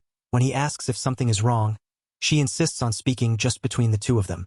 A dark aura surrounds the veiled woman as she reveals she has an earnest matter to discuss. The man nervously asks what it is. She accuses him of letting the entire vampire clan suck his blood. Noting succubi need that too, he reacts with unease, sensing a bad feeling about this, while she smiles subtly, addressing him as Your Majesty. The veiled woman warns the man not to pretend ignorance, reminding him his title as the king of nightly productions echoes throughout the demon world. She sharply tells him not to spread rumors like that. She explains how, when the tyrant Violin relentlessly hunted them, they drained all their magic powers to escape his grasp every day. The man protests loudly that a nun-serving god can't possibly marry, but she teases him, suggesting he'd prefer to marry a succubus nun. She declares her intention to restore her power as the minister of religious services and lead the new temple in a reputable manner. The veiled woman blushes and praises the man as a bold gentleman. Thanking Yahello-sama for his guidance, the man panics, denying any desire to marry her. She coyly admits she wants to suck just a little bit of his life energy, assuring him it won't hurt at all. She promises he will receive the best pleasure of his life, while he desperately pleads for her to listen to him. He nervously recalls that, in case anyone wondered, it was quite pleasant beneath her clothes. The door clicks open, and two women cheerfully greet him, expressing their appreciation for his hard work. One woman reveals that Banksia-sama is known as the last boss of the night, the elder succubus. He laments not being told sooner. She praises his boldness in overthrowing Banksia-sama, hinting at another legendary tale under his belt. He shudders, hoping this is the last demon clan to act so recklessly, while she admits it would be problematic if stray succubi crawled all over him. The woman jokes aside, she stresses the importance of restoring the sisters' powers. He modestly claims he has done enough for the vampire and succubus clans. When asked where he is headed, he states he will help move the marble, emphasizing the need to finish building the temple as soon as possible. His resolve hardens with the thought that if they don't finish fast enough, trouble will come. The narration explains that during the first few days of construction, tens of thousands gathered in the royal capital one after another, and the temple was soon finished without a single issue. The temple is finally completed, its grandeur praised by a veiled woman who thanks the help of fellow demons. A young man admires the diverse crowd of demon species gathered inside, feeling a mix of awe and contemplation. The veiled woman reflects on the difficulty of distinguishing between beasts and tribes among the demons. She addresses the faithful believers of Yahello-sama, assuring that their prayers will be heard by their Lord in heaven. With determination, the veiled woman calls for vengeance against the usurper Violin, rallying the demons alongside the Demon King's successor, Princess Lina, and their savior, King Tadashi. The crowd roars in fierce support. The young man feels reassured by the unity of the clans and vows to restore Yahello-sama's divine strength with Tadashi-sama's power. A demon enthusiastically recognizes him as the rumored King Tadashi, causing him to blush and nervously acknowledge the truth of the rumors as cheers erupt around him. The young man announces he will summon the god of agriculture, Kronos. A radiant light appears as the god materializes, praising the temple with a warm smile. The young man calls out to Kronos, who affirms that with this divine power, Yavel can be manifested. He instructs Sia to take charge of the remaining tasks, and she responds with determined resolve. Sister Banksia prays earnestly to Dyavel-sama, asking for their prayers to be answered, as a shining figure of Dyavel appears behind her, filling the temple with a sacred aura. A veiled woman walks solemnly through a vast crowd gathered in a grand hall, her presence glowing with reverence. An older man in a hat raises a shining orb, declaring, "Now then," as a tall figure with horns watches intently. A radiant light envelopes the scene as a majestic figure named Dyavel appears, addressing Tadashi with gratitude for his efforts. Tadashi reacts with surprise and respect, acknowledging Dyavel-sama's presence. Dyavel praises Banksia for guiding the demons thus far, crediting her with enabling retaliation against the god of darkness, Yaldabaoth. Banksia humbly accepts, saying all she does is for Dyavel's will. Dyavel insists on taking urgent next steps, questioning the whereabouts of the Demon King's sword, Hellfire. Tadashi quickly reveals the sword, ready for action. She commands Lena Vlad Unbrosum, daughter of Demon King Nosferat, to inherit her father's powers and conquer his enemies. Lena, shocked, questions if this is truly meant for her. Tadashi contemplates the weight of conquering her father's foes, as Dyavel urges her to revive Nosferat's land and become the new demon monarch. A woman asks if Princess Lena can fight. Another explains Lena is still a child but has an innate talent for swords. Nosferat personally trained her, but the Hellfire sword is believed to suit Tadashi better. A horned man insists the sword must be inherited by Lena alone, no one else. Lena questions if this is her father's will. The woman confirms it is the last Demon King's will. The Hellfire sword holds Nosferat's deepest regrets. Her father's final thoughts were to protect her, and he wanted to do so through her. The horned man declares the sword manifests its full power only when protecting Lena. The Hellfire and the Demon Throne can only be inherited by her alone. The woman warns that even if Lena gains the Lord's powers, it doesn't guarantee victory against Violin. A man announces he already has a plan and orders Tadashi to call Herkabarts. Tadashi responds enthusiastically. A new figure appears, surrounded by swirling energy, ready to act on the plan. The duchy's heroine Matilda is asked if she is present. Her heart pounding, she confirms she is here before the others, stating the Holy Sword Shooting Star and the Demon King's sword Hellfire complement each other. A man commands her to combine her powers with Princess Lena and defeat the agent of darkness, Violin. Matilda solemnly vows to carry out the god of heroes Herkabart's decree, even if it means sacrificing her life. The man acknowledges her resolve and turns to Lena, asking if she is also determined. Lena is caught in a tense moment, staring back. A man asks Lena if she wishes to avenge her father. Lena answers with quiet resolve that she does. She declares she will personally get rid of her father's regrets. A young man gently promises support to a determined young woman, who responds with quiet resolve. She suddenly throws her arms around him in a swift, emotional hug, whispering "Father," as tears well up. The young woman brightens with hope, encouraged by his words that she is not alone and that with everyone's help, victory is certain. Suddenly, a regal figure named Dyavel appears, handing her a powerful sword. She grasps it with wide eyes, feeling the weight of the moment. The young man, Tadashi, reflects on their advantage over their enemy, noting that together with Matilda they have 10 stars and that she now holds 5 divine blessings. An elder advises Tadashi that new powers will be needed to support both Matilda and the young woman. Tadashi requests to call upon Maya, the god of wisdom, preparing for the next step. Maya, a fierce warrior with animal-like ears and a fur-lined cloak, materializes in a swirl of energy. The elder teases her about enjoying Tadashi's generosity for some time, but now insists it is time to pay her dues. Maya grumbles, calling the elder a cheapskate, but readies herself for the task ahead. A sharp snap calls Tadashi's attention as a fierce woman steps forward, declaring she will grant him her divine blessing. She firmly grabs his arm, then presses a kiss to his forehead, sealing the blessing. She tells him, "Now then." Tadashi, stunned, touches his forehead as his vision suddenly sharpens dramatically. He feels as if a whole new world has opened before him, his field of vision clearer than ever. The woman and 2 others stand behind him, watching his reaction. The woman explains she has placed the invisible eye of God on Tadashi's forehead, allowing him to perceive unseen forces around others. She assures him this will be invaluable when facing their enemy, Violin. Tadashi gratefully thanks her, still adjusting to the new sensation. With a firm grab on Tadashi's shoulder, the woman commands him to listen closely. From now on, he is one of her followers. She urges him to keep using his head no matter what happens, promising that with his wits, he can defeat foes stronger than himself. Tadashi responds with a determined, "Yes, sir," as she spins away, leaving him to absorb the weight of his new role. An older man with a wide-brimmed hat insists he's not stingy about giving Tadashi his blessing, explaining that holding back wasn't due to being cheap. Tadashi questions why the blessing wasn't given sooner if that's true, causing the man to huff in frustration. Tadashi remarks that the old man seems unusually laid back, brushing his hair back thoughtfully.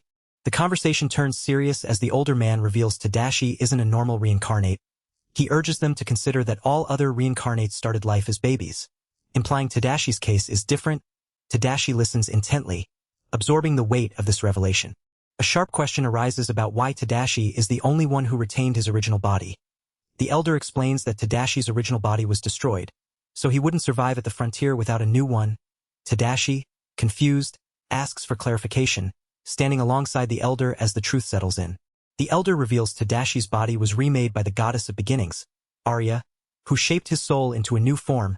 Tadashi reacts with surprise, realizing he was created by a god. The elder admits he chose a young, tough body suitable for farm work, while the others notice Tadashi's rejuvenated appearance. The gods combine their blessings to grant Tadashi a new body perfectly matching his soul. The elder admits they may have gone overboard, especially since Tadashi was further enhanced by another god, making him frighteningly strong. The question arises how Tadashi gained the power to summon them to the mortal world, highlighting his extraordinary nature. The question is raised why the elder offered Tadashi his divine blessing and the eye of God if his body was already divine. The elder explains that once a divine blessing is received, even a god cannot revoke it. The demon clan's blessings vanished after defecting to Tadashi's side, meaning the reverse could also be true. He admits hesitation in granting the blessing but ultimately takes responsibility, while Tadashi looks on, absorbing the weight of this revelation. Tadashi clenches the eye of God, determined to use his granted powers properly, insisting that's all he asks for to prevent Violin from conquering the world. The elder nods, confident Tadashi is the savior destined to rescue them all, while another remarks that Arya-sama must have foreseen this when granting Tadashi his powers and ability to summon the gods. The elder bursts out laughing, claiming he's been saying all along that friendship between demons and holy swords is powerful. Tadashi's companion retorts that he's no fool like the others, but admits uncertainty about what will happen next. The elder stresses the need for caution, warning the enemy won't come unprepared, prompting a shout of Tadashi's name. Surrounded by the gods, Tadashi is told this is as far as they can go and the rest is up to him. He acknowledges their faith, asking if that's why the elder granted him the eye and wisdom.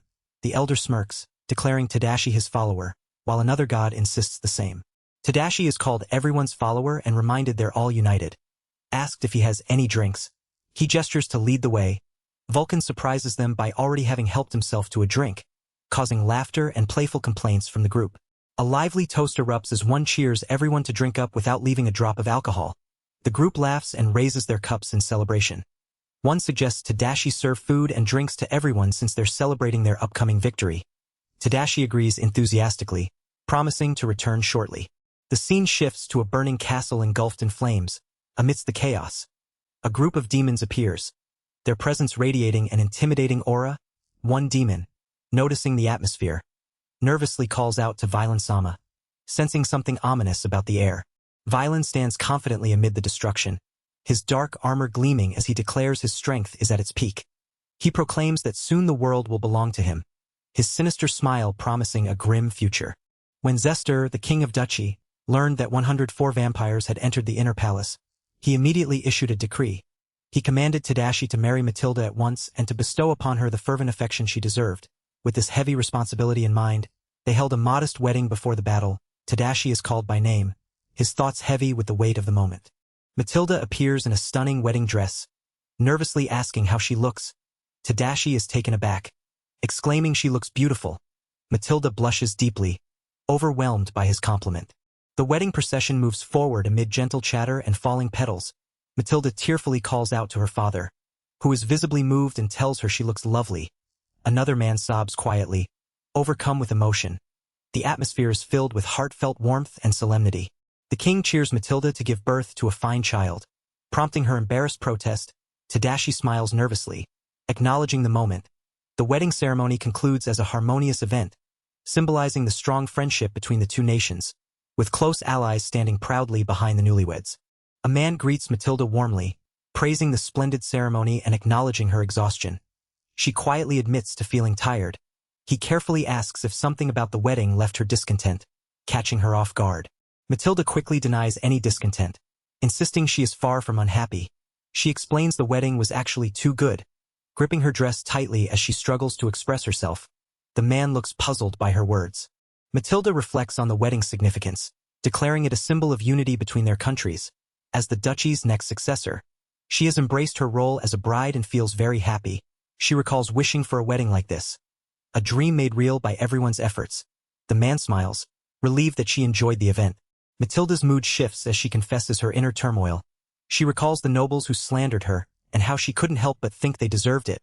She admits to carrying out a reckless war, feeling like a foolish noble responsible for causing torment and death. She acknowledges the suffering of her subjects and the soldiers who will never see peace, rejecting the notion that everything is fine. Memories of the past flood back as Matilda admits she severely inconvenienced Tadashi-sama that day. She sobs, overwhelmed by guilt over the lives lost and the suffering caused, questioning how she could deserve happiness after all she's done. Tadashi gently reassures her, saying he understands her feelings and shares her position, urging her not to fret over it. Matilda bursts out, accusing Tadashi of being too easy on her despite her mistakes. She insists she was only trying her best to protect her country and was trapped in a tight spot. Her emotional outburst shocks Tadashi, who is taken aback by her fierce self-reproach, as she declares his kindness feels like a punishment. A man shouts in alarm, demanding to know what's wrong. A woman, tears streaming down her face, begs him to walk all over her if he wishes. Her voice trembling with anguish, she lowers herself to the floor, overwhelmed by despair, insisting he might as well insult and look down on her. The man hesitates, unsure how to respond. He gently urges her to raise her head. Reaching out his hand, she clutches it, beginning to speak haltingly about her mother, Maltina, a heroine who died protecting the Duchy Kingdom. She recalls her father, Zester, who governed the nation with the citizens' best interests in mind. Yet despite this legacy, she admits her own struggles and shortcomings. The woman cries out, declaring herself a heinous criminal who ruined the country through a grave mistake. She feels unworthy of fair treatment, believing her only redeeming act is bearing the next heir to the Duchy Kingdom. The man listens, sweat forming on his brow, noting how blunt her self-reflection is. She expresses surprise that he speaks of her in high regard, but he humbly denies being amazing. He explains that as an equally standing statesman, he believes her methods have been outstanding. She looks uncertain, asking what he means, searching for reassurance amid her doubts.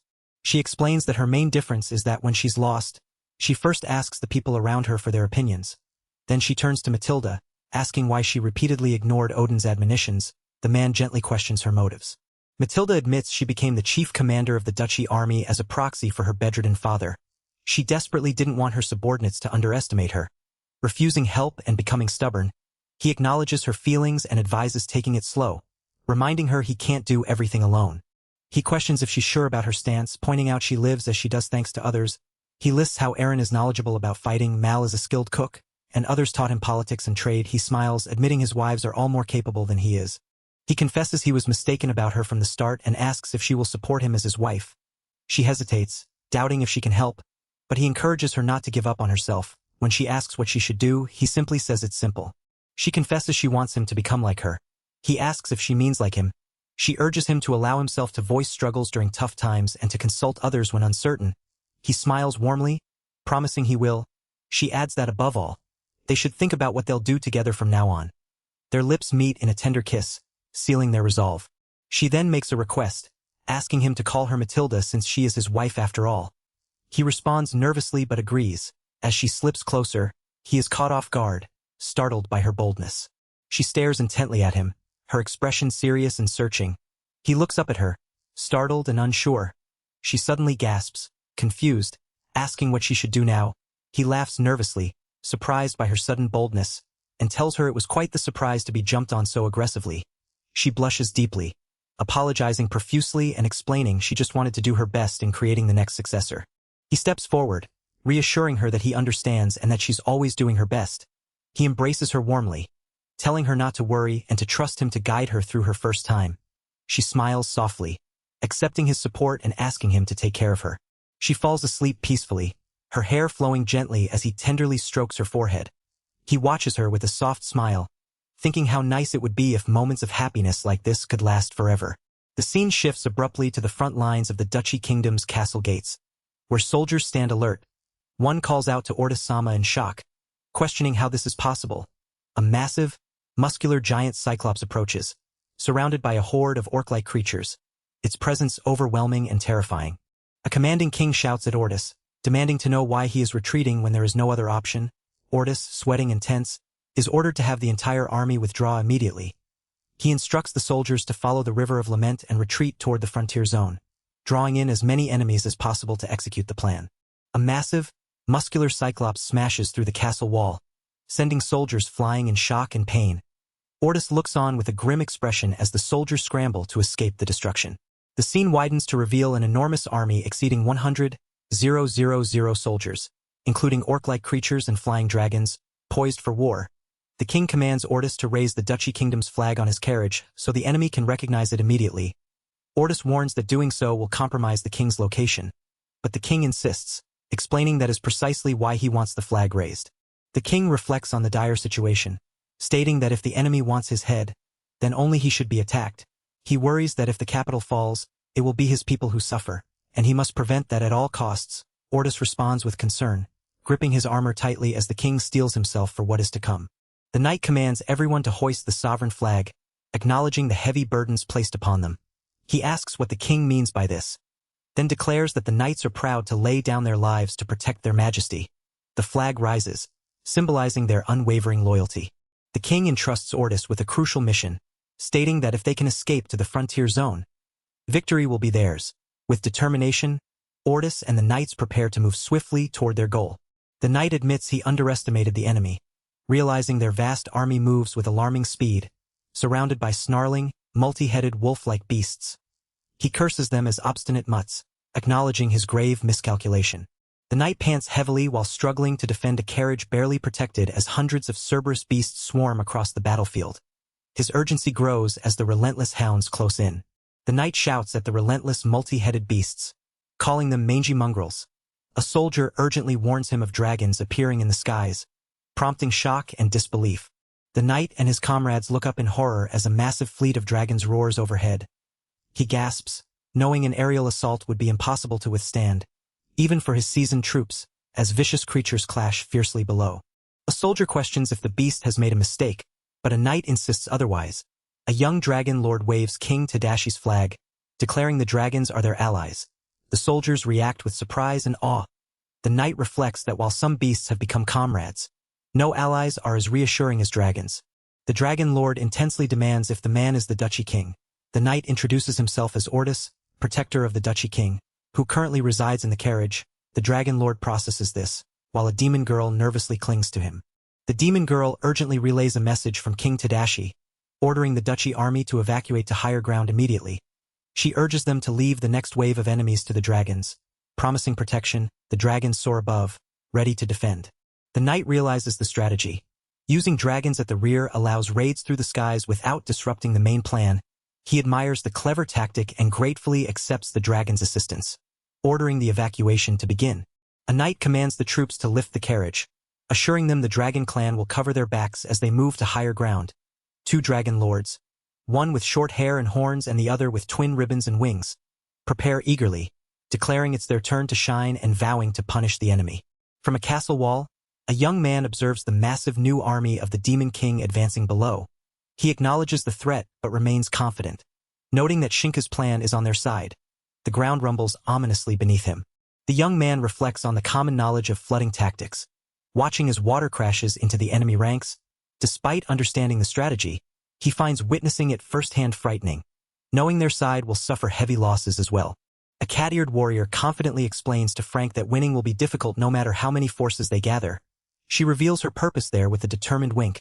Below, a massive dam built by Shinku blocks the convergence of 5 rivers upstream of the River of Lament, with many workers climbing ladders and carrying supplies to complete the structure. The dam's collapse is triggered as the demon army advances, unleashing a torrent of water that crashes through the embankment in an instant. The plan had fully mobilized the labor forces of both the Duchy and Tadashi kingdoms, sacrificing many Duchy soldiers to lure the enemy. The young man reflects on the blood, sweat, and tears imbued in the flood, declaring now is the time to act. The young man casts a spell, holding a cloth with a symbol as a cross-shaped light flashes across the floodwaters.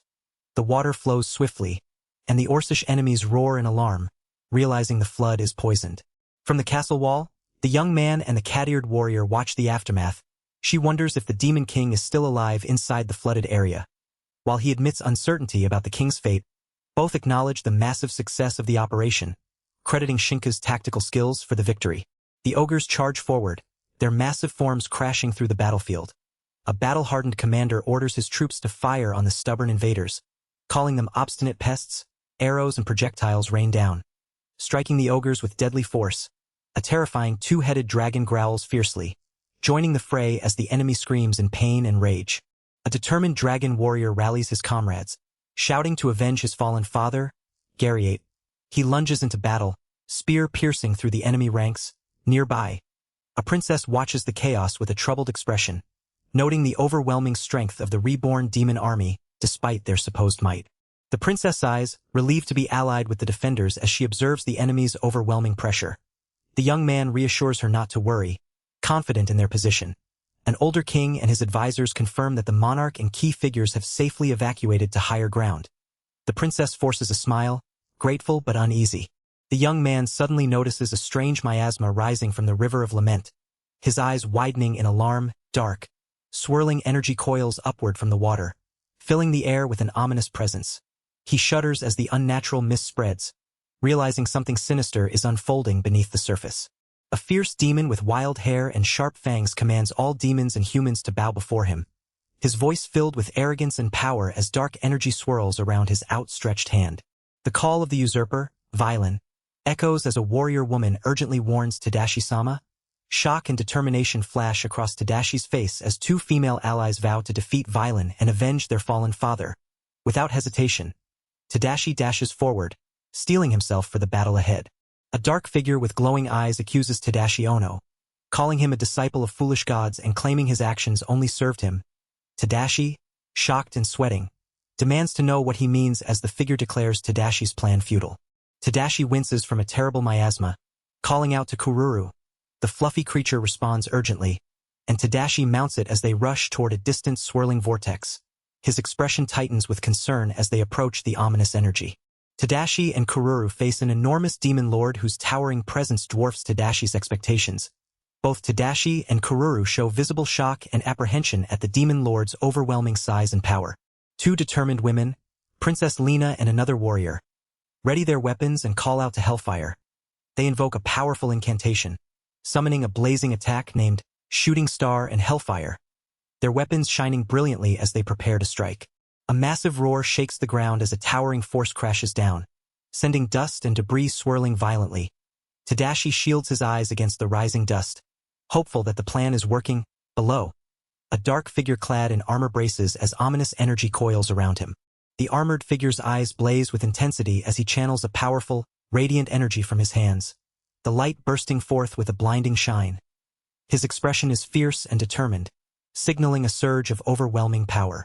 The resulting explosion erupts with a deafening boom, sending a massive cloud of smoke and debris into the air. Nearby, soldiers and civilians scream and scramble for safety as the shockwave ripples outward. Two women stand firm amid the chaos, their faces tense with anticipation as they ask if the attack succeeded. A commanding voice orders everyone to evacuate immediately, urgency cutting through the panic. Dark, writhing tendrils of energy snake through the air, converging and twisting with sinister intent. Tadashi's eyes widen in alarm as the ominous force intensifies, swirling rapidly around the armored figure who stands ready, his hand poised to strike with a sudden, sharp motion. A man urgently shouts for two women to get down. Dark tendrils whip through the air, wrapping tightly around the women as they scream in terror and struggle against the binding force. A sinister smile curls on the man's lips, revealing sharp fangs. The man, clad in spiked armor, squeezes the dark tendrils that coil around the two women, who cry out in pain and distress. A nearby man shouts their names in desperation, his face filled with shock and fear. A towering figure with wild hair and sharp fangs smirks as dark tendrils coil tightly around two struggling women, their faces twisted in pain and tears. The ominous energy rumbles fiercely, constricting them relentlessly. A young man shouts desperately for Lina and Matilda, his voice filled with panic. A determined woman races forward, calling out to Lina-sama.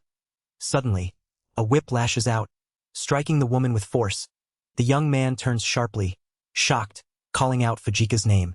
The young man braces himself, sliding forward as he fights off a swarm of demons. He cries out in frustration at their overwhelming numbers. A shadowed figure commands the demons to perish as sacrifices to the god of darkness. The young man, wide-eyed, questions why the figure is absorbing his own demons. The dark figure laughs maniacally, ordering the slaughter of his own soldiers without concern. The young man demands to know why, horrified. The demons scream in agony as they are torn apart, while the figure's cruel smile reveals his merciless intent. The young man shouts in disbelief, demanding if the struggling people are truly the dark figure's own. The figure sneers, declaring the weak and worthless exist only as sacrifices. He explains the young man's flood attack was crucial in gathering enough sacrifices to begin the resurrection rite of Yaldabaoth-sama. The dark figure taunts, asking where the god of darkness resides. The young man, shocked, questions what he means. The figure reveals the god lies right beneath them. The young man stares in horror as the dark figure explains the god of darkness lies dormant just beneath the frontier zone.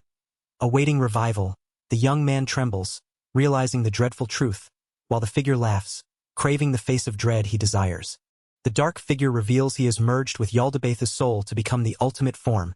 He vows to continue until the world is in ruins, tightening his grip on the struggling woman as the young man watches, overwhelmed by the number of stars marking the figure's power.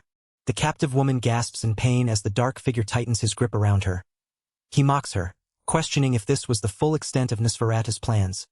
He vows to break every part of the last heir of the Demon King before her final breath. Calling her scum, she spits defiantly at him despite her struggle. The dark figure glares coldly, declaring his words are beyond her understanding. He accuses her of refusing to acknowledge him, squeezing her tighter as she screams in agony. He demands she feel his wrath, dismissing her claim of not being a descendant of a reincarnate. Both women grimace in pain, their bodies constricted by the dark figure's grasp. He snarls that someone like her could never be a worthy king. His cruel smile widens as he tells her to talk all she wants, showing no mercy. The dark figure continues to squeeze mercilessly, insisting that power is everything and it is by power alone he rules the world. The captive woman cries out in pain, while the young man watches silently, tension mounting. The figure's eyes glow ominously as the pressure intensifies, shaking the ground beneath them. The dark figure laughs cruelly as he watches the young man, Tasashi Ono, struggle, repeatedly stabbing him with sharp attacks. He taunts Tasashi, asking if he has reached his limit and will succumb to despair. Tasashi's eyes gleam with determination as he shouts the name of his technique, Astral Dig Break, and slams his weapon into the ground, causing a powerful explosion. The dark figure braces himself as the attack erupts with a massive impact, the force shaking the ground between them. Tasashi stands firm, facing his opponent without faltering. A woman with twin tails and a frilled dress lands heavily nearby, clutching a large, ornate weapon. Tasashi declares that because the dark figure claimed a connection to the god of darkness, he has tilled the dark figure's soul. The dark figure reacts with shock and disbelief, demanding, "What?" Tasashi shouts that he has severed the very root connecting the dark figure and the god of darkness, cutting everything off. His third eye glows, revealing he saw the soul linked to the dark god thanks to the Imaya bestowed upon him. The dark figure scoffs, calling such a feat impossible for a mere incarnate and deems it preposterous. The dark figure declares he has transcended the realm separating man from deity and become a god incarnate. Tasashi counters, saying he plowed through that realm to sever the dark figure's connection to the god of darkness. The dark figure, shocked, demands to know what Tasashi is saying, calling it inconceivable. The dark figure stumbles, sweating in disbelief as he realizes his tie with the dark god has truly been severed. Tasashi boldly demands to know what abomination the dark figure is, declaring himself Tadashi Ono. Tasashi slams his weapon down, proclaiming himself a humble farmer. The dark figure, shaken, pleads for him to stop, overwhelmed by the revelation. The dark figure roars fiercely, warning not to be messed with as he swings his weapon. A determined woman pulls a sword from the ground with all her strength. Her eyes sharp and focused, nearby, Tasashi watches silently, his expression resolute. The woman charges forward with fierce intent. She strikes with a powerful thrust, shouting that this attack is revenge for her father.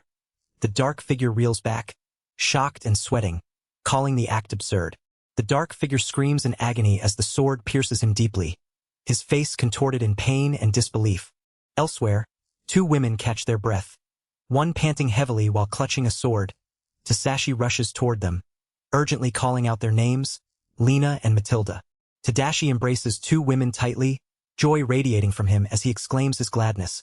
One woman tearfully calls him father, while the other softly says, Tadashi-sama. Their faces full of relief and affection. Against a backdrop of a castle and mountains, Tadashi kneels, grateful as he purifies the water. He reflects that Violin's downfall was self-inflicted, marking their victory. A shadowy figure disintegrates after losing its connection to the dark god, confirming Tadashi's power. A woman named Isolina praises him, amazed that the miasma was purified so instantly. Tadashi responds warmly to her. Isolina insists on helping during her recovery, despite Tadashi's concern for her health. He gently urges her not to overexert herself. Patting her head, she giggles happily, affirming her commitment to assist Tadashi. Duloa, the second in command, refuses to surrender or die alone, vowing not to desert his comrades despite his battered state. He demands they just kill him already, standing firm against the trio before him. The horned woman urges to kill him now, but the girl beside her insists they won't. The young man commands they spare everyone without violence. Appealing to the horned man's doubts about sparing those who defy him, the bound Duloa questions if mercy extends even to rebels. While the young man calls on King Tadashi to hear them, he asks if, knowing the risks, the king will still choose to spare them. The young man explains that regardless of Duloa's motives, he helped save the ogres. Duloa admits he finds the young man strange but is deeply indebted to him despite withholding gratitude.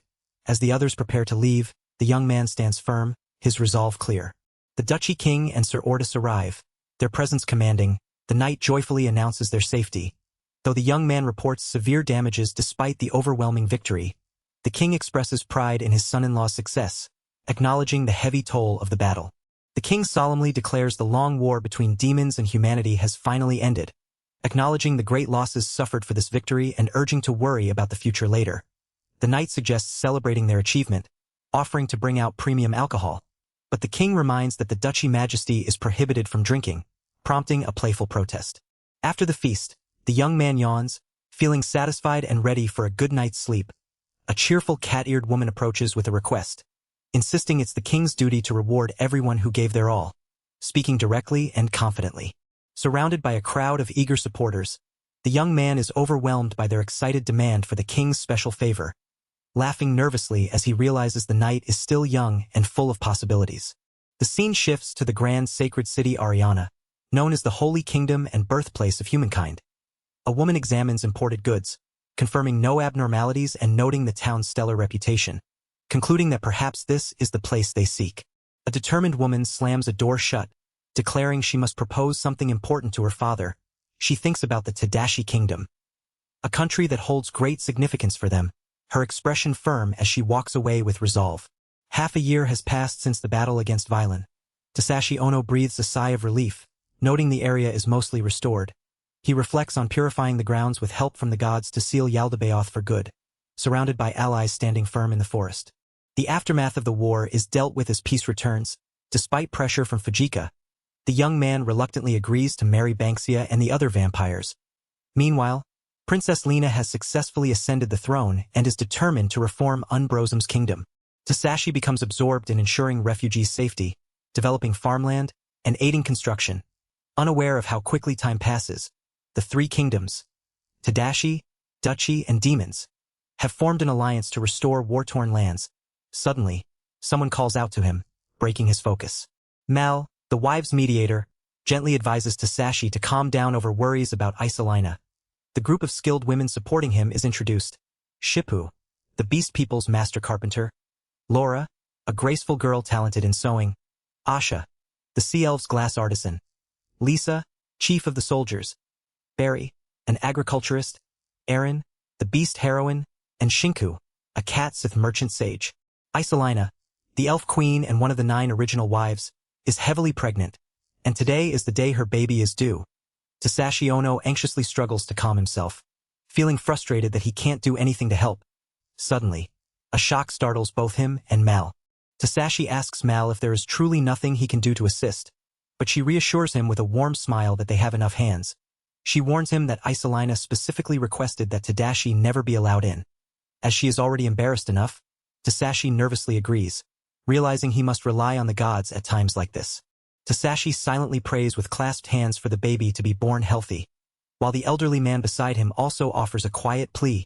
Suddenly, a loud cry erupts, signaling the baby's arrival. Mal looks on with a calm expression, and Tasashi breathes a relieved sigh, believing the baby has been born. Tasashi rushes forward but is stopped by Mal, who firmly blocks his way, reminding him that entering is not allowed. He expresses surprise but agrees to wait as Mal offers to check on Isolina herself.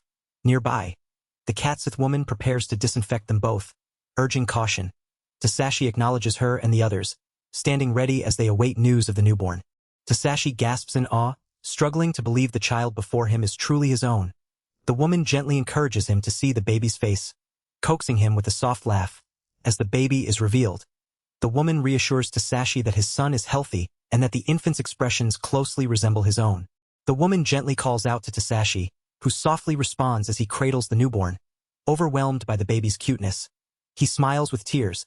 She reassures him that Isolina is in good condition and invites him to support her inside.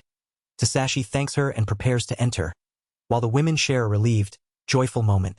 Tasashi approaches Isolina's bedside, telling her he's coming in. She weakly acknowledges him, and he thanks her with tears, praising her effort. They share a tender moment as he asks what to name their child, and she agrees. Holding the baby, Tasashi suggests the name Rio, explaining its meaning of good from his homeland. Isolina smiles, calling it a wonderful name that the baby seems to like. The infant cries softly, and Tasashi promises to build a good country for Rio's future. Time passes 6 months later. Outside the castle, Tasashi and Isolina, both exhausted, lament their repeated failures against an opponent. Tasashi reflects on how, despite their cooperation, they can't overcome him, dubbing the adversary the king of nightly productions. A massive bed designed for up to 300 people is explained as necessary for a king like Tasashi. He wonders why nobility is displayed by bed size, despite his kingdom's significant growth. A woman holding a baby invites him to see their little daughter's face. A narration reveals that after Isolina gave birth, all 9 of his wives have delivered children as well. At breakfast, Isolina prepared most of the meal and Tasashi praises its taste. She encourages him to have seconds, but a cat-eared girl urges him to stay in the castle today. Tasashi explains he should go to the fields to serve the rich meal to more people. Tasashi admits he planned to go to the fields but is told about an important conference with Demon Queen Lena and Duchy King Zester. The cat-eared girl insists he must attend, revealing the Holy Kingdom plans to launch full sanctions against them. Tasashi questions the importance, but she stresses the urgency. The scene shifts to the sacred city Ariana, where the Holy King Hiero's Ave Star arrives. He is introduced as God's proxy and holder of 5 divine blessings from the Goddess of Beginnings. A guard announces his arrival as the king looks on with concern. High Priest Grand Vizier Duke Rishu Ignat strides forward with determination, his footsteps echoing sharply. He demands loudly why the embargo on Tadashi Kingdom has been relaxed, slamming his hand down in frustration. The king, seated nearby, calmly asks why Rishu seems so agitated, but the duke's anger only intensifies as he cries out in disbelief. The king reflects thoughtfully, mentioning he was told the Cat Ear Trading Company and Tadashi Kingdom were separate entities. Rishu counters firmly that their investigation proves otherwise. The king listens intently as Rishu reveals that Shinku, head of Cat Ear Trading, is married to the king of Tadashi Kingdom. The king, sweating nervously, acknowledges this unsettling truth. The sole daughter of King Hiero's, Holy Princess Anastasia, boldly declares she was the one who asked her father about the situation. A man greets her presence with a sly smile. She reports that Tadashi's kingdom is selling food and medicine at remarkably low prices in the frontier zone, despite rumors that the food is poisoned after accepting demons into their country. Anastasia has accounted for that possibility during her research. Anastasia insists there is no poison and that the kingdom offers high-quality rice and wheat. She argues that with these supplies, they can save their starving and ill people. The man retorts coldly, questioning why she would deny the importance of the food supply. Anastasia pleads her case, but he dismisses her concerns with a harsh, repeated question. So what of that? Anastasia clenches her fist, acknowledging the accusations that Tadashi's kingdom is full of repulsive subhuman species and that they are coexisting with wicked demons. She demands to know why accepting food and medicine should be considered a crime, urging a reconsideration of the overly strict thinking. The man, with a cold glare, declares he wants to use the military to crush them immediately. The king reacts with shock, refusing war and pleading it is the last thing he wants. The man calmly explains that war is out of the question and that they are a country of peace, but insists it is absolutely necessary for all other countries to break ties with Tadashi Kingdom. Anastasia asks why he is going to such lengths, and he warns that if they allow Tadashi to act freely, their country will be ruined. She questions how a wealthy country like theirs could become ruined, standing firm in her resolve. A man forcefully declares that their country's wealth was built through commerce, pointing out that many Tadashi goods overlap with their kingdoms, including sauces, soy sauce, miso, and even holy ceremonial drinks. The king reacts with shock and disbelief. The king warns that the gravity of relaxing the embargo on Tadashi is clear. Anastasia urges the man named Rishu to consider the people in need, but he insists that rumors about King Tadashi summoning gods and being hailed as a savior for distributing cheap goods have reached their sacred city, which is the real problem. He warns that Tadashi's kingdom is becoming a new powerhouse. The man argues that if Tadashi's rise continues, the northern empires will not stand idly by, and the existing system between countries will collapse, sparking a new era of disorder and continental war. He announces he will issue a decree to stop all trade with Tadashi Kingdom. Deeming any country that disobeys a traitor, he asks the king for approval. Anastasia calls out to her father, the king, who clenches his hands in tension. The king is warned that he is being rash and that stricter measures should be considered. The king calmly states he and Rishu have a mutual understanding, but Anastasia insists the conversation is not over yet. Rishu abruptly turns and strides away, ignoring the call to wait. His confident smirk reveals his resolve as he declares that Tadashi Kingdom's rise is just beginning. At the assembly of the three kingdoms, a young man formally addresses the gathered rulers and nobles, expressing gratitude for their presence. A cheerful cat-eared girl thanks everyone for gathering, setting a serious tone for the meeting. She reveals that the Holy Kingdom has issued an edict to all diplomatic countries, banning trade with Tadashi Kingdom and the Cat Ears Trading Company. The edict includes a threat that those who disobey will be deemed enemies of humankind.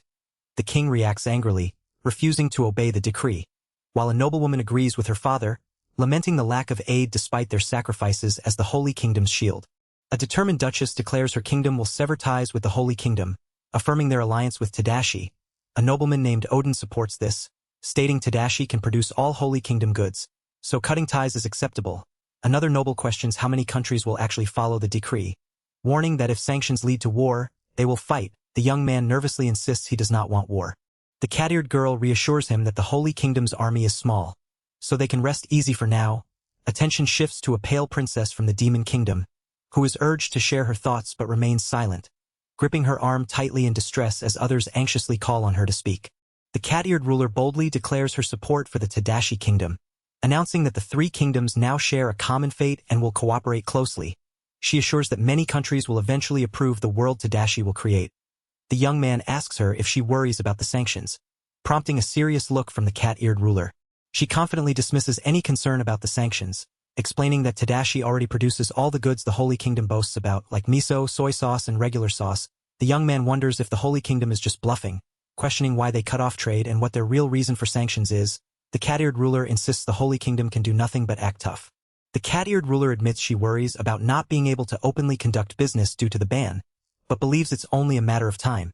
She points out that the nations of the Free City Alliance were already their customers before the sanctions, making the Holy Kingdom's threats ineffective. The young man contemplates the possibility that factions within the Holy Kingdom might betray their own. He recalls the ruler's words about selling goods cheaply or giving them away to struggling countries. The cat-eared ruler cheerfully admits she still has much to learn, emphasizing that sometimes losing is the best gain. A young girl, Petty, the daughter of Mal's previous marriage, arrives with cake, inviting her father to take a break from the meeting. The young man encourages his father to help himself, suggesting everyone must be tired. The young man enjoys a delicious trifle cake, savoring each bite with a satisfied, yum. Petty hugs him warmly, proudly announcing she brought the cake for him. He thanks her, praising her baking skills. The king quietly tastes the cake, admitting that Odin's nagging about reducing his alcohol intake has made sweets more appealing. His eyes widen in delight as he declares the cake tasty, prompting a cheerful reaction from the young man. The king smiles fondly at Petty, calling her a charming child. He reminisces about a time when Matilda was similarly spirited, causing her to blush and protest. Telling him to stop, the king laughs warmly, noting how nostalgic it is and teasing that she was quite the tomboy back then. The daughter solemnly addresses her father, saying since they had a good meeting, she has something important to tell him. The king's eyes widen in shock as he asks, "Could it be?" She smiles warmly and confirms, "Yes, I'm pregnant." The king gasps loudly, repeating, "P pregnant," while the daughter urges him not to push himself, despite their concern. The king insists he's all right and vows he will not die until his grandchild is born and someone can succeed him. The king suddenly declares with fierce determination that he will stop drinking altogether starting today, The young man teasingly asks if he won't need beer for the celebration anymore. While others wonder how long this resolve will last, the daughter scolds Odin for his rudeness, affirming their father is not one to break a promise. In the sacred city Ariana, a woman named Arya prays quietly, asking for wisdom to save their people despite feeling foolish. She speaks softly to herself, seeking guidance and strength for the future. Anastasia suddenly hears a voice calling her name, asking if she can hear it. She gasps, recognizing it as Arya-sama. The voice reassures her that she is not astray and urges her to follow her heart. Though hesitant, Anastasia is told to witness the frontier zone with her own eyes. She clenches her fist, determined as she resolves that, as the holy princess, her duty is to judge the Tadashi kingdom herself. Is your heart set? The voice asks. With renewed resolve, Anastasia declares she must act now, affirming everything is for Arya-sama's will. She dashes away, gripping a suitcase tightly. Behind her, a man named Rishu and his companions watch, and he warns her to step aside, saying stopping him is pointless. The man explains that the divine mythology of Arya-sama must be prioritized above all else, and a suitcase signifies Anastasia's plan to see the Tadashi kingdom for herself. He states he will not stop her, leaving Anastasia shocked and her heart pounding. A man dressed in formal attire claims he is a distant relative but still a descendant of the Holy Family. Noting he can tell when others are in high spirits, a hand slams down on a surface with force. A woman asks if there is a chance that he can hear the oracle of Arya-sama as well. He admits he spoke harshly earlier, but it was to protect their country, and he asks for forgiveness. The woman reacts with surprise, questioning if he really means it. He explains it was never his intent to restrict imported resources that could save their people. Bowing deeply, he admits that, as a clergyman, it pains him to be unable to save the poor. The woman asks why he acted as he did earlier. He confesses that, as the Grand Chancellor, he has no choice but to reveal the truth. He cannot move the country by his will alone. The prices of food and medical products, along with rationing, are controlled by other clergymen and bureaucrats. He acknowledges that the people of the sacred city see him as a dictator, though he struggles with that perception. Anastasia questions how the Grand Chancellor lacks independence, to which he admits he cannot enforce penalties on greedy profiteers alone. She apologizes for troubling him and her father, but he insists she is the face of the kingdom and must not bear the blame alone. Tearfully, she confesses her foolishness in delegating government affairs, a sin he shares with her. He bows deeply, asking her to raise her head. The Grand Chancellor offers Anastasia a precious pendant, the country's greatest treasure known as the Demon Seal Pendant, explaining it will protect her from evil despite her not yet receiving a blessing from the goddess. He admits he had planned to give it to her when she became queen. Anastasia looks at the pendant with surprise and concern. Anastasia expresses heartfelt thanks to Rishu, promising to return safely. As she departs, two men watch her leave. One asks if they will truly let her go, and the other responds with a knowing smile. The Grand Chancellor remarks that it benefits them that Anastasia is quietly leaving the country, as her presence among refugee camps and city blocks would have caused trouble. He wonders aloud about the meaning behind her mention of the oracle of Arya-sama, but the other man admits he has heard nothing about it. The king reflects that just as the gods have their own intentions, earthly beings do as well, asking Gohan if he is wrong. Gohan and others respond with nervous agreement, their tension palpable. Inside the royal castle office of King Tadashi's kingdom, Fujika enjoys red bean paste, praising Tadashi-sama's cooking. Amamitsu reminds her that while snacks are delightful, they must address the issue of spies from the Holy Kingdom. Fujika admits they are still figuring it out. Fujika sighs, acknowledging they have no choice but to act, explaining their defensive stance risks collapse if unchanged. Reports confirm repeated spy activity from the Holy Kingdom, setting up an espionage network.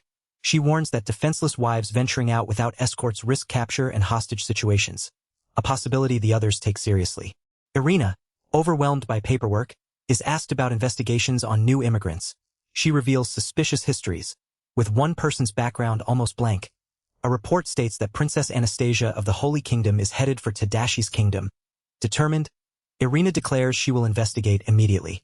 She questions how an heir to the throne could arrive unaccompanied in a potentially hostile nation, wondering why no one stopped her. Doubt creeps in as she considers if the Holy Kingdom might be divided or if factions within it seek negotiation. Despite the uncertainty, she admits there isn't enough information to decide if it's a trap. A sudden interrupts her thoughts as she is cautioned not to overthink the situation. Another advises that worrying over scant information is pointless and urges waiting until they've actually met Princess Anastasia. She acknowledges this, knowing that reconciliation with the princess could prevent war. However, they must act covertly since demons are viewed as enemies. Resolute, They decide to step back and conduct secret operations to anticipate future threats, vowing to protect the peace of King Tadashi's kingdom. Inside King Tadashi's royal kitchen, a young man excitedly tries out new foods to offer guests. Happily noting the results exceeded his expectations, he reveals he started growing tea leaves because he missed drinking matcha, surprised by how well it turned out. A woman asks if this is the matcha he mentioned before, and he confirms it's one type among many, inviting her to try it. She sips but immediately reacts with a shocked grimace, spluttering as she struggles with the bitterness. He explains that's a natural reaction to drinking too much at once. She recovers with a shy smile, admitting it's tasty despite the bitterness. He laughs it off, telling her not to push herself. She reflects that people in this world tend to add a lot of milk and sugar to coffee, likely due to sensitivity to bitterness. He contemplates finding a better way to serve the matcha. Another woman tastes the matcha powder, noting its bitter but uniquely sweet flavor and suggests using it to make sweets. The young man agrees, saying they can mix the powder into cake batter and bake it. Nearby, a young girl with dog ears curiously tastes the powder, while the woman watches thoughtfully, acknowledging she's been using many baking ingredients lately.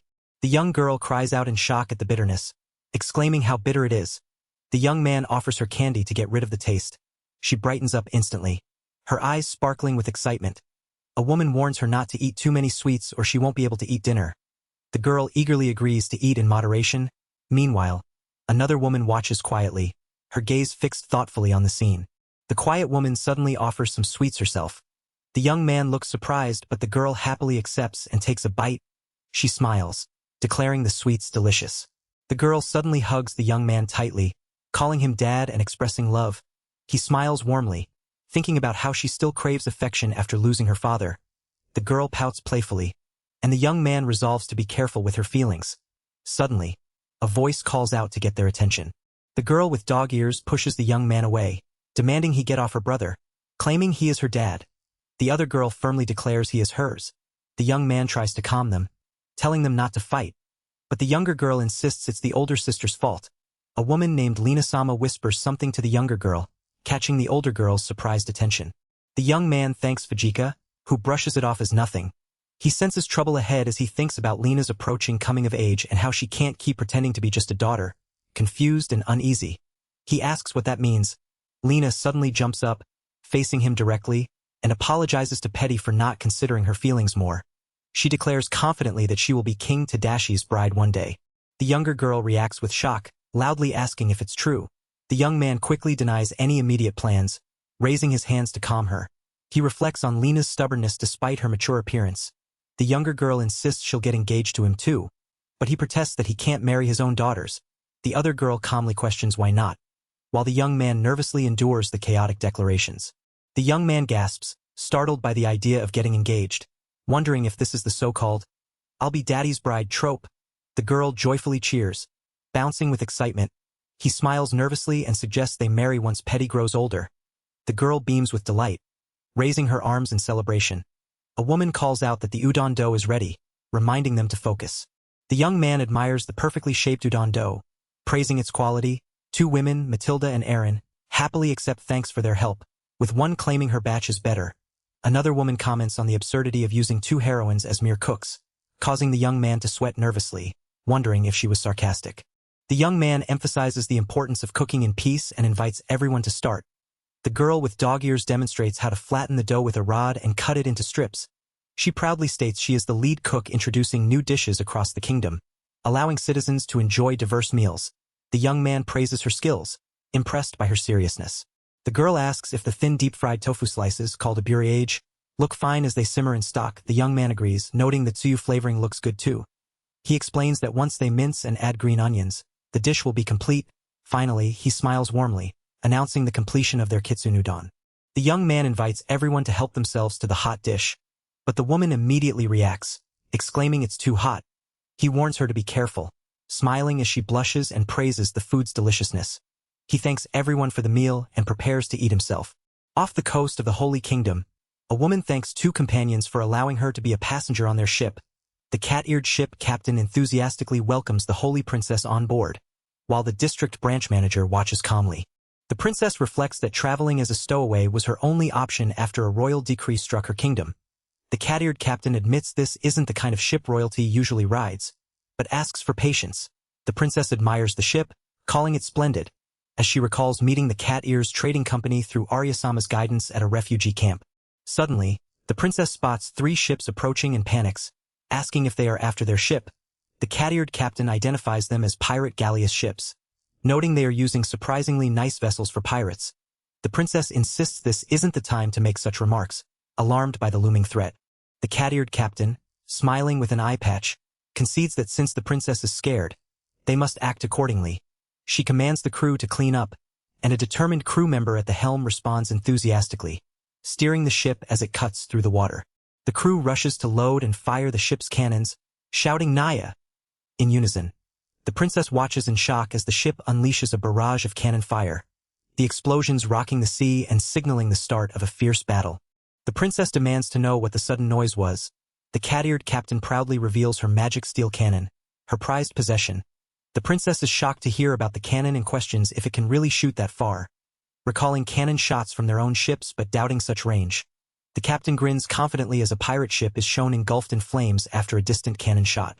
The captain declares the attack insignificant and warns to watch carefully, boasting that their enemies have less than 5 minutes left. Explosions erupt around the pirate ship as the magic steel cannon fires rapidly and hits every target directly. The princess is stunned by the rapid, precise firing. The captain laughs, explaining the magic steel cannon's durability, unaffected by how much gunpowder they use.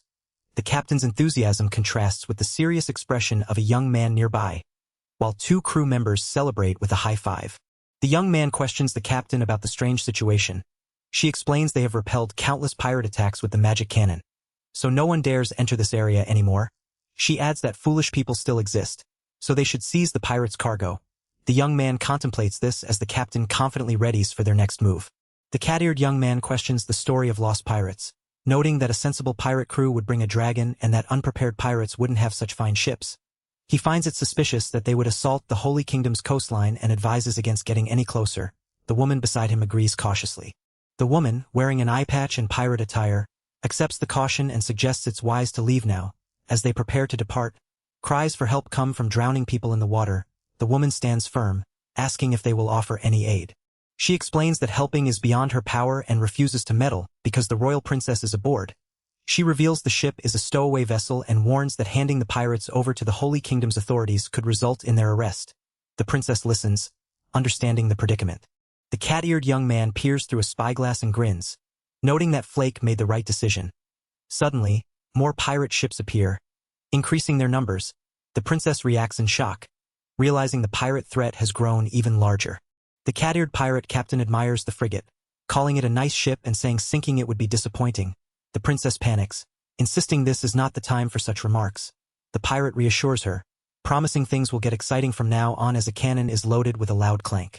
Cannons roar as the pirate crew prepares to raid, shouting to keep steady and make their enemies regret crossing them. The princess, overwhelmed and fearful, prays desperately for divine protection. The cat-eared pirate captain gleefully declares a huge victory for the Cat Ears Trading Company as their ship sails on calm waters. A weary princess gasps, asking if the ordeal is finally over. The cat-eared young man reassures her that the enemy is no longer a threat. He calls out to her respectfully, addressing her as Anastasia-sama. The princess thanks him, admitting she now understands how dangerous the sea can be.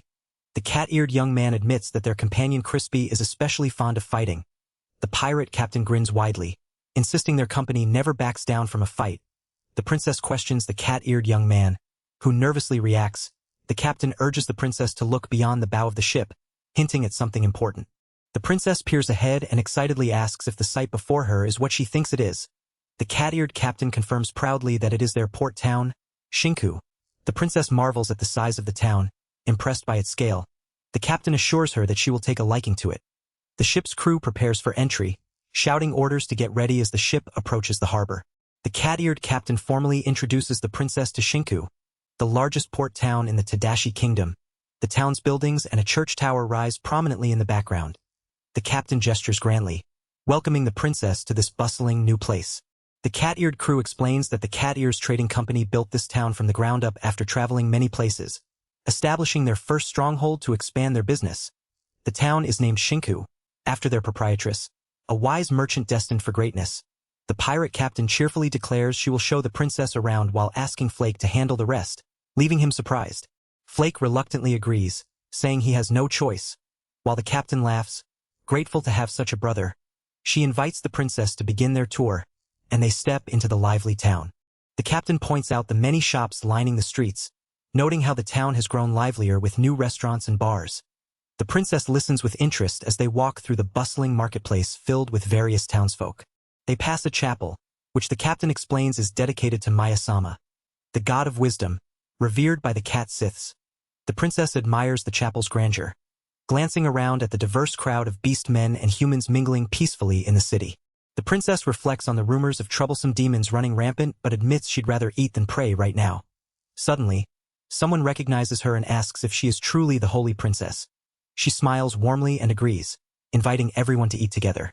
The princess recognizes a wolf-eared woman and asks if she is Luna. The wolf-eared woman kneels respectfully, calling the princess Anastasia-sama and expressing honor at meeting her. The cat-eared captain waves energetically, asking if the two know each other. The captain explains Luna is the young leader of the Moon Wolf tribe. With over 1,000 members, Luna reveals they met at a refugee camp in the Holy Kingdom. The princess thanks Luna for saving her life and asks why she came here.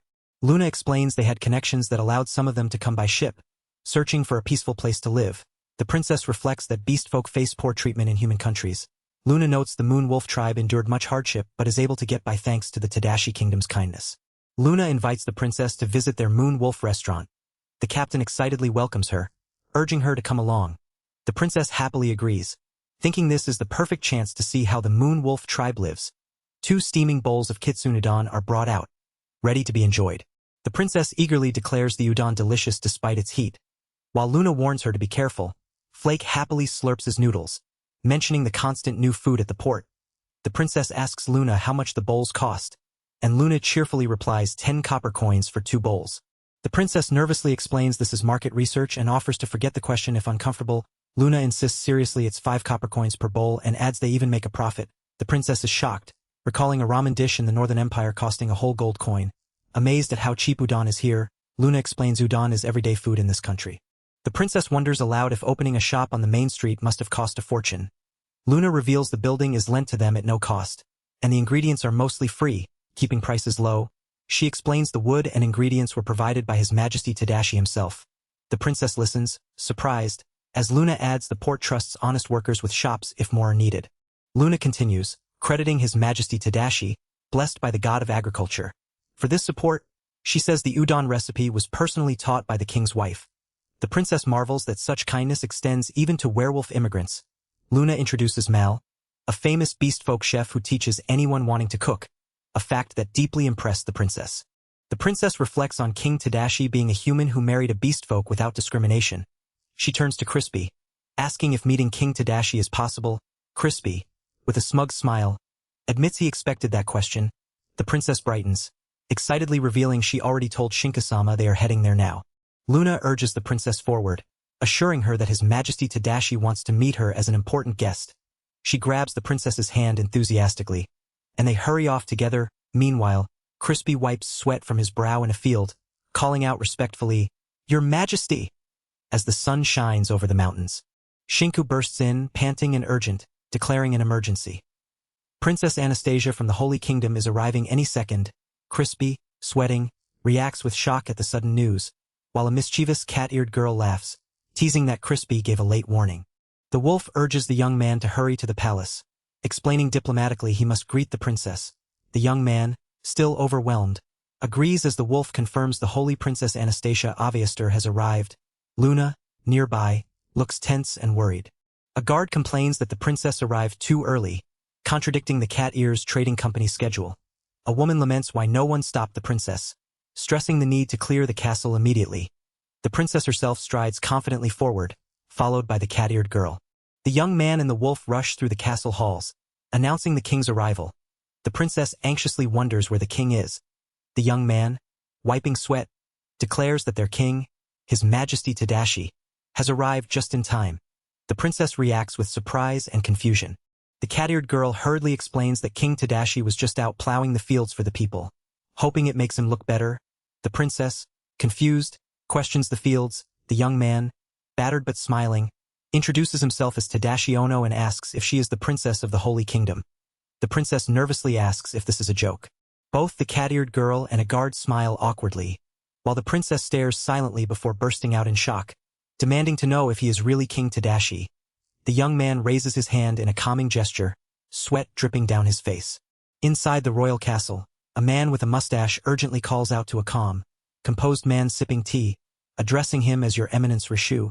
The calm man asks what all the commotion is about, while the other man looks panicked. The panicked man reports that the 8 ships sent after the target were all sunk. He explains that outlaws were hired to attack the Cat Ears Trading Company ship carrying the Holy Princess, but they were wiped out by new cannon models. He apologizes for the inexcusable defeat. The calm man tells him to save his excuses and questions the Holy Kingdom's involvement. The calm man acknowledges that there were no oversights in the failed attack, while another assures him all those involved have been eliminated and there is nothing to worry about. He leans back confidently, noting at least their navy matches theirs in strength. He stresses the importance of assessing their opponent should war arise, but his expression darkens as he warns that a second failure is unacceptable, causing the other man to sweat nervously. The calm man orders Gohan to mobilize the Shadow Division, instructing them to infiltrate the Tadashi Kingdom and lie in wait. A sinister smile spreads as he reveals their plan to assassinate the Holy Princess when the opportunity arises. The princess suddenly jumps back, shouting in shock that he is King Tadashi. The young man looks startled and speechless, sweat dripping down his face as he processes her reaction. He notices the princess closely, realizing she resembles Isolina except for her pointed ears. The princess stands firm, while a cat-eared girl calls out to him excitedly as Shinka-sama. The young man is overwhelmed, questioning what he is even looking at. A cheerful woman waves from down the hall, announcing that all demons have been evacuated. The princess covers her face in frustration, lamenting the terrible timing since the demons were hidden to prepare for her arrival. She demands how a demon could be inside the castle, but the cat-eared girl reassures her confidently. The cat-eared girl explains that demons in Tadashi Kingdom are friendly and that His Majesty has even married demons, establishing a reputable relationship. The princess reacts with shock and disbelief at the idea of matrimony with demons, her expression darkening as she struggles to accept this truth. The cat-eared girl cheerfully introduces Malsama as the 8th wife, causing the princess to slump in disbelief and question the number of wives King Tadashi has. She struggles to process this, trembling as she awkwardly asks the king how many wives he has. The king awkwardly admits he has a total of 105 wives, shocking the princess into a scream of disbelief. Both the cat-eared girl and the king acknowledge the cultural shock this revelation causes.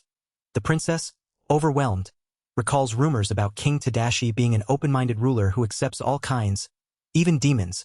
She looks horrified as she thinks about the demons, who stand behind a demon girl in armor. The princess confronts the king, questioning why he is so concerned about race. The king explains that demons and beastmen are companions trying to survive side by side. The princess firmly states that as the Holy Kingdom's princess, she cannot accept an easy reconciliation with demons. She clenches her fist, declaring that having a friendly relationship, let alone marriage, with demons is beyond her acceptance, while images of humans and demons clashing flash behind her. The princess demands King Tadashi understand the atrocities demons have committed against humans. Stepping forward urgently, a tall, confident woman named Fujika introduces herself as the standing Grand Chamberlain for their ruler, Princess Lina, from the newly established Demon Kingdom. The princess glares sharply, unsettled by Fujika's presence. Fujika explains that after Violin's death, the Demon Kingdom has risen anew, striving for peace and coexistence with other species. The princess scoffs, doubting King Tadashi's character and calling him a lecherous man who indiscriminately takes wives. Fujika vehemently denies this, insisting Tadashi never desired such a reputation. She reveals they took advantage of his grace and mercy to plead their demands. She insists that despite their demands for marriage, King Tadashi welcomed them sincerely. The princess tries to interrupt, but he stops her, declaring he married them because he wanted to, not out of obligation or political strategy. He firmly states that Princess Anastasia has the wrong idea about him and that he has chosen to be with Fujika and the others, even if the Holy Kingdom sees them as enemies.